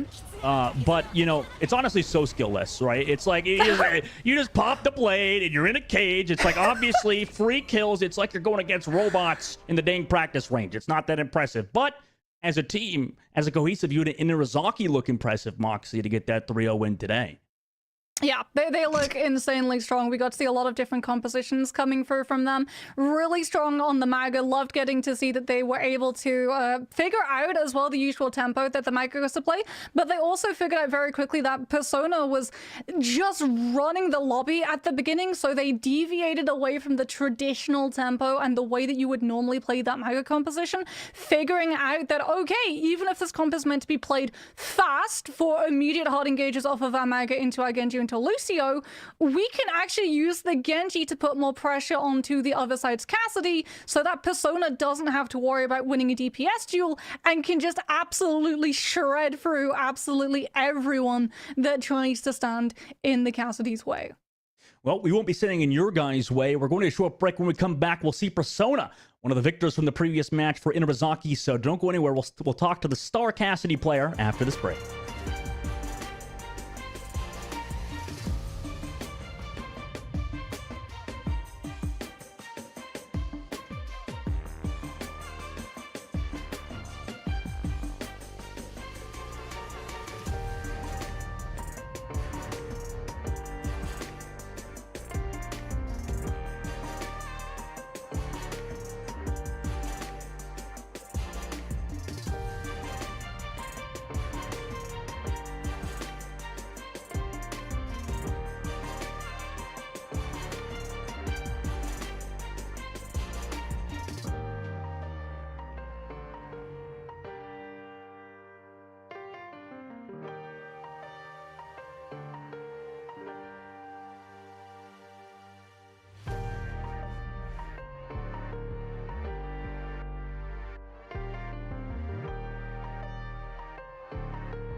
Hello, everyone, and welcome back to the Calling All Heroes Major 1. My name is Dogman, joined by Moxie, and we have an interview with you guys in just a second here. It looks like it's Persona on the line. Do we have Persona with us today? Is the star Cassidy player of Inarizaki here, or am I talking to myself?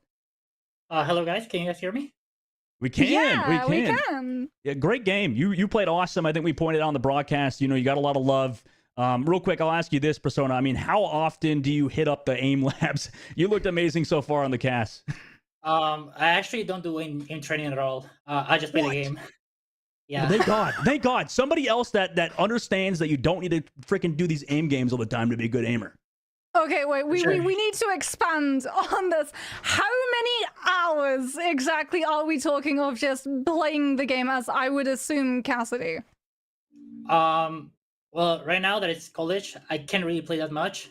But usually when I'm on vacation, besides the 4 hours of stream, I will play like 3 hours of comp, 4 hours. So yeah, I played a lot.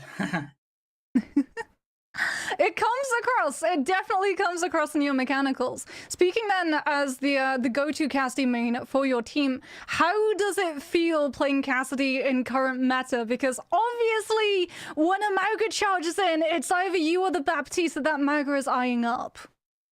For sure. Well, I think it feels really good personally. I feel like it's really good because you're super free, and Cass is like super broken right now.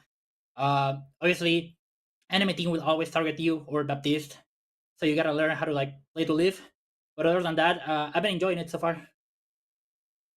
And have you, I mean, obviously previously you've been a hitscan main, but do you think that this is one of your best metas, playing the Cassidy instead of maybe something like the Ashe or maybe even Tracer at points for somebody like you? Has it been comfortable? I suppose it seems like you have been playing this Cassidy so far. Yeah, I really feel confident. Cass is probably my best hero, and anytime Cass is meta, I feel very, very confident. I think I can do a lot on that character. Oh, so yeah. you're obviously one of the more known players coming in to the Calling All Heroes circuit for 2024, having played on Team Peru for the Overwatch World Cup last year in 2023.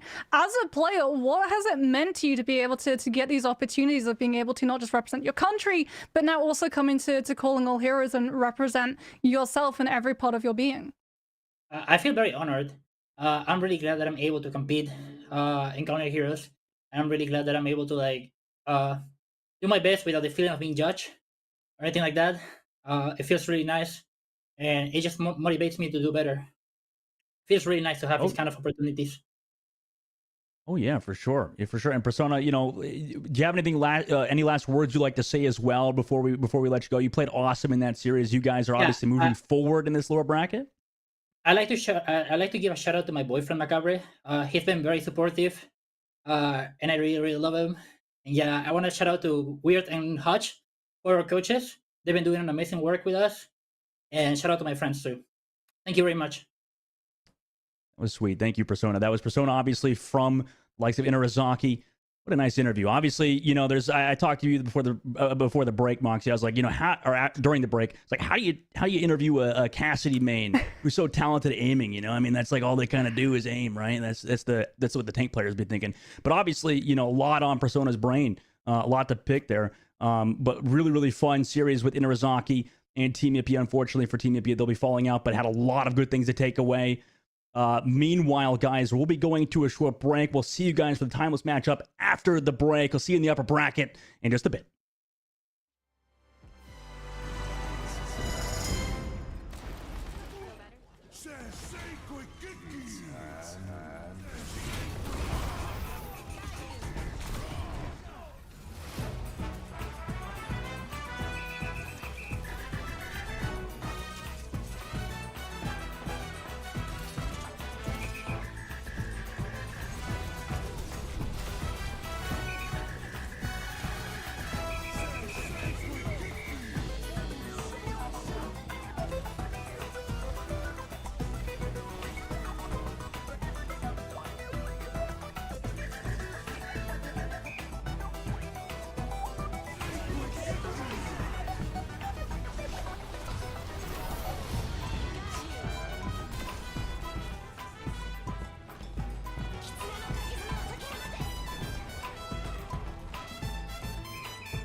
Welcome back, everybody, to the Calling All Heroes Major 1. My name is Dogman, joined by Moxie. We're here for the final game of the day and the most anticipated for a lot of people, that upper bracket finals so far. Obviously, we still have the rest of the tournament to go through. This is a double elim tournament, double bracket tournament. So obviously, we have the lower bracket to go through as well. But in the meanwhile, obviously, it's been a very fun tournament so far, Moxie, in this bracket. I mean, run me down exactly how, everything's kind of panned out so far.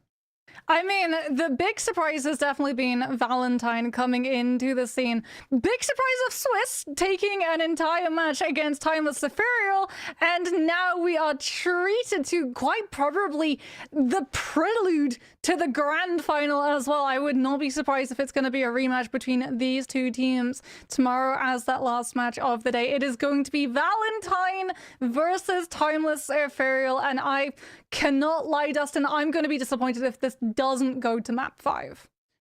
I mean, you're right. I would be as well. I really would be. But at the same time, right, we can't discount how earlier in the tournament, in the upper bracket semis, Valentine lost a map to Inarizaki. However, we saw in the game we just saw, Moxie, in the lower bracket, how good of a team Inarizaki really is, 3-0ing their opponent as well to move forward. So realistically, we have to take into account that. And then in the same time too, Mox, you have YFP Pixies versus Timeless Ethereal, and that game was a map 5 barn burner banger of a series. So it's going to be very interesting to see how this series go between Timeless and Valentine. Yeah, Timeless Ethereal, the current defending champions. In 2023, they were at the top of every single one of these Calling All Hero events. I am so excited to getting to see this roster yet again in action, especially because I think if anyone has been able to get to grips with the current Mauga meta, Timeless Ethereal is definitely up there. Snozzler and Bun, Genji, and Adventure has been absolutely exemplary. Oh, yeah. I mean, they've been disgusting. Everybody knows how good of a team Timeless really is. And meanwhile, on the other side for Team Valentine, we've seen, obviously, these players as well. Throughout the history of Calling All Heroes, another team with veterancy that rings true on it, right, Moxie? I mean, just super talented roster all around. Yeah, Mari able to flex onto things like the Doomfist means that if you do find yourself back against the wall having to go for those pivot heroes that can move very quickly to contest that first CP map, can be really strong at being able to pull a lot of these rounds back. Would not be surprised if we do get to see that pocket pick coming through. But I think if there are two teams that are going to be playing incredibly close to top tier meta, it's going to be these two. I think it's going to be Mauga Mirror every single map that every one of these teams can possibly take us to. Yep, and now obviously we just have to wait for the series to see which the first map may potentially be between Valentine and Team Timeless Ethereal. Moxie, obviously you mentioned how you're expecting this game to go the distance. And that's, I imagine, from, like you said, just the flexibility of Mari, and then overall the cohesion of this team has been there so far. Maybe let's talk about Valentine a bit first, right? What is the potential question marks for this team? What could potentially be stopping them from winning the whole dang thing? Because obviously, Moxie, they came in as the first seed, right? Obviously, Timeless Ethereal are the reigning champions. But for Team Valentine, what do you think are the biggest question marks for this team moving into this series and maybe for the rest of this major? I think the big question has got to be how coordinated can this roster be in comparison to Timeless Ethereal, who've been playing together for a very, very long time.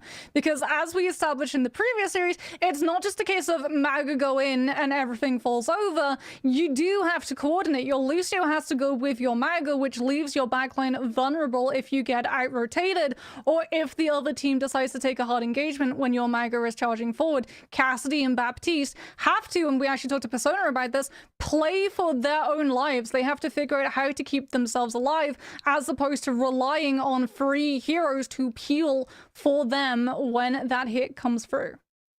Interesting. Oddly enough, that Moxie, meanwhile, if we take a look at Timeless, right, we had obviously former teammates of this team move over to Valentine too, so we have that as well going forward. Meanwhile, for Timeless, right, maybe this year, I know you talked about them potentially faltering a little bit compared to how they looked in the past. Is there any particular reason why that is for this team, for why they're the second seed? Maybe why they're not as dominant as they were previously? I think it wasn't a case of they got worse, it was a case of everyone caught up. And that is one of the challenges that a lot of teams at the very top level have faced when you are number one for so long. When you play other opponents, a lot of the time you don't really have to adapt or evolve to be able to beat them, so you sort of stagnate, as opposed to these other teams who have to punch up but figure out strategies and ways to evolve to be able to improve and keep growing as a team composition. And honestly, it's a good thing that Timeless Ethereal are currently not going for that undefeated golden run that they have previously, because now this is going to invite challenge, and challenge means that they're going to be able to grow as a roster as well. We'll see if they can. Meanwhile, the first map for the series, guys, will be underway in a second. We're going to take a look at that map pool to see, which that first one is. And well, actually, let's take a look at the whole map pool. My bad. Sorry, guys. For Control, obviously, both teams have to choose between their Basan, Oasis, Antarctic Peninsula, and Ilios. Moxie, for this first one in particular, let's take a look at those Control maps. Which do you think that will be going towards today for this matchup in the upper finals?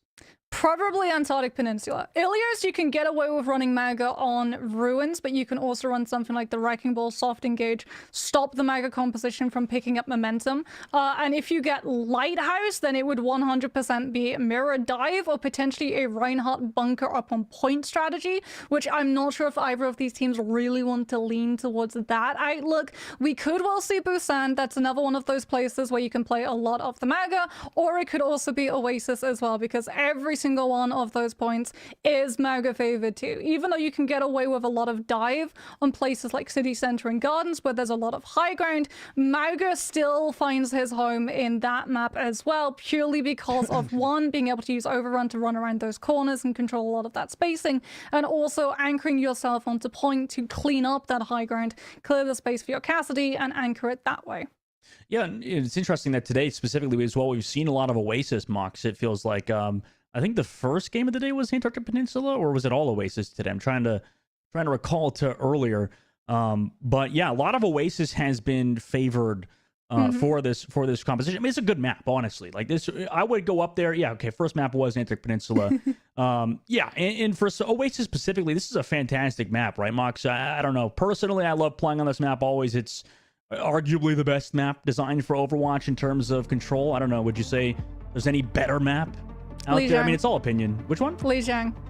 Yeah, but Lijiang's up there. Lijiang's not in map pool, so we're not seeing Lijiang come through. But no, I think Oasis is one of those maps where a lot of people like it because you're not pinned into having to run one specific composition. There are so many different options, which, surprise, has the same overlap with Lijiang, which is another reason why everyone loves Lijiang so much. Yeah. Good maps indeed. Meanwhile, Moxie, we're going into this one, we've talked about counter compositions towards the Maga, but we've also seen a lot of Maga in general. It seems like these two teams do partake in those counter swaps potentially coming through, maybe playing a little bit more Sigma than some of those other teams that we've seen earlier in the lower bracket finals. Are you expecting something similar to that today on Oasis to start off for both Valentine and Timeless? So I can see Timeless 100% starting off with the Genji and the Venture variant of the Maga composition. It is going to be very hard engages, very fast engages. So if Valentine come out with something like a Genji Pharah or an Echo that's able to slow the tempo down and stop that engagement immediately coming through, they should have an advantage, which is the one reason I can see Timeless potentially veering away from a pick like that on somewhere like University, but it depends because we're pivoting away from University and I'm seeing the map ramp up for City Center right now. Okay. Interesting first map out of all of them. And also, for City Center in particular, gotta be aware of the jump pad. I think was it the first Koth that our control point that Blizzard added that was like the added the jump pad onto Koth too, onto control? I think it was.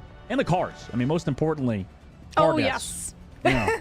We don't really see those anymore, though. Listen, you really need to be very wary of those ones coming through. I figured out why Farah's meta, so that people can fly above the cars, obviously. Just like, so smart, right? Okay. Valentine obviously going to lock with that Maga, first of all. And Timeless, Moxie, having Sniper towards the Sigma. Definitely one of the best Sigma players as well in Calling All Heroes. Oh, we're going full counter composition to the Mega. Bun's going to be on the Cassidy to be able to slow Kindred's approach, but also put pressure onto Zoe's Farah. Zed is going to be on the BAP as well, so extra help on his cam plus Immortality Field when the charge comes through. Valentine are playing the Kiriko Lucio, which means that they're anticipating something like a Mauga potentially wanting that Suzu for the slam, and we just have to go into poke phase. But the Farah is getting literally nothing done because Zoe cannot possibly fly up until Bun is unseated from the angle. That's really tough for Zoe to deal with this. Meanwhile, Snozlar coming on the back towards that Cassidy. Oh! What a shot! Both shots from Wisp there. Disgusting. Shuts down Nozlar immediately. No more Tracer now available for this team fight. Valentine, do they want to push forward right into the choke point? It's always going to be tough, but Sniper goes down. ZS does trade it back, but it's a little bit too late for it to matter at the end of the day. Halo does get the boop on Wicca. Pause eventually going to come through. As I assume the tank player Timeless was booted from the lobby. But yeah, amazing first fight there from Valentine, it looked like.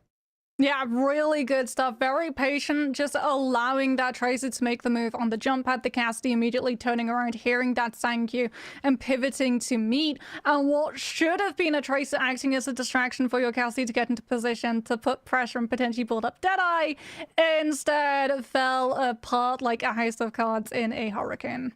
Let's take a look at the exact replay of what happened to Snozlar there on the jump pad. I mean, that was brutal. That was freaking brutal there from Wisp. I know Wisp is a fantastic player. Sick aimer. First shot, second shot, dead. Also, was that a Farah shot too there? Maybe that was the assistance. Brutal there for Snozlar, obviously.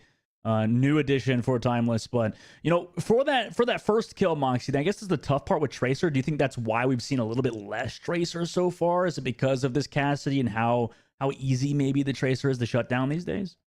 It's not just because the Tracer is easy to shut down, it's because Venture has more usages in current meta for compositions that we're seeing.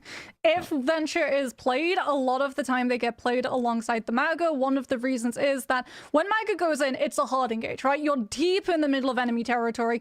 Everyone has to be able to play for their own life. So Genji gets to come through because he has dash reset. If he gets a kill, he gets his dash refreshed, plus he has deflect to be able to keep himself safe. Lucio, enough said. Guy is an absolute slippery eel. You're never going to be able to catch him unless you hit a Hindenate. Tracer, however, smallest health pool in the entire game, and your one sustain tool is Recall. And what does Recall do? It not only gives you health back, it puts you back to the position when you want to use it, which means the Tracer automatically and involuntarily disengages from where the Mauga is. So you don't actually have that immediate follow-up as opposed to Venture, who has all of the follow-up and gets shields on successful activation and usages of all those abilities. So not just a whole chunk of damage, not just an extra frame of CC with that Burrow being utilized to bait Immortality Field before the Mauga can slam down, but also all of the sustain to last in the fight, stick it out until someone's died, and still be able to make it out with the rest of the team. And I don't think I could have seen the day when Tracer would get replaced by Venture. I mean, that is crazy. It makes sense to, like you said, how you described it. I mean, it just seems like Venture gets rewarded for going in and Tracer gets rewarded for going out. So, it's, like you said, it is kind of a tough situation for modern-day Tracer players. But, guys, we're trying to figure out kind of what's going on behind the scenes for Timeless and Valentine. First fights can dictate a lot. I mean, I'm trying to remember what the exact stats were. I know that there's been stats as we're heading back into it, but Moxie, I know there's a lot of stats like into, you know, whichever team wins the first fight ends up winning like X amount of times. It's like over 60 or 70% or something for the entire round. I wonder how accurate that might be leading into today's match, as Timeless going to stick with their composition, Moxie, with that Baptiste and that Sigma still, regardless of everything that's happened. Bun is getting real close to Deadeye, but there is a very real danger that Timeless Field just get run over quite literally by Kindred deciding to go super aggressive. Timeless Field going to try and anchor on this point, force Valentine to give up the high ground and drop down, but Kitsune Rush just buys us the space. They rush on forwards. Not all the way on the inside, though, and it looks like somebody's in there. No, they're just all playing towards the point. 50% of the board. Window for that rush. Beat drop here on the Kindred to keep them alive as well. Valentine tries to walk on with the beat drop into the barrage from Zoe, but Zoe gets traded out immediately by Sniper, so it's a 1-for-1. Halo finds on a Wicca. Re-engage comes through now from Snozlar with their own beat drop. Perfectly timed from Halo. She's been awesome on Lucio so far. And finally, AJMR will get picked off, nearing 60, what is that going to be, 67% on the board, 66% on the board, as Timeless Ethereal take control. Yeah, Timeless don't have to worry about lacking sound bar for this next fight either, as long as Bun is able to utilize this Deadeye and insta-break the Mauga cage. Especially because you don't need to use it to zone, since you're already in control of the point. Snozzle's going to swap over onto that Tracer to just try and put a little bit more pressure into that backline, almost building up to that first Pulse Bomb, as Bun is the one that Valentine's need to defend right now. And Zoe takes a shot. He's a little bit of healing, though. It's a bit slow here for this Kiriko towards the backside. Kindred gets poked down. Everybody gets poked down, and eventually Sniper will get the kill. So this is exactly how Timeless want to play this, right, Mox? I mean, they're just slowly picking apart Valentine as they're not able to look for their dive. And Bun's just able to sit on the top rope to just hit the shots consistently, resulting in Timeless Ethereal getting another fight win. Yeah, it's such a good angle for Bun to be playing as well. You get that entire lip to stop line of sight from the Casty potentially on the low side of the point. Plus, Wisp is the one that Timeless Ethereal keep focusing down to make sure that Bun doesn't have to take a 1v1 duel. Then gets to move over to the center of that point and use the distance to keep the threat of Hinder stopping Zoe's movement on the Pharah. And Valentine are full pivoting. Wisp is going to stick with the Cassidy, but Zoe is going to move to the Venture. See if it pans out for him. They take the high ground, in fact, from Timeless, but Timeless setting up for the fight. Cage is now here on a Sniper. High Noon here from Bun. On the inside angle, doesn't really have anybody at the line of sight. Oh, never mind, Wisp! What the heck? Caught out by the High Noon from Bun. Fantastic job from them. And while the Cassidy, I mean, Valentine's lost a lot of the damage. Zoe's able to find Sniper, though. So maybe they will work themselves back towards the point. Kindred just wanted Snozzlar. So there we go. That's the opening kills they needed. Bun, though, still hitting shots. Wicked goes down. Hinder Grenade is there, but it's a little bit too late to save him, as Zoe's able to find Bun. And now Zoe's able to find actually 3 in that fight in particular. So fantastic work from the player on Valentine as they take that flip. Yeah, that swap onto Venture not only allows Valentine to put more pressure onto the backline, it means that Valentine's, the way that they play this micro composition, tempo shifts up. You play this incredibly quickly. And as a result, Halo is not going to be safe when sound barrier comes into question. Snozzlar getting on close here. Onto the Maga, who came back, but a beat drops here from Wicca to counter the potential pulse bomb from connecting as Kindred and AJMR combine with the hard dive onto Timeless, who are not expecting it. And I shouldn't have counted Valentine out just yet, because this hold has been phenomenal for them. Their dives have been consistent and, you know, effortless, it feels like, for time against Timeless. Recall comes through just to delay. Snozzlar will go down. Each drop from Halo is here. Connects onto both Bun and Halo. But now here, the ultimate from Zoe on the Venture. Able to eventually find Bun on that Symmetra. TP comes through, but Cage is here as well, and too many ultimates are towards this objective. Timeless Ethereal can't really do anything at this point, as Valentine's able to run it back and win round number 1. Yeah, perfect dive executed between Zoe and Kindred, just full piling on top of Halo to make sure that the Lucio, who was 94% to sound barrier, did not reach the ultimate in that fight, was immediately booted back to respawn. And then when sound barrier does come into play, Zoe's been able to do enough damage to build up that tectonic shock, so it 2-taps all of the additional armor right off of Timeless Ethereal's backs. As we head into University, are we going to see the Mauga Mirror, or is Sniper going to be digging the heels in and sticking with the Sigma countercomp? I don't know, yeah. Curious to see what happens. This is especially a great Maga map too, right, Mox? I mean, it's hard to play against. With the Emerald Guns showing them off, Valentine's going to stick with their composition. Wisp, though, going to be holding that Sojourn instead of Cast this time. Yeah, Sojourn. There are a lot of angles on University. You can use Disruptor Shot to police a lot of them so that Kindred doesn't have to take Needless Poke coming through from Bun before all of the pieces of this Venture and the Mag are ready to commit. And Win is going straight in. Woo. Oh my god, Wicca almost goes down there towards that Tracer. The support is there, however, cooldowns are all gone, and AGMR falls, so does Zoe. Kindred's able to find Sniper, but that's not enough. Bun. Follow-up shot on the Kindred. Nice shot from her. Wisp able to find Snozzlar at the very least, but yeah, this point definitely going in favor of Timeless, who, again, take the point first. Yeah, Valentine are able to take the Sigma down, but you forget that Bun on this Cassidy can be incredibly tanky. Combat Roll affords a 75% damage reduction and allows the Cassidy to live, and when everyone is in such an enclosed position, that Hinder's going to be hitting multiple people with the AoE. As it is, Bun's already 70% to the first Deadeye, and Timeless Zephyr now do not get the opportunity nor the spacing to instantly run on top of someone with the Maga and the Venture. Rotation around. Nice immortality field to keep alive that Sigma, but it's immediately deleted by Zoe.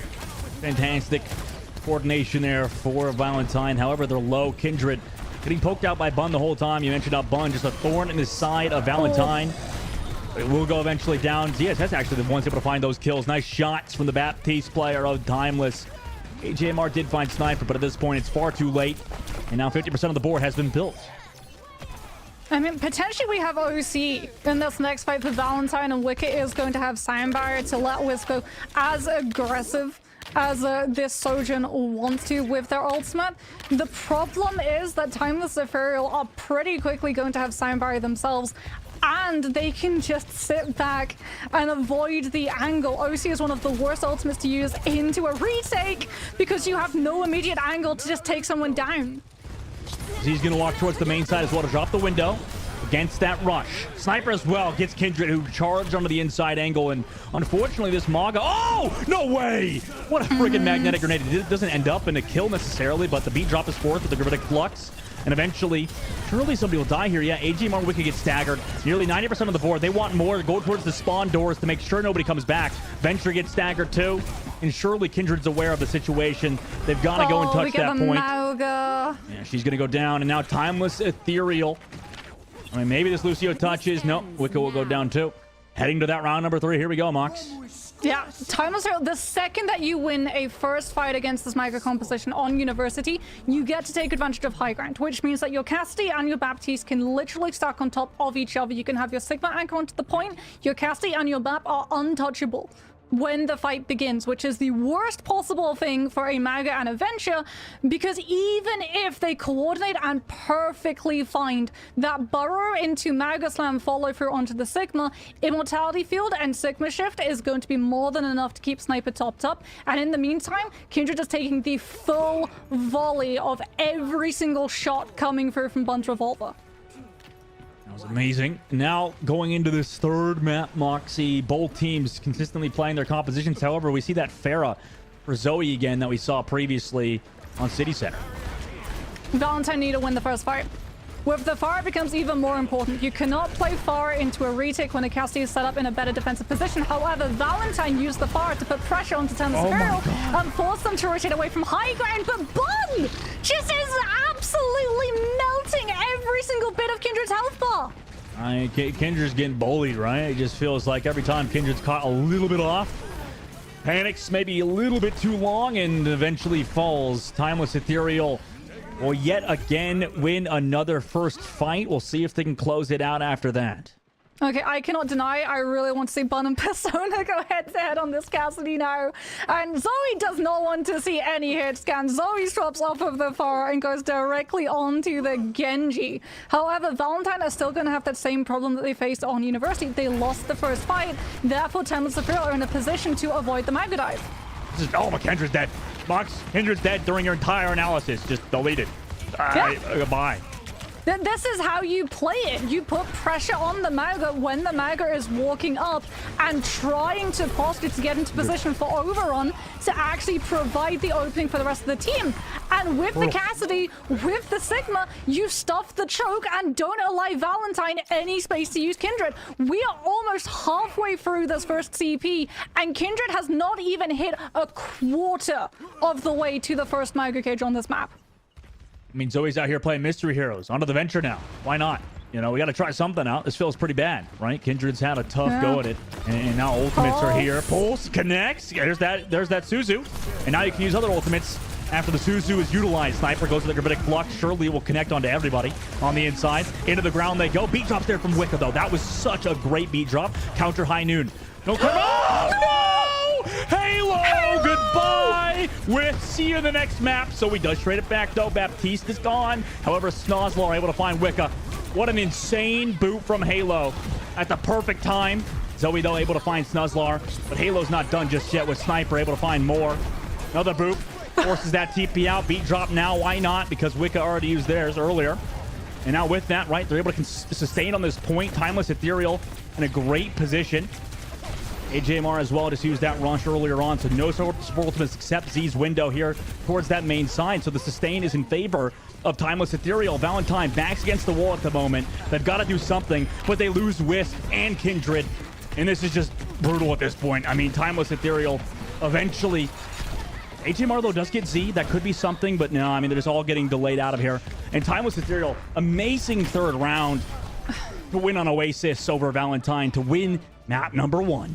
I mean, MVP of that round. Bun was hitting absolutely everything, but Halo, the boop, and then specifically, crucially, getting to play that kiting rotation with the Lucio to deny the point flip, because Mauga can be played incredibly quickly, incredibly aggressively, but you also have the sustain tools to be able to anchor and sit on a point and stall it out.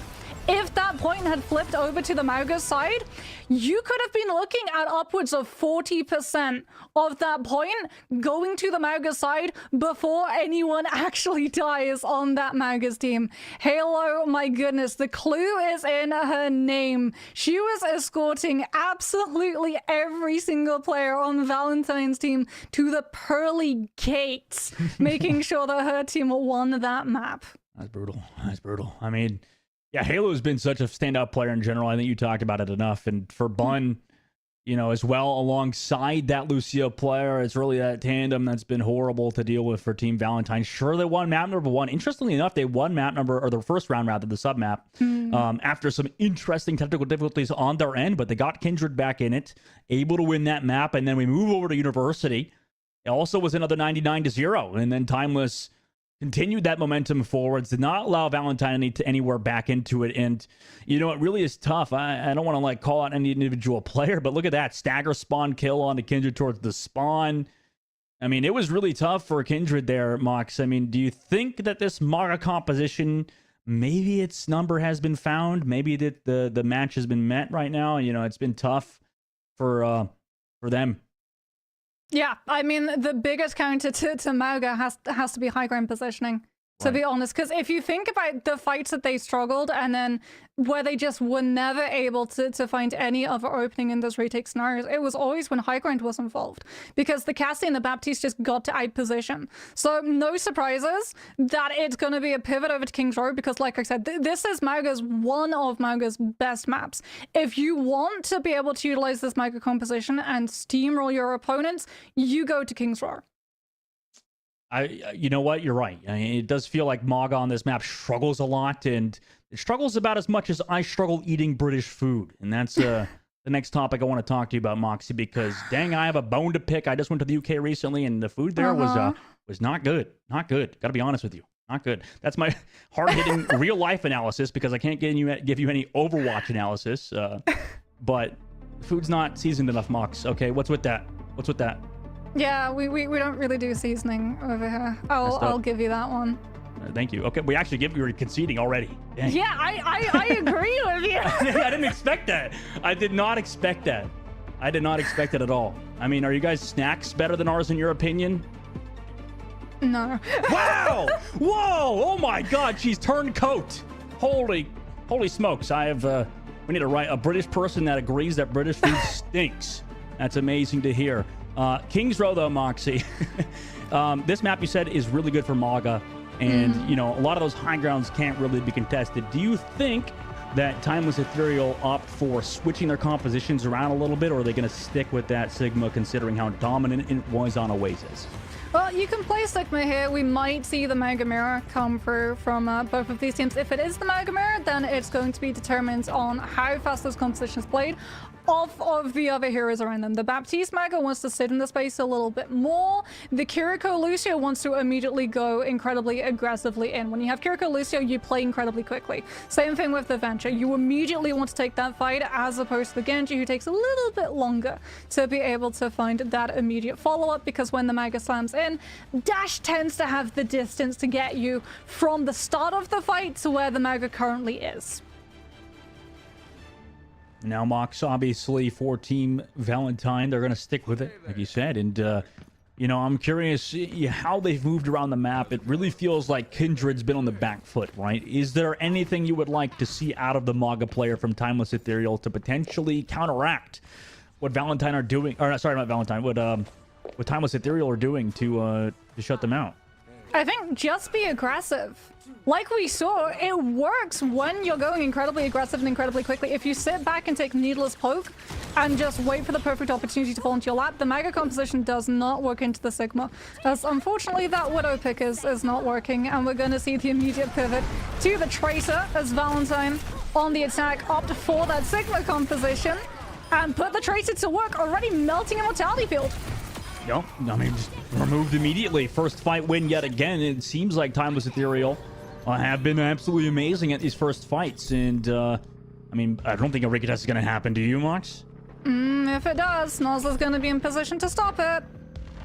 We're also going to be in position to get all of the scouting recon on where the defensive team is going to be setting up, which is going to be absolutely brutal. But first, it's making sure that no high ground push is available for Wisp, who pivoted onto the Sojourn and gets baited into Bomb's line of sight, trying to escape Snozzle's absolute rampage in the back line. Yeah, that was brutal. That was crazy again from Timeless. And now 5 minutes and 30 seconds, Mox. I'm a little worried for Valentine here. They're going to have to figure something out, right? They're not getting to set up. Remember what I talked about with the Mega Venture? You cannot afford to get slowed down. The way that you counter this, 4 times the Ethereal for either the Sigma or the Wrecking Ball composition, whichever you want to play, is you disrupt the setup posturing. And as a result, Valentines have got nothing done except pulled AJMR's Kitsune Rush. Oh my god. And they keep taking it 4v5 too. I mean, you're right that at least some solace here as AJMR is about to have that Kitsune Rush. It is surely going to be forced. Pulse Bomb in, connects onto the pipe. That entire pipe just got deleted. Not really. And nothing moves. No environmentals in this game. But Pulse Bomb used. High Noon also used for the offense. Meanwhile, Kitsune Rush re-engaged. So Valentine played that well. Did they get the kills here, though? AJMR goes down to Snozzler. No way. In the Kitsune Rush, too, of all things. So Wedo is able to find one. Counter. Ultimate here from Sniper. Nothing to save them, too, because AJMR went down earlier. Kindred's able to find Z, though. And meanwhile, you're getting a lot of support from Kindred onto Sniper. Finally, Valentine's able to get something, and Kindred was the star of that show there. Kindred still has to win against Snozzler, however. Does not want to provide all of the fodder for this Pulse Bomb charge. Keep an eye, though, because Snozzler's on the high ground. Snozzler's on the high ground. Pulse Bomb being built. Not there just yet, so look for this Lucio. Eventually, Wisp comes from the top, meanwhile. And they've actually used a little bit of ultimates there for Timeless's side, so Snozzler's going to wait for the pull or for the recall to come up before they go for the pulse, I imagine. Zed's got Amp, but Zoe's got Tectonic, so we don't want to use it just now. Another pressure comes through from the Pulse Bomb. That forces Sound Barrier. And Timeless Ethereal just disengaged. They're going to play for time. As Valentine, they know that Timeless Ethereal are trying to disengage, and they're trying to get a kill off of the back of this with the Tectonic, but it's just not working out. Z is so good, though. Window here to counter the cage. Immortality was there, too. They lose Snozzler, but Kindred's down, so fantastic work from, in my opinion, probably the best Baptiste in Calling All Heroes. Timeless Ethereal will win that fight. Sure, they have to find some stagger kills, potentially an overclock here. I mean, Valentine can come back. Yeah, but Bun's gonna have Deadeye. It's going to be a Deadeye standoff against an overclock, and Wicked does not have Sign Barrier. Granted, Halo doesn't have either, but the damage reduction that Deadeye affords you might mean that Valentine just don't want to take this fight. No! Ooh. Overrun doesn't cancel Deadeye! No, but, you know, they at least dodge it out, force it to be used there. Wisp doing a great job playing around that corner. No kills necessarily found, but a lot of damage is done. On to Valentine at the moment. Try to walk through with this Kitsune Rush. Make sure the healing is there. Immortality Field forced as Timeless Ethereal back off from there as a successful recontest happens for Valentine. Okay, Valentine just need to buy Wicked. That little bit of percentage necessary for Sign Barrier. But Wisp is just not getting to find any value until now. There we go. Zoe gets to take the full engagement with the Venture. Kindred gets to dive in as the follow-up. And Timeless Ethereal have finally slowed down. Yeah, Halo's trying to like C9 Wicca in the back. Wait, meanwhile, Snozzler Pulse Bomb, Suicide Bomb done to Kindred. That's a trade for them. Meanwhile, Baptiste is being staggered towards this payload. Great job from Wicca, by the way, to make sure a C9 didn't happen from Halo as Now they're going back to recontest or regather their teammates. And 2 minutes are now left on the clock as Timeless Ethereal want to mix things up. They're putting Snozlar onto Genji. Yeah, Z has the amplification matrix, but mega compositions all the time don't need to worry about that ultimate because you just overrun directly through it. As Zoe is coming up to Tectonic Shock, Thunderstream want to use this amp around the corner so they can push Valentine's back up of the spacing and buy themselves possession of payload. Walk on forward, Zoe. Never really caught out because of Venture's capabilities. Meanwhile, Z, though, oh my god, nice speed drop engage from them.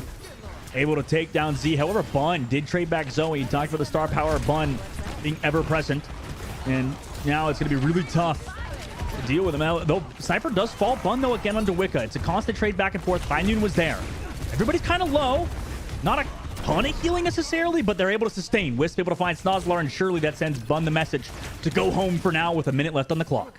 The difference is that Valentine are the ones making the first move now. They're not playing React off of Timeless Ethereal's pressure. They're getting to play the Maga, they're getting to play the Venture hard and fast onto the backline, and as a result, Timeless Ethereal are always trading one of their players before the fight is properly able to start. And Valentine's are sitting on a wealth of ultimates. They have so much scouting information. They know that Timeless Ethereal don't have amp. What they do have is Flux, but Susie should be able to stop it. Yep. Wisp still gets poked down, though, so out of the fight temporarily. But Zoe, the star player of Valentine, has been amazing. Go on to Bun towards that flank. Perfect Venture gameplay so far. And Zoe lived. Nice cage here as well from Kindred just to sustain. Forces that beat drop. Charge away now is Kindred because the cage got deleted. Too many members of Timeless there. Not enough there for Valentine. However, they did force out that beat drop. Meanwhile, Zoe went for that nearly one-shot combo. Disgusting from the Venture player here. Now, 3 seconds left till overtime is about to tick down. No ultimates for Timeless except a Blade and a Baptiste ultimate in a second. So he digs underground. Look toward the back. Forces back the supports of Timeless to make sure Snozlar can't get a lot of the healing. Blade comes through onto this, but it's deleted by Zoe with the own ultimate. And make that 2 kills for Zoe. That's too much to deal with. Timeless Ethereal, they just have Halo towards that cart. Eventually going to get staggered out, and Moxie called it. This is Maga's map, it really feels like, as Timeless Ethereal gets stopped in the Streets phase. Yeah, it's Maga's map if you take your turn first. If you try and take second and play reactive to the Sigma composition, it's not going to work. And they played that last fight absolutely perfectly. Zoe going in with Tectonic Shock meant that Snozlar with the Blade was not able to use that opening to put pressure onto Wisp. So when Wisp used that overclock, the Genji had to full commit onto the Sojourn. Wisp had power slide, got Susie from the backline as well, and Zoe was able to do enough damage to take the Genji down. Really good stuff coming through from Valentine. And I mean, it makes sense that they did stumble a little bit on point A as well, because these hard, fast engagement compositions, if they have to take hard engagements out of that first choke of defense on A, a lot of the time you feel like you overextend and overstep and can lose some of their players. Now that they're taking their turn first and going for these hard, fast hits, their attack, if they keep up the tempo and keep up the speed that they've been using in their second half of defense, should be a much harder hit for Timeless to deal with. Right. Yeah, that's going to be a really tough thing, and has been so far for Timeless. And now for Valentine's side, you know, they're going to be happy with Zoe's performance on that Venture, right, Mox? It just seems like it's really been so good overall mechanically for them. And on top of that, it just feels like Timeless really can't get past these choke points without Zoe being there. Yeah, she has been absolutely instrumental in giving Valentine free passage, and she's going to be absolutely instrumental now. Wisp is going to go over onto the Sojourn to provide pressure and keep Bun in check, but it's going to be up to the Maga and the Venture to find the first opening. Walk forward. Charge for Wisp here. Going to stick towards that Sojourn. Looking for those one-shots once they build a railgun. Now the Tracer's there. Sniper's also able to find Zoe. That's a huge catalyst for Valentine to have success. Wisp goes down to Snozlar too. Rotation tried to come through from Valentine, but it's a bit split.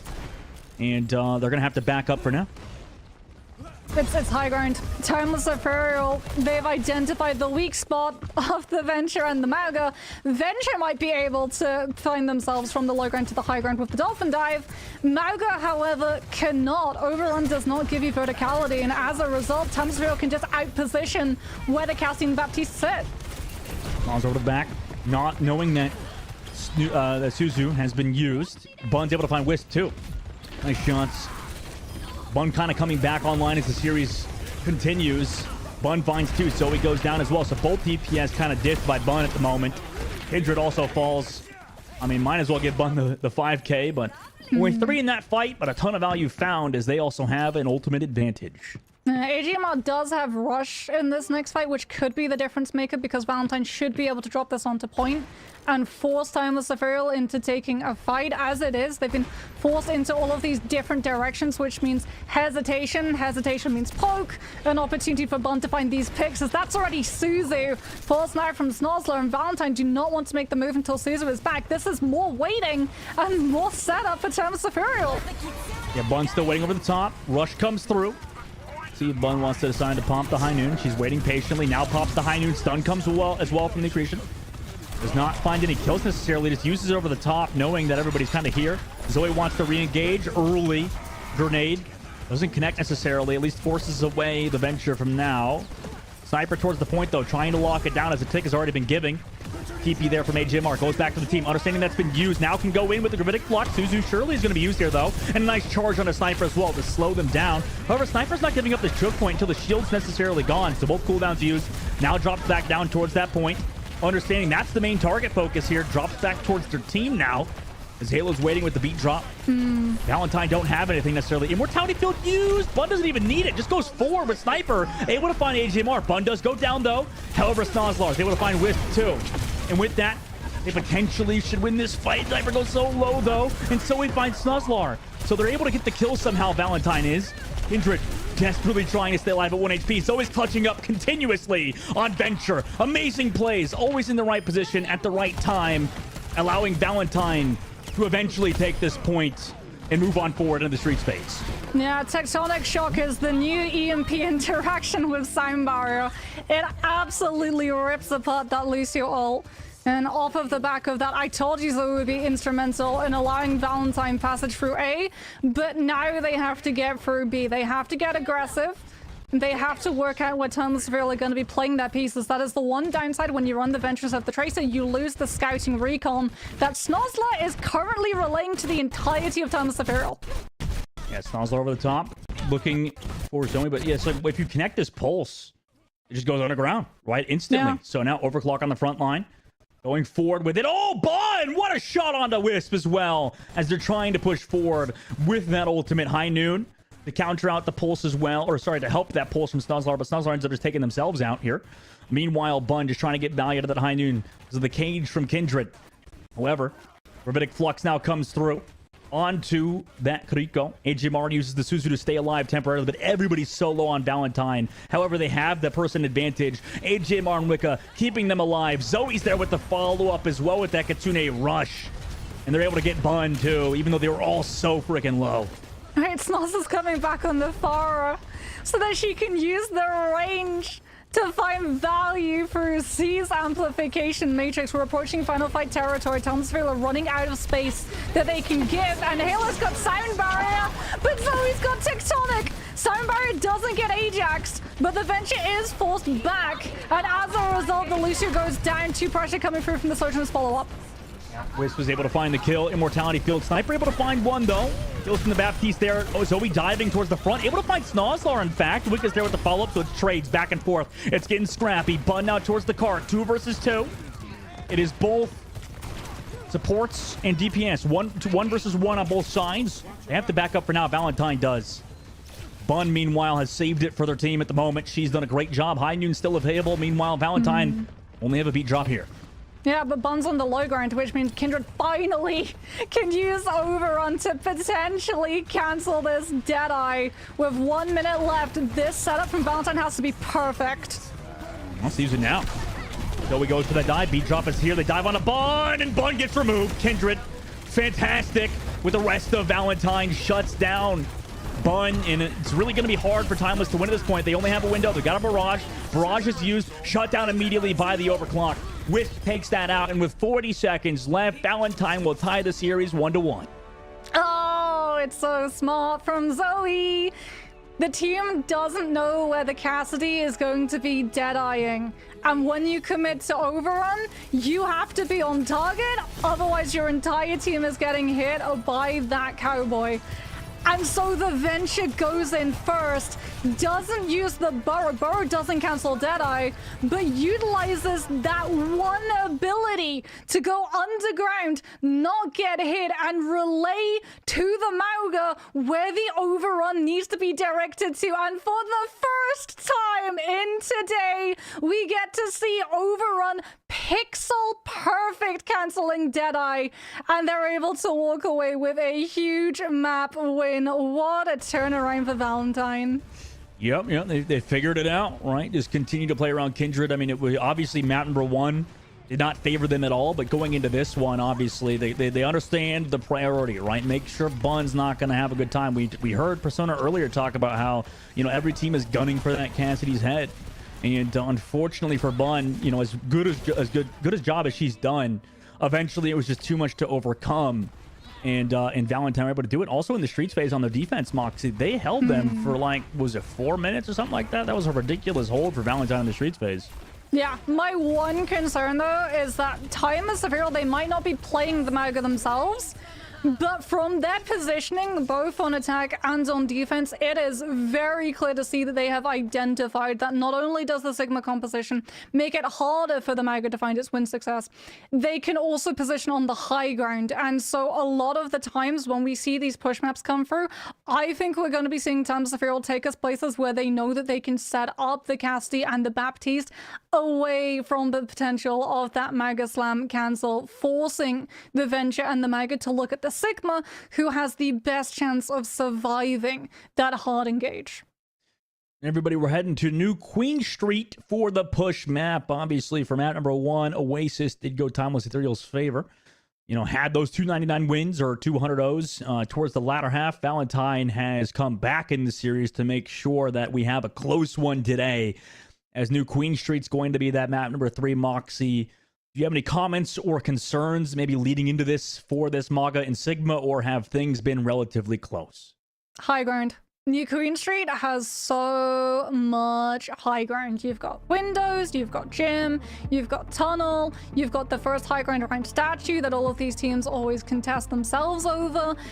If Timeless Ethereal win a fight and Valentine have to play into a retake, if they do decide to run this Mega composition out again, the positioning that they're going to be going into, the poke that poor Kindred is going to be subjected to as she tries to hold on to Cardiac as long as she possibly can, it's going to be a gauntlet to get every single inch of this map.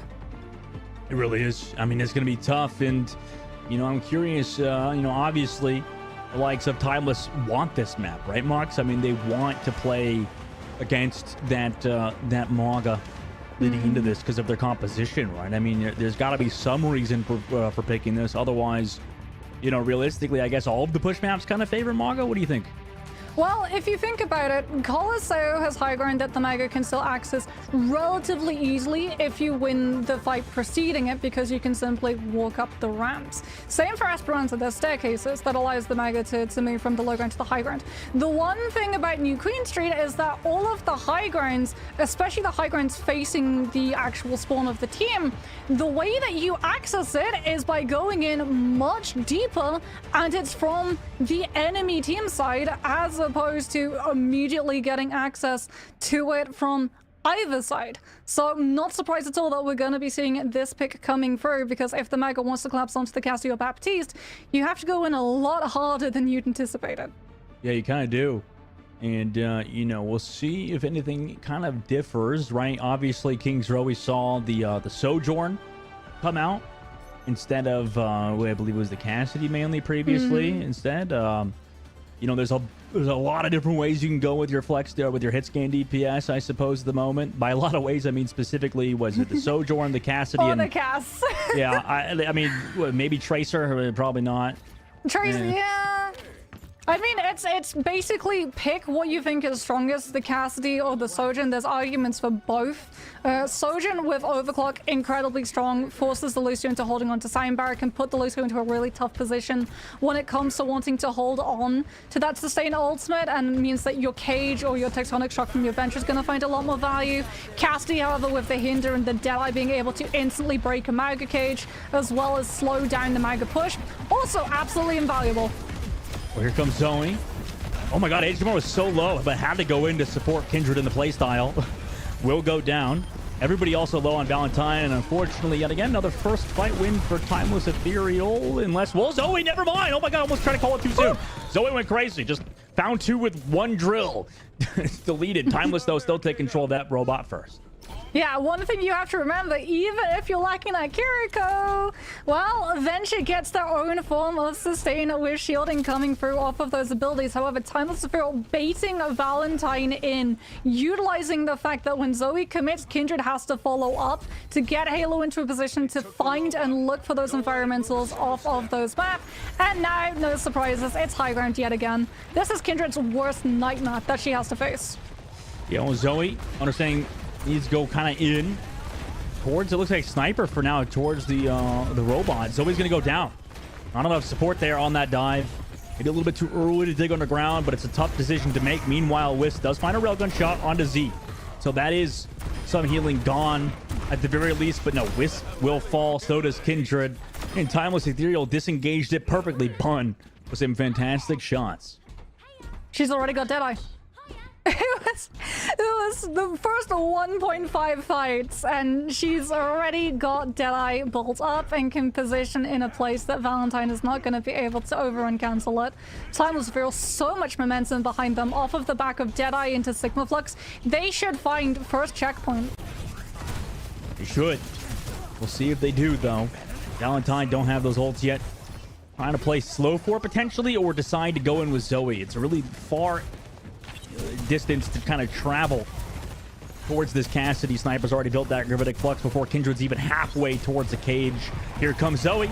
You know the engage is coming through. Can you stop it? They dive on a Sniper now. The Sniper still got cooldowns. Able to sustain for now. Now comes that Gravitic Flux. Catches out 2. The Sojourn and the Rico. High Noon here on the left side. And finds Wicked 2 with the beat drop. Oh my gosh. Waited out that entire timer. Able to find Wicca. No more speed in this fight. And now Valentine are, grasping for straws at the moment. They go in with the Kitsune Rush. Beat drop to counter it. AJMR will go down too. And I'm surely, it's going to be so hard to win for Valentine now. Sniper's able to find 2 in that fight. And with that Kitsune Rush on top of it, both support ultimates are gone against Timeless, who are continuing this robot pace. Okay, the silver lining with the Valentine is that utilizing that Kitsune Rush so late forced Halo into utilizing Soundbar. So Wisp, with that overclock, should be able to find kills. The problem is, do they have the space to be able to use it? OC has to find value immediately, and Snozzle just patrolling, looking for where the Sojourn is, with the pulse bomb to shut it down. Didn't even need to. Kindred just fell over. Wicked, though, able to find Snozzlar. But yeah, I couldn't find any value with that overclock, unfortunately, yet again. And now Z just 1v1ing AJMR. Why not on the backside? Take that 1v1. Team, go away. Let me take this. Timeless, though, Moxie. They've used some ultimates. At least Valentine could build up some. Checkpoint still in favor of Timeless, though. Wisp is off of the Sojourn onto the Cassidy. Has had enough of Snozzler being able to melt and force so many of these cooldowns from Valentine in terms of that fight for sustainability, as Sniper does get hit by the incendiary coming through from the Maga, will get split from the rest of the team. Tectonic might be able to find follow-up now that Sniper's been pushed back. Just actually gets waited out. Unfortunately for Zoe, Kindred charged into the Mega Health Pack room because Kindred thought she was getting focused. Now into the cage. Everybody runs to get rid of Kindred too. Immortality kill keeps them alive for now, but the follow-up is finally there as Zoe and the rest of the squad, although they lost Kindred, were able to find the kills via that cage. Are we off of the Maga? Are we just... Nope. We're off of the Maga. No, nope. We're not. We're back on it. We're back on it. Valentine, you can see, there's a lot of indecision coming through from this team. I would not have been surprised if we actually did see Junker Queen. It is a composition that a lot of teams favor on this specific map, but it feels like Maga is just the thing that Valentine had practiced, therefore it's the thing that they want to stick to. Yeah. That's not what you like to see if you're a fan of this team. You would hope, as a Valentine fan, that they stick to either one composition or feel confident enough to swap over immediately. A little bit of indecisiveness for them, but they're still getting that cart space regardless. Now Snozlar towards that health pack, able to sit with Sniper. Kind of bait Zoe in, force those cooldowns out. Now you know Zoe's not going to be totally available. Pulse bomb out. Oh, no way. What a roll into Snozlar from Wisp. Disgusting act there with the roll to take down the Tracer player of Timeless Ethereal. And Valentine continued this robot push. And Liv as well, 75% damage reduction on that combat roll. As we do see Snozlar gonna be swapping over to the Sim and then back to the Tracer to get those cooldowns back. Wisp holds on to the Deadeye off of the back of that zoning. Should be able to make sure that Tamsville can't follow up from the Flux, as well as utilizing the 40% damage reduction to live when you hit the ground. But eventually takes down Wisp. That was just along for the ride there. Wicca and Zoe able to find more via that high noon play that just happened from Wisp, and they take control of the robot again. Just have to worry about a Tracer temporarily. Yeah, Tectonic Shock is going to be available for Zoe into this next fight as well. Halo has Sound Barrier, but we've already seen from the past maps how little Sound Barrier does in the face of that Venture Ultimate. Valentine one fight away from equalizing the distance, as Zoe's just waiting, trying to find that entrance into the backline, but first has to deal with Snozlar. They're actually doing a good job focusing out Zoe. Wisp will go down as Timeless walk in without any ultimates, right? Everybody has to back up. No cooldowns here, understanding that. Valentine just want to take another fight another day, as you know they've kind of made this close, 60 meters to 63. Yeah. Timeless is only barely in the lead now. But they had to back up. They lost Wisp early and had to immediately go full disengage mode. So it's not just one fight now that they're away from equalizing. It's two as Deadeye from Bun comes through. No overrun cancel. None just yet either. And also just eventually looks for Zoe, knowing that the cooldowns were used, and Kindred and Zoe now caught in the open. Unfortunately for them, not exactly a place where you like this fight to be at, and that was perfectly placed from Timeless there with their positioning pre-fight. Yeah, perfectly spaced from Pun as well. That was right down to the wire, just outside of the stun effect coming through from Kindred's overrun. And Bun's able to find an early pick onto Zoe, who had Tectonic Shock, and everything is suddenly falling apart for Valentine. It is, and now they got to come back into a window. I mean, this is going to be really tough for Valentine. If anybody could do it, it's probably them, right? Try to walk in towards that bus stop there. Have a little bit of space, so he dives in. Snozlar wants to go in with the Pulse Bomb. Rolls it off, though. Nice work from Wisp to avoid the kill there. It's tough for Pulse Bomb to get a lot of value now against things such as Immortality, Suzu. But oh my god, Zoe just shuts down Sniper with that ult. Goodbye. Also, the Immortality field that was there to potentially save them, not in this situation. Same with the beat drop. So you're getting some ultimates out now for Valentine. This could bode well moving forward as Zoe shuts down Bun. Make sure that Cassidy player has no time to pop off. And Valentine finally take control of that robot again as they stagger out Z. Yeah, we're gonna have Cage as well. Bun a little bit away from Deadeye to be able to cancel it. Wisps is going to have their Deadeye to live through the impact of Sniper's Flux. The question is, can Zoe live the scouting that Snozlar is currently doing against this Venture and find an opportunity to get Kindred in close before Timeless Ethereal is set up in the high ground? The answer is no. It feels like this is funky for Kindred. Kindred keeps trying to go in. Cage here. Gravitic Flux connects onto the back. Beat drop with the high noon. Into the sky. Wisp goes. Doesn't find the kill, though, necessarily because of a nice job from Sniper. However, eventually, Wisp just connects on those shots afterwards. Too many ultimates to counter Timeless in this situation. And that's another fight win. As they can take control of that robot, Moxie, they could take the lead here. They need to get aggressive. That's exactly what they're doing. They're taking that position and they're pushing forward to deny Bun the angle with Deadeye to stop Valentine from picking up the distance lead. It's so close, just around the corner, but they have to back off and give Timeless Ethereal the respect. You do. It's not really fought for all that much either as Timeless take control. Throw that Pulse Bomb from Snozlar, but it's avoided from Valentine on the inside angle. Meanwhile, Kindred taking a far angle on the backside, forcing Timeless to make kind of a decision. Do we want to go for that Mog on the right side or go for this inside room? Incoming. Venture goes. Kindred's also there. Takes the high noon shot to the body, and no! Indecision for even a split second cost Kindred her life. And now Zoe's also going to fall. Everybody else is here now for Timeless Ethereal. Wisp is able to find just one. 15 seconds left. They didn't even have to touch this cart now, Moxie. I don't know. It's going to be brutal.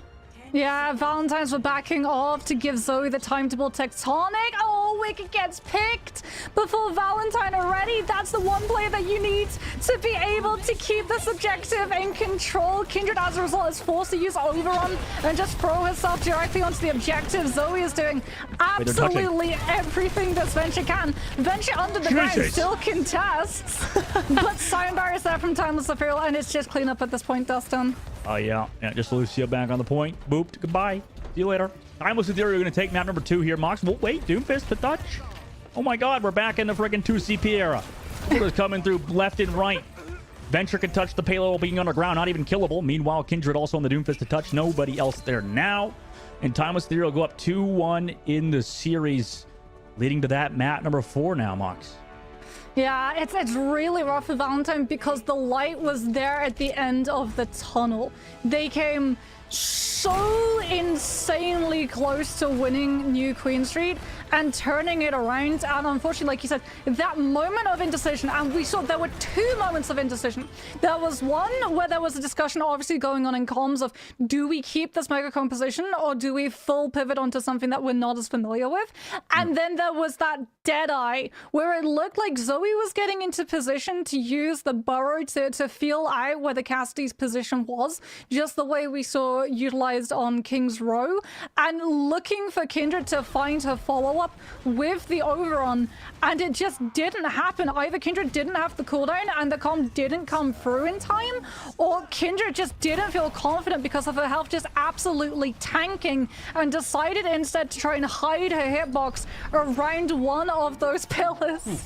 As you can see, Combat, like I said, Cassidy has one of the biggest health pools in the game, and with the damage reduction on his abilities, if you properly understand the exact timing of things like Pulse Bomb, a lot of the time you can be the downfall of your Tracer, just like the way you can be the downfall of your Baptiste if you sometimes combat roll directly on top of him, because Cassidy stacks with BAP in this meta. Don't do that. Do combat roll into enemy Tracers. Do not combat roll into your own supports. They will not be happy. That's tough. That's tough. And, you know, as much as I don't really want to even play Kindred necessarily. It seems like it's so hard to play that Mog at points, right? Because you mentioned that indecision, but it's hard to like kind of be decisive on such a like a clunky role like the Maga. Like once you use that charge, then it kind of like awkward. I don't know. But as the teams both figure it out, as it looks like, you know, the side of Valentine have to go back to that drawing board. We're going to see what they do on the next map. But before the next map, guys, we have to go to a short break. We'll be back in about 5 minutes. So don't go anywhere. We'll be right back.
Welcome back, everybody, to the Calling All Heroes Major 1. My name is Dogman, joined by Moxie, and we're in the middle of a series between both Timeless, Ethereal, and Valentine. Two teams and that have a storied past and a lot of players that are very experienced. Now going into this next map, we're going into Flashpoint. We're 3 maps in, and Timeless, Ethereal have sort of figured out Valentine on that specific map. But we've thought this previous, right, Mox? I mean, specifically on King's Row, maybe we thought Timeless kind of figured out Valentine, but they showed that they could make those adjustments as a team, stick with the same composition and figure it out. But then we move over to New Queen Street, and Timeless brought it right back.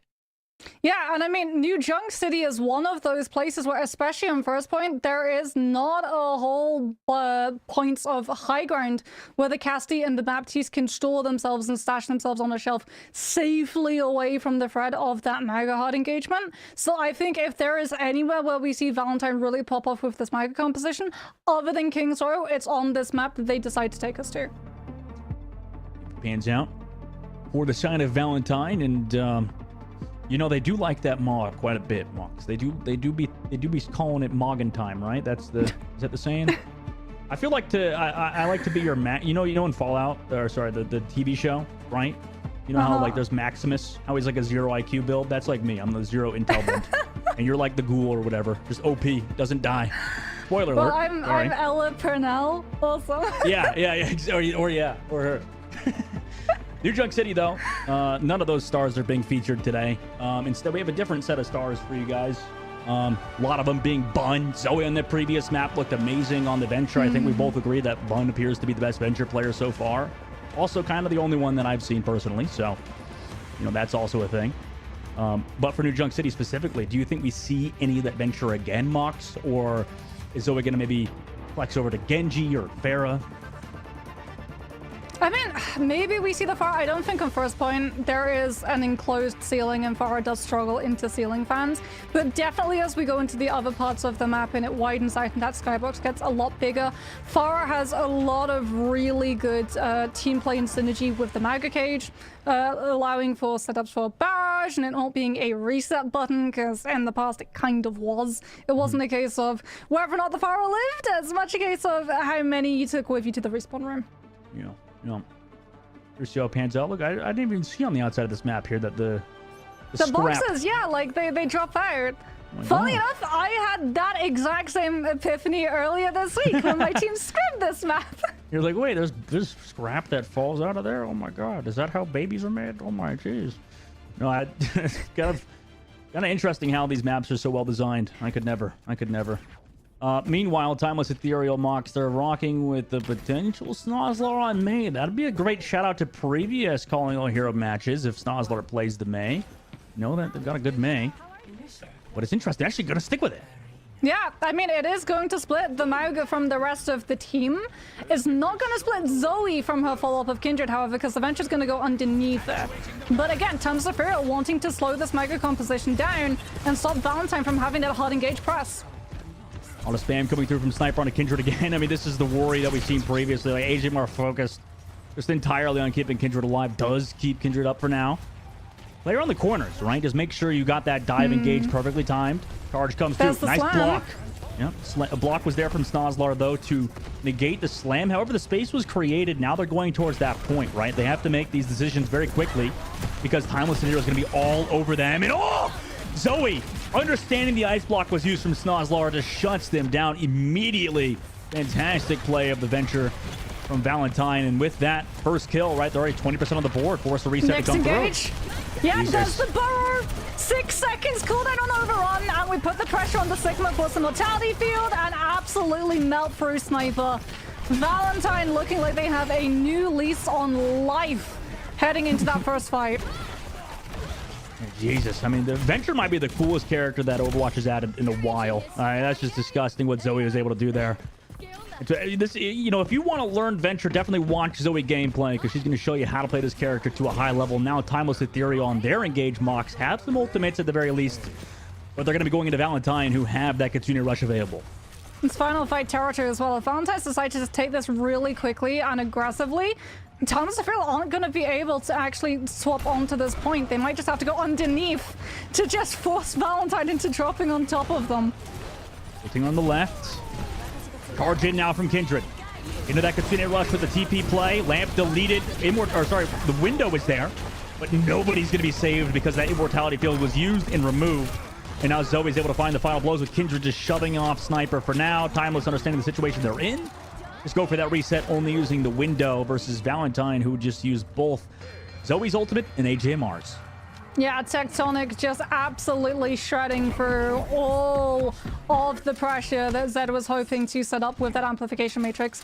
And worse for Timeless Ethereal, we get to go to a point where Valentine really quickly can rotate to and set up, so Timeless Ethereal can't even put themselves into an anchor spot to hold down the fort with the better ultimate economy. Yeah, this is very interesting for Timeless as they try to come in. Maywall here. Zoe backs out as it was removed. Zoe went a little bit further in, understanding they can just kind of escape with the burrow. Meanwhile, Zoe kind of playing with the team, forcing to use cooldowns. That's at least something for Timeless as they walk in. Wall out. Snozlar still has that Blizzard available. B drop as the Gravitic Flux was there, and Bum went into the sky. Wisp went into the sky with the High Noon. Now Bun tries to counter re-engage with their own High Noon. Dive comes through. Cage is here on the Bun. They shut down Bun, shut down Sniper 2. Blizzard is here on the Kindred. But I don't think they're going to find any more kills. Potentially Wicca. Okay, Halo's found 2, but far too much damage on the outside is there. And Valentine are continuing their hot streak at the moment, building 30% on the board. Yeah, it's not enough. Kindred with the Overrun is going to be able to come back into this incredibly quickly. And Timeless Ethereal, they bend the knee. For the first time in this match, Sniper's going to pivot over to the Mega, and we get a dead mirror for the tank, except the DPS lineup. So Timeless Ethereal, again, they're going to be playing it a little bit slower with Bun on this Genji. Zoe needs to take this engagement first. See what she opts to do. They also have ultimates built in just a second with AJMR and the Casino Rush, but Zoe's found. There you go. Snozlar, nice opening kill. Bun is traded back, though. Suzu used on the defensive side as well. The Casino Rush will get it back immediately. Disengage comes through from Timeless. But do they have enough time to come back through? They've got some ultimates waiting for Bun now. 90% on the board built. They want to walk in and disengage that ult. Yeah. No Deadeye available for Valentine. Halo's got Sound Barrier as well to give her team all of that sustain. But Zoe is going to be the difference maker yet again with Tectonic. And as a result, Halo has to wait for the bench to get picked. Now comes that beat drop after the slam comes through. Smart there from Halo. They'll be trying to get the value, the damage through it. Do they want to pop ultimates? Looks like she just wants to burrow into the ground, but can't get down in time. Bun. Nice dash reset. Gets 2 in that fight. Flips the objective for Timeless, who played the macro quite well. Yeah, this is where it gets problematic for Valentine because they have been hesitant in the past engineering these engagements, and Snozlar being on the Sojourn rather than the Cassidy means that you can power slide away from the slam from Kindred, but you can also always have ult fire. It's always going to be at 100 charge because you absolutely farm it off of this Mauga, so it is going to be free one-shot potential if Valentine play too slow. Obviously, spam coming through from Z. Meanwhile, overclock from Snozlar. Try to hold off with it. Beat drop force from Wicca. Zoe using that ultimate on the outside. High Noon as well from Wisp towards the flank. The Cage is here for now, though, to slow it down. High Noon eventually comes out, but Snozlar shuts down Wisp immediately afterwards. And Timeless Ethereal use some ultimates to shut down Valentine, who came back through. Yeah, but Bun still got her blade. It's a free blade. OC forced Wicca into using Sound Barrier. As a result, Sniper got a free Cage at the end of that fight, and Bun now gets a free ultimate into this next one. Wisp has to go into the Cassidy to try and use the Hinder and stop the Genji ultimate, otherwise it's a team kill. Zoe touched the point while burrowed. And somebody else touched. Yeah, Kindred does. Zoe wants to dive in. Now that dash comes through with the Suzu. Kill eventually is found by Sniper. Great engage from them. Bun's blade eventually runs out. Has to deal with Wicca. Looking his dash away.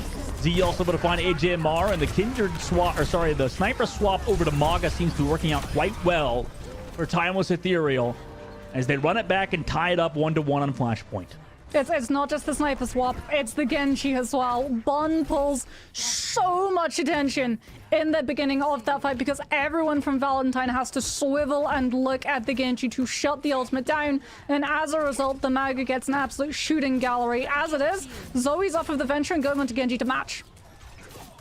I guess that Adventurer, maybe you can't find those pickoffs like you could previously, and now 10 seconds to put unlocked. Engage comes through. Everybody wants in the cage, though, to get that sound barrier, and they do so. Continue rush here as well, just to make sure you get this fight win. You have the ultimate advantage, but no kills until now. But fantastic work to get Wicca. Really hard to disengage for Valentine, so unfortunately they'll lose one. Kindred sure does trade back Halo, but Timeless again will win the fight after swapping to Maga and having that Genji, like you said, with Bond.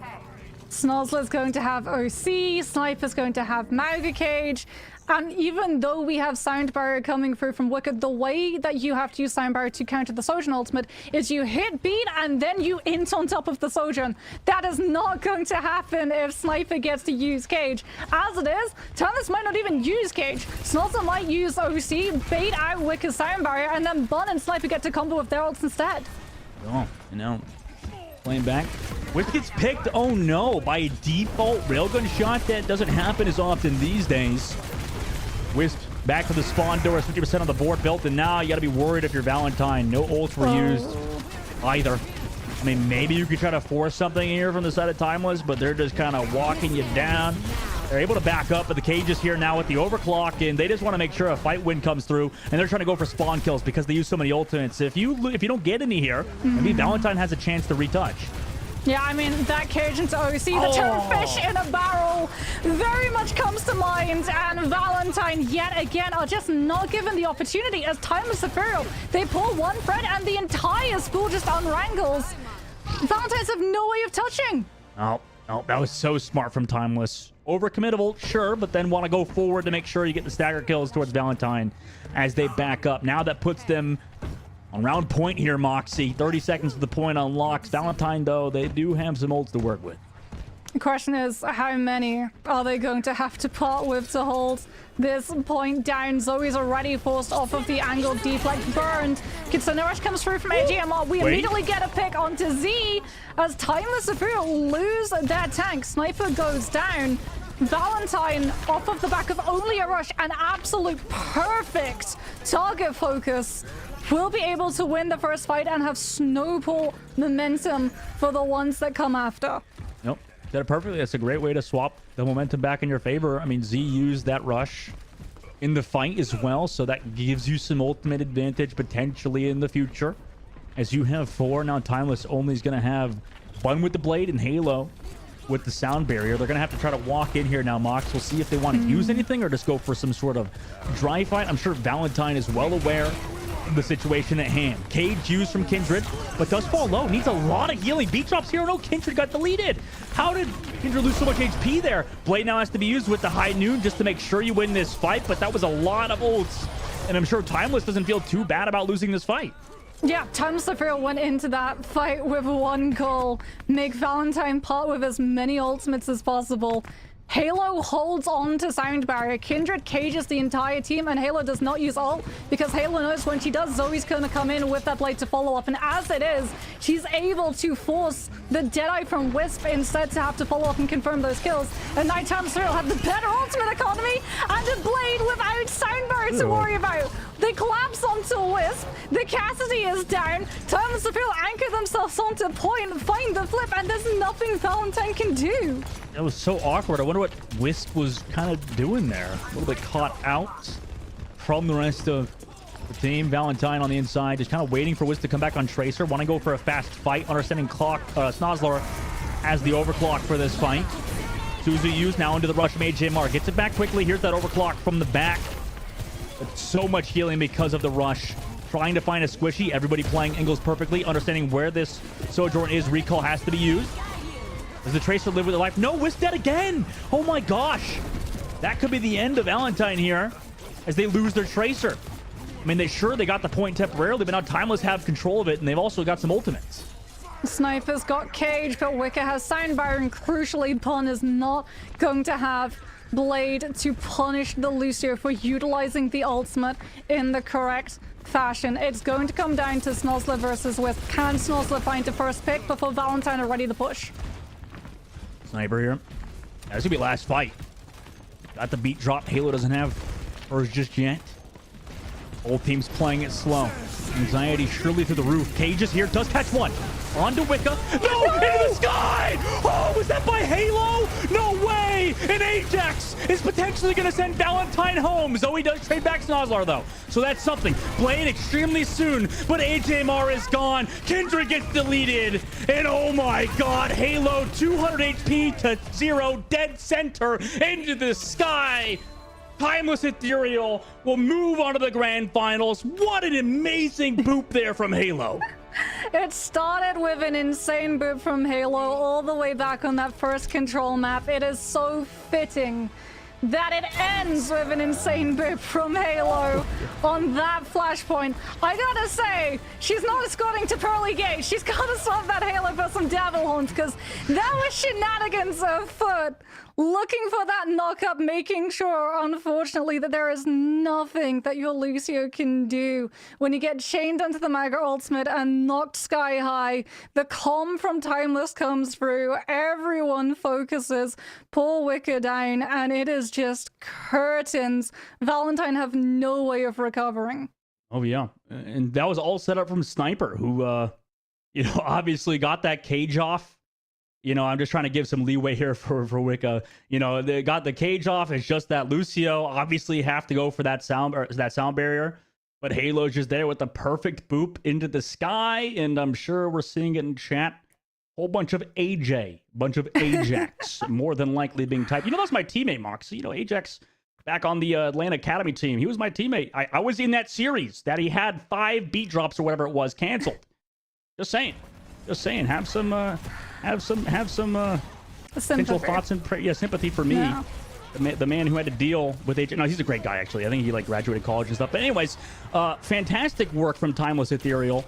I mean, they just look unstoppable, Moxie. I mean, throughout the maps, sure, Sniper had to lock onto that Sigma, but once Sniper figured out, okay, this is maybe a Maga map, maybe move over, seemed like they started to take control. Snozzler with the swap onto the Sojourn as well. Timeless Ethereal, they figured out very, very quickly for all of the maps that they had played against Valentine's, right? Valentine's, even when they were running the Mega, even when they were running with the Venture, a lot of the time they would be their own enemy when it came to timing, which meant that Snozzler could swap over to the Sojourn and always have Altfire. Like you said, it's not often in this current day that we see Altfire kills come through, but every single time that Snozzler had that Altfire on the rail, it was being utilized to either down someone. Oh, we get to see it again. Oh, that's painful. That's so painful. But no, power sliding back to the point of the Sojourn over the Cassidy. Cassidy is really good at punishing over-aggression with Hinder.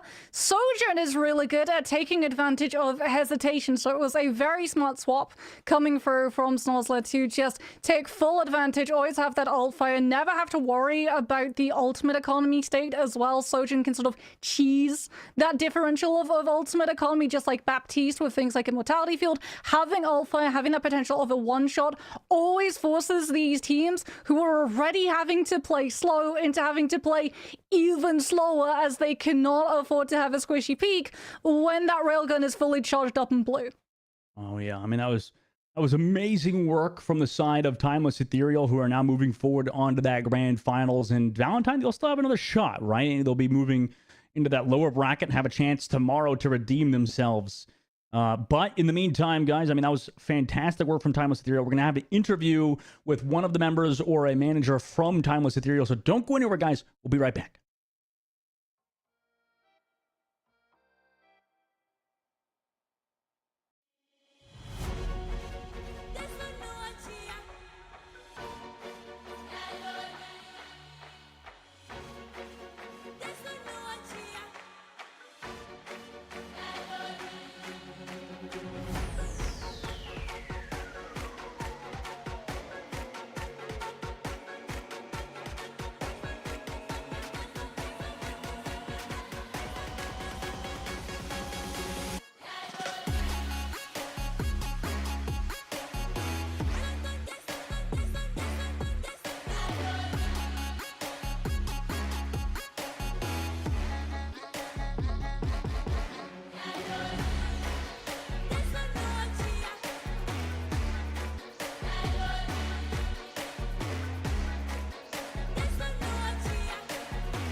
Hello, everybody. Welcome back to the Calling All Heroes Major 1. My name is Dogman, joined by Moxie. We have an interview at the moment with Azraf, one of the players for the likes of Timeless Ethereal. Congratulations on your guys' win, man. I just want to hear your overall thoughts so far, of that matchup, and how you feeling after that one?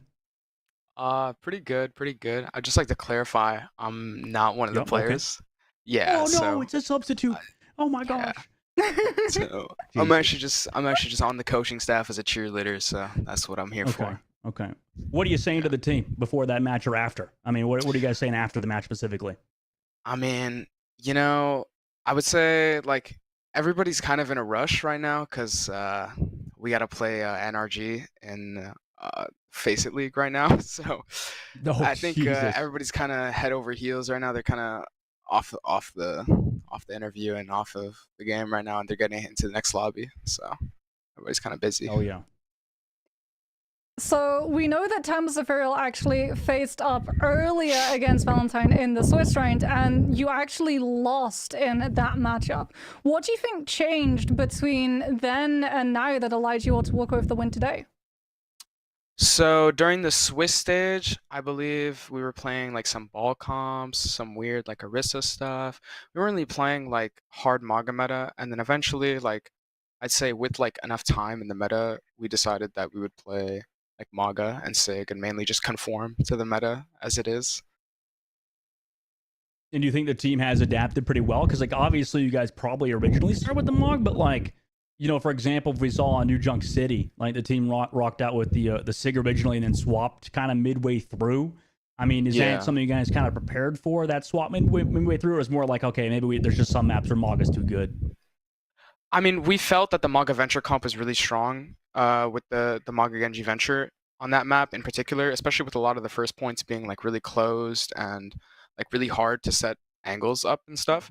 So we just decided that, after we tried our luck on like Sig and stuff, we just had to play Maga eventually. So what do you say in terms of power balance? Is Maga still ahead of the Sigma composition, or is it entirely map dependent? I would say that it's mostly map dependent.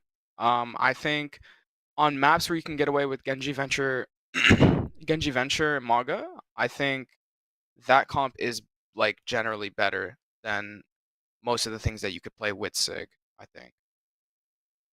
Right. And, Azra, for you specifically, I guess, unless Moxie is something else, do you have any quick shout outs? I know you're not, we don't see you too often, so it's good to see you, first of all. Second of all, do you have any like quick shout outs for you or the team overall before we let you go today? Shout out to everybody on the team. I've been friends with these guys for a long time, so I really appreciate them. Shout out to the managers, the owners, Chase. I appreciate Chase. Chase was really cool. And, everybody, you know what I mean? I appreciate them all. Yeah. Oh, that's good to hear. I appreciate you coming on, Azraf, man. Have a great day. Bye. Best of luck and Face It. Yep. Moving on through. That's tough. That's tough. Have back-to-back schedules. I've seen that before, definitely. It's tough. Yeah, we've all been there. Double block of scrims, 4 hours, slogging for... It's a lot of dedication to be an esports player and get to the level that all of these players are. Yeah, definitely. Like a ton of these players in Calling All Heroes playing like friggin' 8 hours a day. Some got college, like we saw from Persona. I can't believe Persona is so good while playing during college semester. Insane from them. But overall, Timeless Ethereal moving on to the grand finals, punching their ticket. Moxie, do you have any last thoughts on the tournament so far? We look at the bracket here. Obviously, Timeless Ethereal wasn't totally easy the whole way through, dropping a map during that semi and winners finals. What's your overall thoughts? Who could potentially take down Timeless?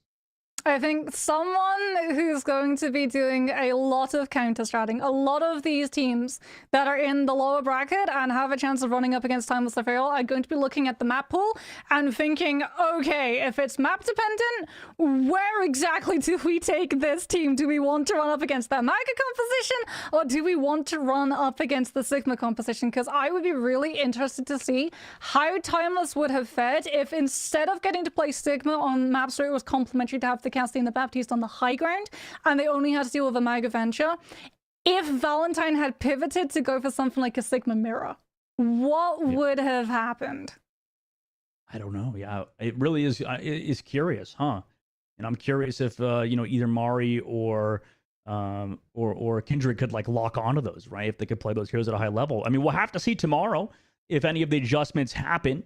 We've got 3 matches for you guys tomorrow. We got the lower brackets, the lower bracket semis, the lower bracket finals, and then we finally have our grand finals tomorrow. So that's going to be incredibly exciting tomorrow to be there.